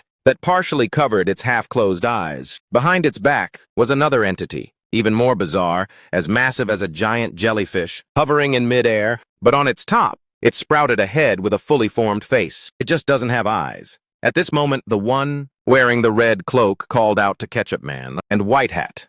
The airport atmosphere suddenly fell into a dead silence, an eerie standoff between superheroes and variants. Only the sound of the whistling wind remained, as if to remind everyone that this was all very real. Dion briefly clenched his fist, thinking to himself, "What the hell is this? It just said something, but it's definitely a variant. I couldn't even sense its presence." The tension between the two sides dropped, becoming heavier by the second. The red-cloaked variant curled its lip slightly, speaking in a mocking tone. "You all seem pretty shook that I can talk. Why, just because I'm a variant?" His words made Dion pause for a moment. In contrast, Kang still showed zero emotion. His milky white eyes remained soulless. The octopus monster that Kang had crippled lay there motionless with its two arms, not even daring to let out a single growl. The variant repeated in a teasing voice, "Are you surprised just because I'm a variant?" He let out a soft chuckle. Then, while speaking, he reached out toward the octopus. Immediately, that wrecked creature was hoisted up, floating in midair. Seeing that, Kang, who was standing nearby, flinched, ever so slightly, but his pupils were still empty, covered in that soulless white. The variant continued its mockery. "Idiots who only believe what their eyes see, and just keep on believing it." As he spoke, he lightly flicked his wrist. Instantly, the octopus floating in the air was yanked by an invisible force, lunging forward and stopping right in front of him. The bizarre monster spoke again. "The whole concept of variance is just something humans cooked up. Laughable." Scene shifts here. Dan Jiang was still glued to the TV screen, tracking everything. She suddenly let out a small cry, her eyes wide with confusion. "I'm not seeing things. It's using its powers, and it's even wearing clothes. But it's definitely still a variant. What the hell is going on?" She spoke, then glanced at Nans standing right next to her, calling his name, "Nans." He didn't answer right away. He just knit his brows and pressed his lips together, his usual smile gone. His eyes were glued to the screen. Seeing him like that, Dan Jiang shivered slightly and whispered, "I've never seen him make a face like that before." Finally, Nans spoke in a deep voice. "I don't get it either. It's definitely a variant, but it's totally legit. I can hardly believe my own eyes." He took a soft breath, then, as if suddenly remembering something, flashed a mocking smile again. "That outfit. Seeing it wear that makes me feel like it's absurdly out of place. Think about it, how can a monster like that even exist? I can sense its energy is far beyond those other ordinary variants. That white-haired one is an unimaginable threat."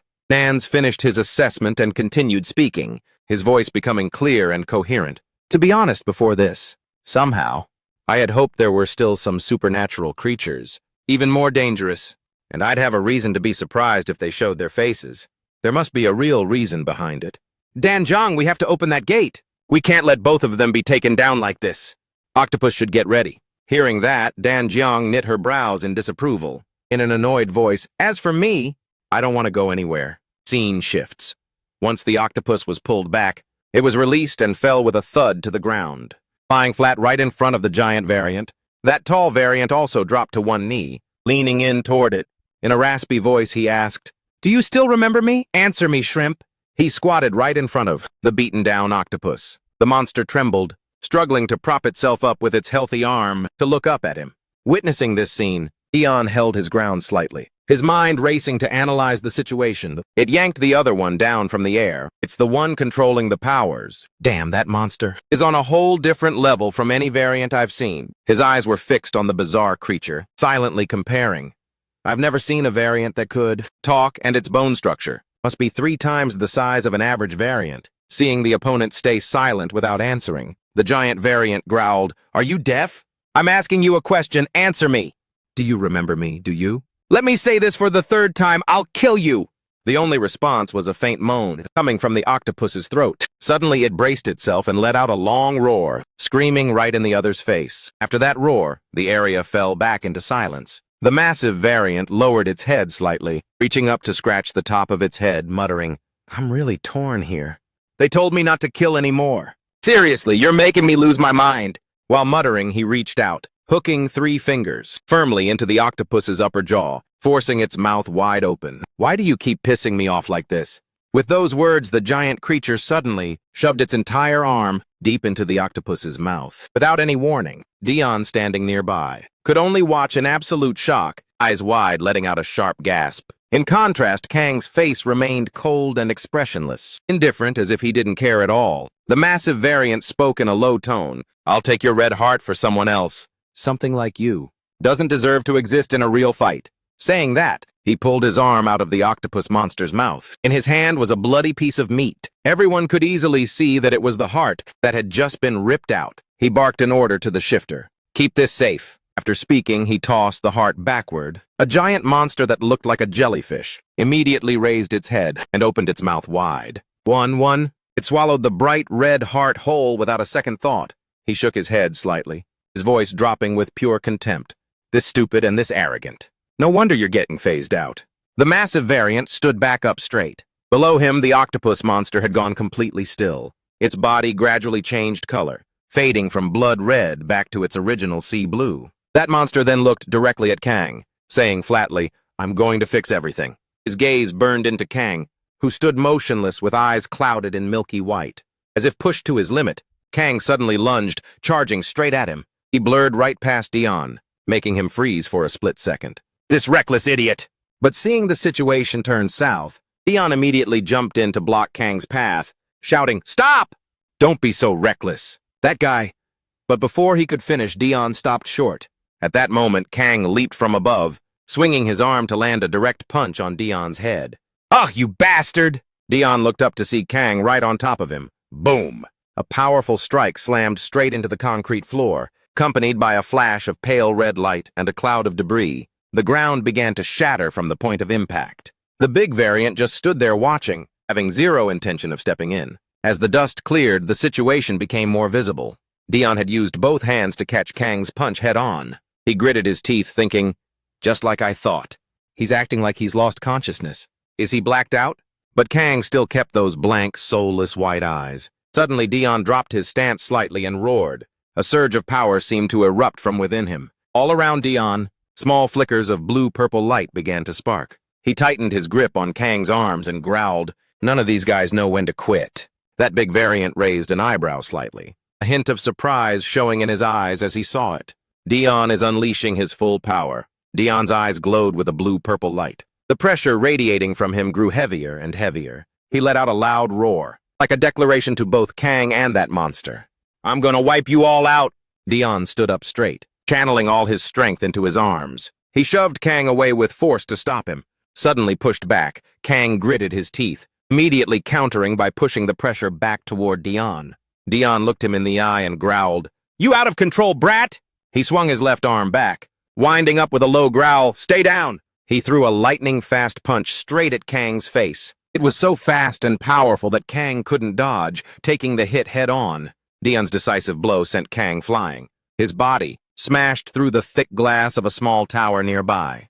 Finally, Kang hit the airport roof, lying sprawled and motionless. Looking at him now, it was clear to everyone that Kang had blacked out again. After Dion successfully subdued him, Kang remained silent while Dion spoke softly, his voice low but filled with pride.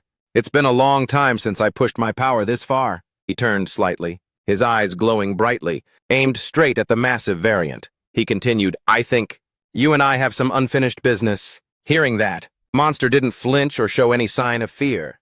It just smirked, answering coldly, if you want to die. As soon as the words were out, Dion vanished from his spot, charging straight at it. The tall variant stood perfectly still, tracking his every move with its eyes. Here, Dion clenched his fist, pouring all his power into his hands, not caring at all what it said. He lunged forward at the speed that tore through the air. The monster muttered mockingly, I'm curious about your strength, but you sure are disrespectful charging in like that. Then it clenched its hand into a fist. Instantly, the concrete ground around Dion erupted upward, forming two massive walls of rock waves. They closed in from both sides like a giant tide.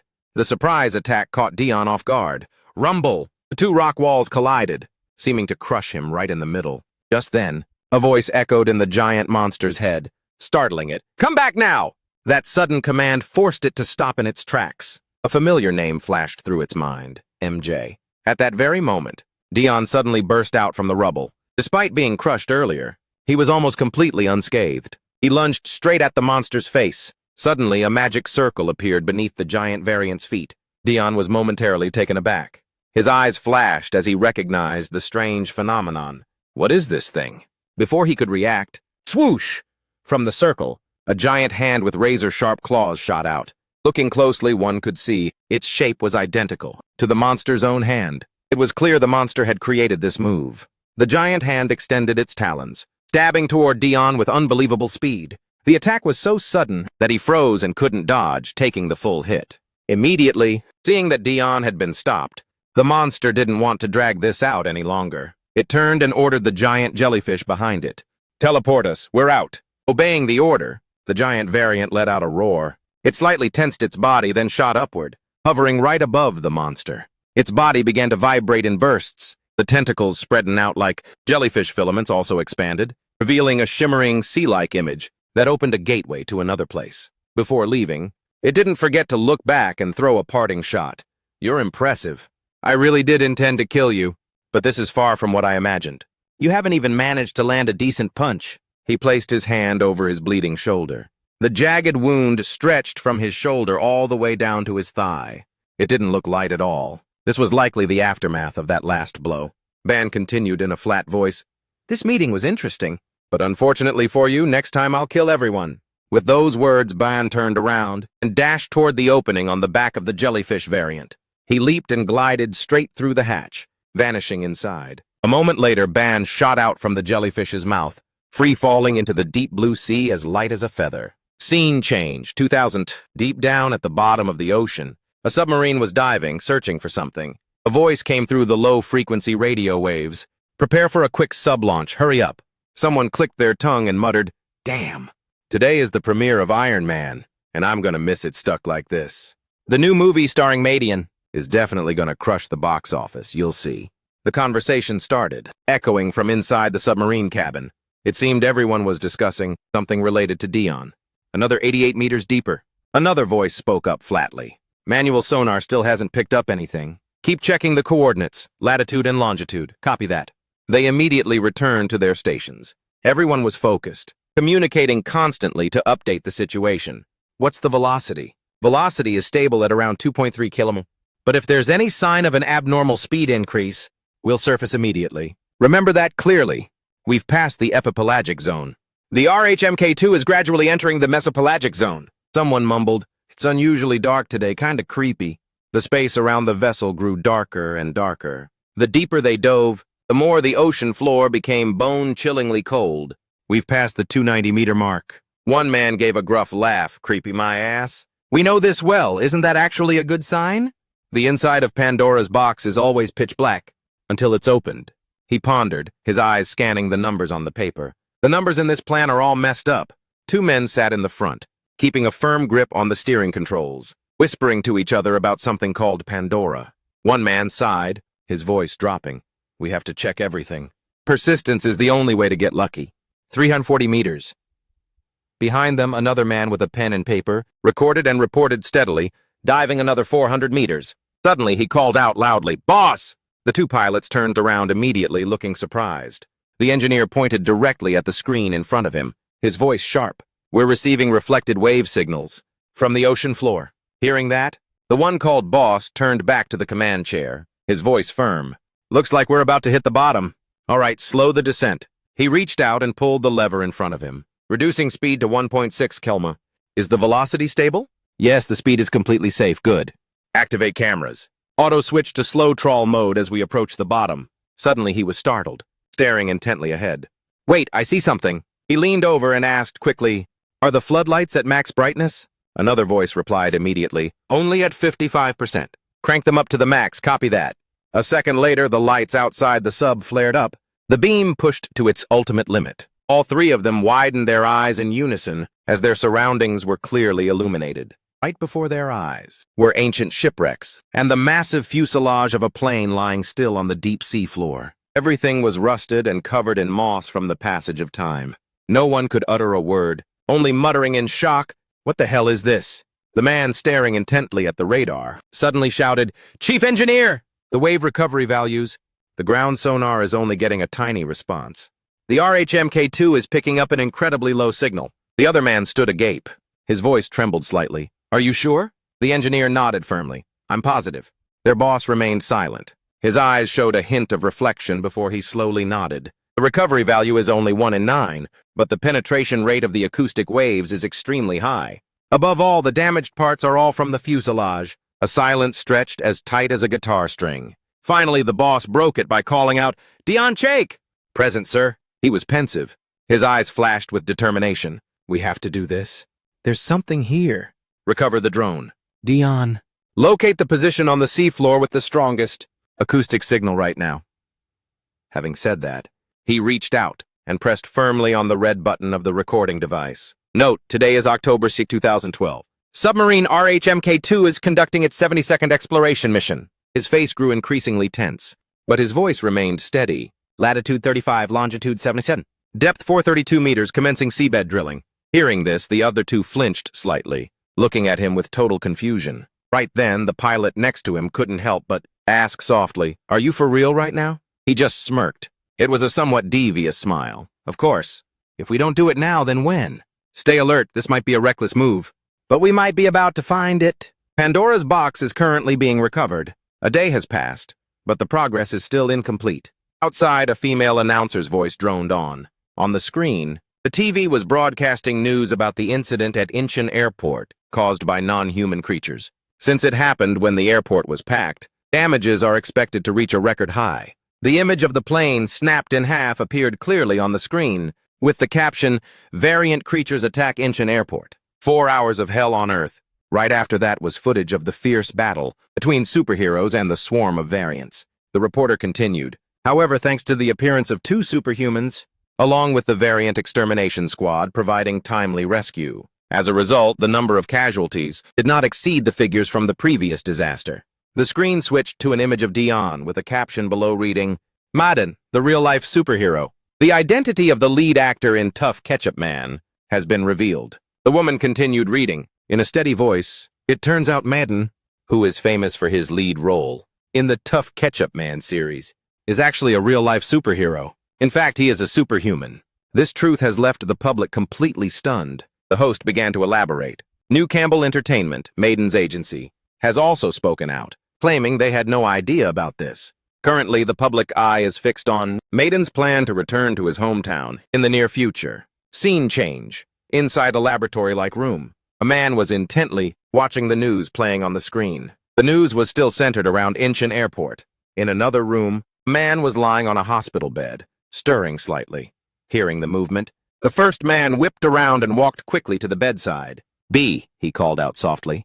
B was lying there, his entire body wrapped in white bandages. He tried to push himself up, but before he could sit up fully, the other man reached out quickly to stop him.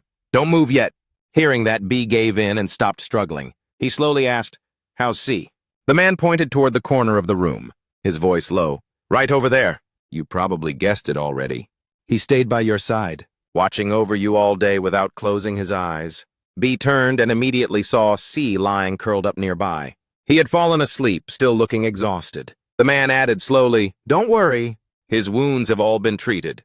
We also gave him a sedative so he could rest. His prosthetic leg has also been reattached." Hearing this, B let out a soft breath, his eyes still fixed on C. His gaze softened. After a moment of silence, the other man finally spoke up slowly. "The total casualty count this time is 80 injured, with 6 deaths among them. 4 were members of the variant extermination squad, but they fought to their last breath to stop the monsters hatching from those eggs." At that point, he hesitated slightly and pushed his glasses up his nose, his voice trembling a little. "To be honest, you already had 1 foot in the grave yourself." Hearing that, B stiffened slightly. A look of brief shock crossed his eyes. The man quickly continued, his voice steady but heavy. "You lost way too much blood.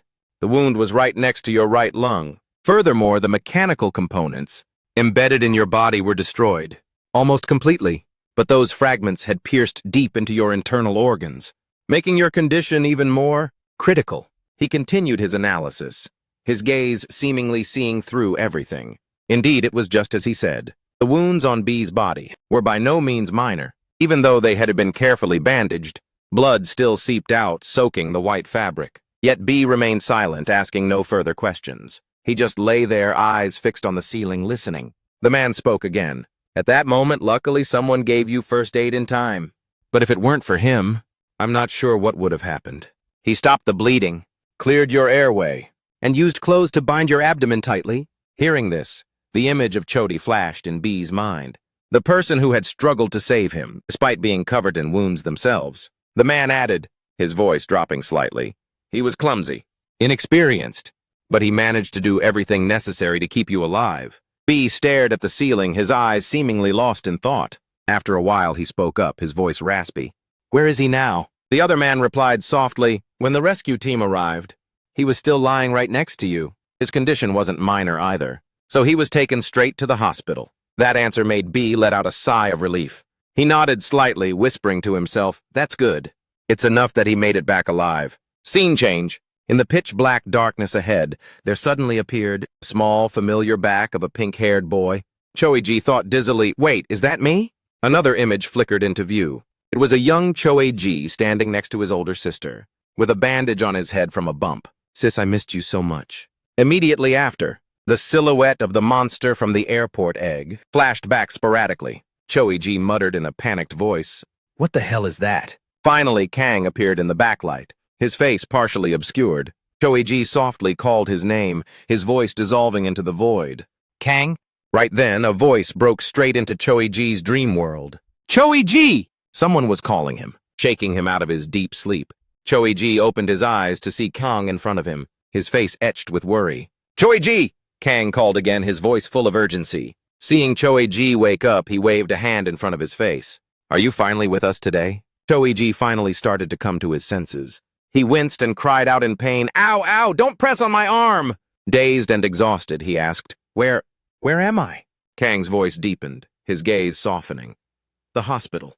You don't have to worry about anything anymore." Choei-ji suddenly remembered Ben and asked, addressing his real concern, "What about you? How did you end up here?" Hearing this, Kang lowered his head, hesitating before he could answer. Looking at his reaction, Choei-ji grew even more confused. Finally, Kang spoke slowly. I lost to a non-human creature."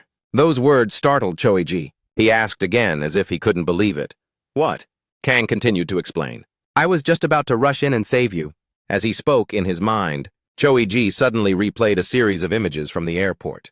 "Back then I was attacked by that octopus monster. Out of nowhere. It slammed me right out of the air and my head hit the ground. After that, everything is a total blank." Choei-ji lay there listening, finding it harder and harder to believe. He just muttered under his breath, "No way." He let out a sigh and shook his head slightly. "When I woke up, I found myself lying on the roof of some airport terminal. While checking out the situation, I suddenly spotted you." "Choei-ji," Kang continued, his voice sounding soft. "I stood on the roof and looked down. I saw you covered in wounds, being loaded into an ambulance. At that moment, I was truly shocked